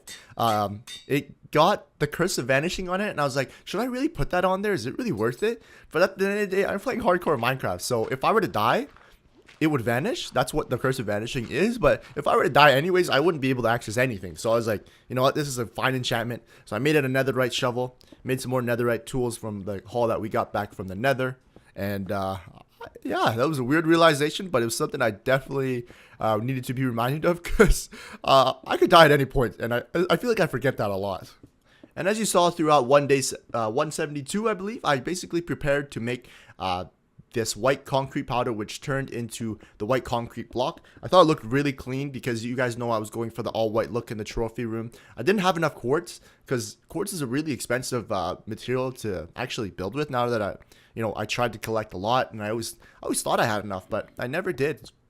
And so we began with our trophy room. We gave it a nice iced out white look. You can tell I even run short on quartz. So the watchtower that I made prior, I actually took it down and replaced the blocks with white concrete, and the trophy room was now looking good. As you can see, we had the slave llama there boxed up. We had boxed like a fish, then end dragon looking too free with the head. We got every block in Minecraft that we can make out of ore except for netherite. We're gonna make that soon. Kitty cat Tom, he's hanging out right there with dog the dog, and of course Bud the Bee Memorial. Pay our respects. Hashtag Bug the Bee. You know, run it up in the comment section, guys. You know Bud the Bee. And of course, the original iron set that I used in the first video, that was retired around 50 days, but I labeled it 1 to 100. And of course, the cow that started it all. Do I know if this is the cow that started it all? Probably not, but it's a nice showcase of the trophy room. I was like really excited about it because however long we live in this world, it's probably going to be expanded. Anything that we get that is trophy worth or cool to put in there, we're going to add in there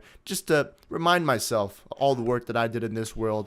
And as you can see on one day 76, I actually went over to the Mob XP farm and grabbed some gold helmets because it was a lot better. I was told the gold helmet was a lot better to wear in the nether. That way you wouldn't be attacked first of all, and it doesn't take that much of your armor off. With my new looting 3 sword, I actually found the witherhead super quick, but you guys know I needed a second one, so I did spend most of my time doing that. And I also tried to farm as much quartz as I could because I actually just love quartz, and I had those shulker boxes that I can put in my ender chest, so I had a mobile storage with me, so it didn't hurt to just stay there for a while and collect as much resources as possible. Yeah, so I spent a couple days in the nether fortress, this hallway, just, you know, farming the withers and farming as much resources as possible. Basically, until I found my 4th head. Basically, when I found the 4th head, I was ready to go, and we were out. And I think it was on this guy right here we found in this corridor right here. Yes, sir. That's the 4th head, boys. And then between day 181 to 182, we needed our new resource that was going to be super... No, I guess not a new resource, but this resource that was going to become very useful for us in the future. Sorry, what am I trying to say? But we were just looking for iron this whole trip.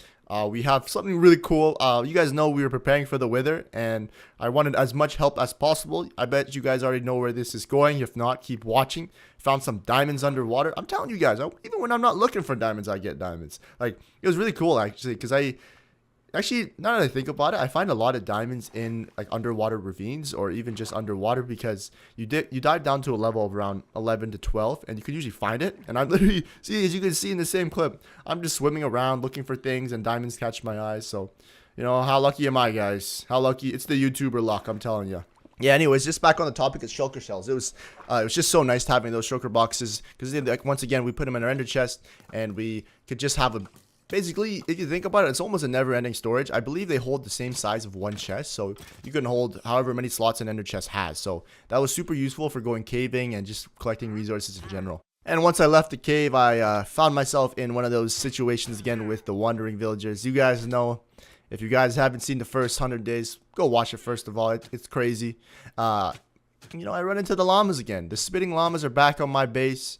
They're here to conquer me and show me who's boss. And well, you guys know me. Yeah, I gotta make sure they know who's boss and who's alpha, who runs these streets.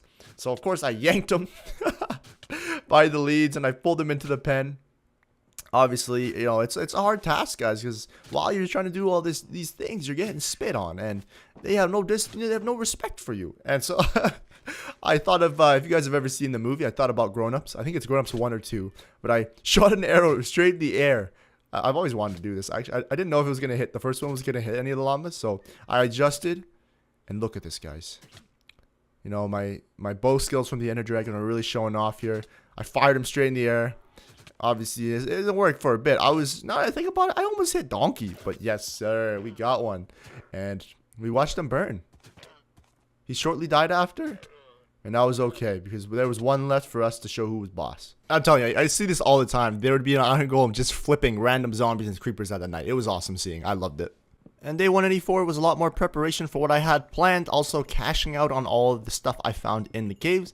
And later in the night, I actually constructed a I don't even know what this is. It's just a stick in the sky with glowstone on it. Because now that I use my elytra a lot, if I'm flying over my base, I can see the light. And also, with the pole on the bottom, it actually leads down to my chest room. So that was just for efficiency. Day 185 to 187 was Operation Big Body was now coming into effect. You guys will now see why I was doing all these tasks and collecting things. This iron golem almost dies on me, so I had to push him out of the wall. But this was what I was building up to. All that iron, all that stuff I needed. It was for Operation Big Body. Wither Skulls popped in. It was time, boys. Operation Big Body, commence.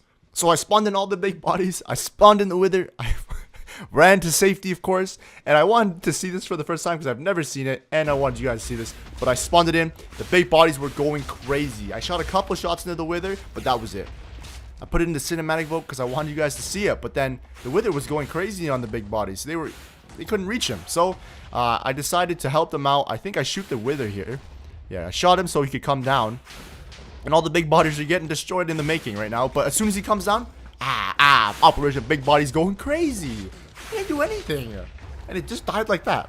So I over-prepared once again. But look at the big bodies. The fallen soldiers. The soldiers that remain. I respected these boys right here. There was 3 remaining. And then there was 2. Because I think 1 died in the wall. They all deserved, it was a well-fought battle. I paid the respects to them. I gave them the iron they deserved. I resuited their armor with their fallen soldiers. And, man, pause the video. What do you guys, we need to name these 2 big bodies right now. I took I hung out with them. Name it right now. Pause the video and give them a name. Please leave all your suggestions. And on day 188, we just kind of looked over the trophy room in shaders, of course. As you can see, we have the Wither Skull and the Nether Star, which will eventually be used for our beacon. And of course, the slave llama despawned on us or ran away. I don't really know how that works. And of course, the rest of that day, we set up a nice graveyard right beside Perry the Parrot and Dog the Dog sign, which we actually took out because Dog is alive and well, as you guys just saw in our trophy room.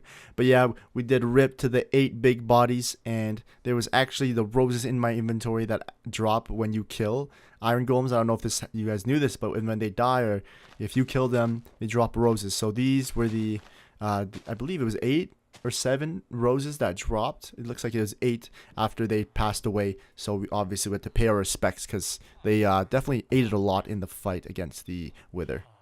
After that, when the Wither was finally killed, it commenced my Operation Emeralds. It was time for me to get as much emeralds as possible, and I found the best way to do so, just because I was literally right beside a desert, was making glass panes, and this could be done by cartographers. So I started to transfer villagers, and I also realized that I could make a auto furnace of, I think, 6 minecarts and 6 furnaces. I later found out that I had to adjust it, but we were looking to get a bunch of iron for a bunch of hoppers. So we could get, all we had to do was fill a chest up with sand and fill a chest up with coal, and we would have as much glass as possible for as much glass panes for as much emeralds as possible. Now, the reason why I want emeralds at this current moment was we were trying to make a powerful beacon that was super OP by the time we reached day 200, because at this point we already finished all of our goals. We killed the Ender Dragon, we killed the Wither, and also one of the goals was to get netherite equipment. But now we finished all of our goals, so I want to set a new one for myself before day 200 ended. Along that note here, guys, while we're talking about that, guys, comment down right now, not tomorrow, but right now, what you guys want to see in the next, maybe if we make it to 300 days. I would love to see all you guys' suggestions, because at this point I feel like I've almost completed Minecraft, but I feel like there's so much more to do because I have all this powerful equipment. I know one thing I want to do for sure is to expand our compound and make it look better, because we did expand it, but we didn't do really great in making it look good. So I want to do that for sure in our 300 days, but recommend more stuff for me to do because I would love to show you guys. And of course, the length of the video, please let me know. Let's commentate back on the days. So I've actually never made a beacon with the full size before, so I started laying it out and to see how many blocks it would require or what it even looked like. But I accepted early that I wasn't going to be able to make the max power beacon because we would need a lot of emeralds for that, and we only had 5 villagers we could trade with to continually make emerald blocks. So I decided to settle with the 7x7 at least for at least day 200. Maybe by day 300 we'll have enough blocks to make a 9x9, which requires 164 emerald blocks. I'm sure we can do that, but for this series in general, just till the 200 days, we want to make a 7x7. And on day 196, I don't know how this villager got infected, but he got infected, and so I made him weak, and this was going to be really good because he was going to make sure those glass pane trades that we were eventually going to get from him were going to be super cheap. So he was definitely our source of easy emeralds, and of course, you know, I had to cash out on the stuff that I mined, and I placed a bunch of sugarcane because the cartographers also wanted paper, so we could probably get, you know, as much emeralds through paper and glass. So that's basically what 196 was, just getting all the materials for more emeralds. And on day 197, the villager that we cured from the zombie had now traded us 4 glass panes for 1 emerald. So this was a stinky deal. It was amazing that we did that. So we actually decided to make even more stalls for the villagers. Day 197 was just transferring them into their pods and turning them into cartographers. You know, a lot of them are really stubborn. I set up this nice little trap outside the door where they walk right in, and I put them into their pods. You know, I had to trick them because they definitely wanted to escape. It's like they've been there their whole entire lives ever since their existence. So, well, you work for a Switch now. And on day 198, we cleaned the exit up around the trophy room, so we just wanted to make it look like respectable, of course. And we put quartz to make it look clean on the way out, and it was finally time to grab that nether star that we were flexing down in our trophy room because we were about to make our beacon soon. So all of our hard work was finally going to come to an end, and we could see our results. Day 198, the end of the night, we jumped on top of our watchtower into a slime block because we had enough slime balls. So I thought we'd just do that, and it was pretty fun. And I realized at this night that we hadn't seen Nacho for a long time. I think it was ever since I got my elytra, I forgot about him. So obviously, you know, I have no loyalty there. And so I would like to apologize for Nacho for leaving him in this hole right here for about roughly, I want to say 60 days. So I do apologize, Nacho, but I hope you still respect me. Like, the reason I thought about him was because I was about to start making the beacon, and I was like, wow, we've gotten so far. But then I was like, where's Nacho? I wanted him to see this. So we got back on the day of 199. He was glad to see the home, and that's when our construction began. Yes, we had a total of 83 emerald blocks. If you think about that, 83 times 9, that is, I don't even know that number. Somebody tell me, because I don't even want to think about it. But it was finally time. Nacho was here. Everybody was here. Dog was in the trophy room. The villagers were behind me. The vibes were right. Everyone was here during this whole journey, including you viewers. So I wanted to make sure Nacho had a front seat in the center so he could see it all. And this is when I placed our beacon on top of there, and I didn't even know if it worked or not. And then all of a sudden, bang! Bring home the beacon, guys. We did it. A 7x7 powered beacon. I was super happy and super excited for what the beacon could bring for us. Obviously, I think I put speed for the enchantment, whatever they call it, beacon power. I didn't like the light that it was projecting, so I played around with it all day with the colored glass. I was feeling lime, you know. First I tried a dark green, but then the lime really did it. And so when we look up in the sky, if we ever get lost any of these days, we can just look for a lime light in the sky, and that'll return us home to Nacho and Dog and Tom the kitty cat, guys. So day 199 was pretty awesome, because we were working on it for so long, and we could finally see the results of our hard work. And then it was day 200, guys. I spent the beginning of day 200 on top of the watchtower, watching over my things, because that's what you do on Watchtower, guys. I began the rest of that day just making a respectable place for the kitty cats to live, because they've been living, you know, hiding behind dirt blocks, and it was finally time to show them a respectable place to live. So we did that. We finally used our first name tag ever. We named Nacho because he was one of our first loyal buds, and I finished off the day down with the 2 big bodies, which need to be named. If you guys haven't commented a name, come on, guys, run up the comments. But that is it, guys. Is anyone there? This is the end of the video. It's literally been hours. If you're watching, you're insane. Literally. Thank you guys so much for watching this 1,000-day journey. And like I said in the beginning, here's to many more years on YouTube and many more adventures in Minecraft.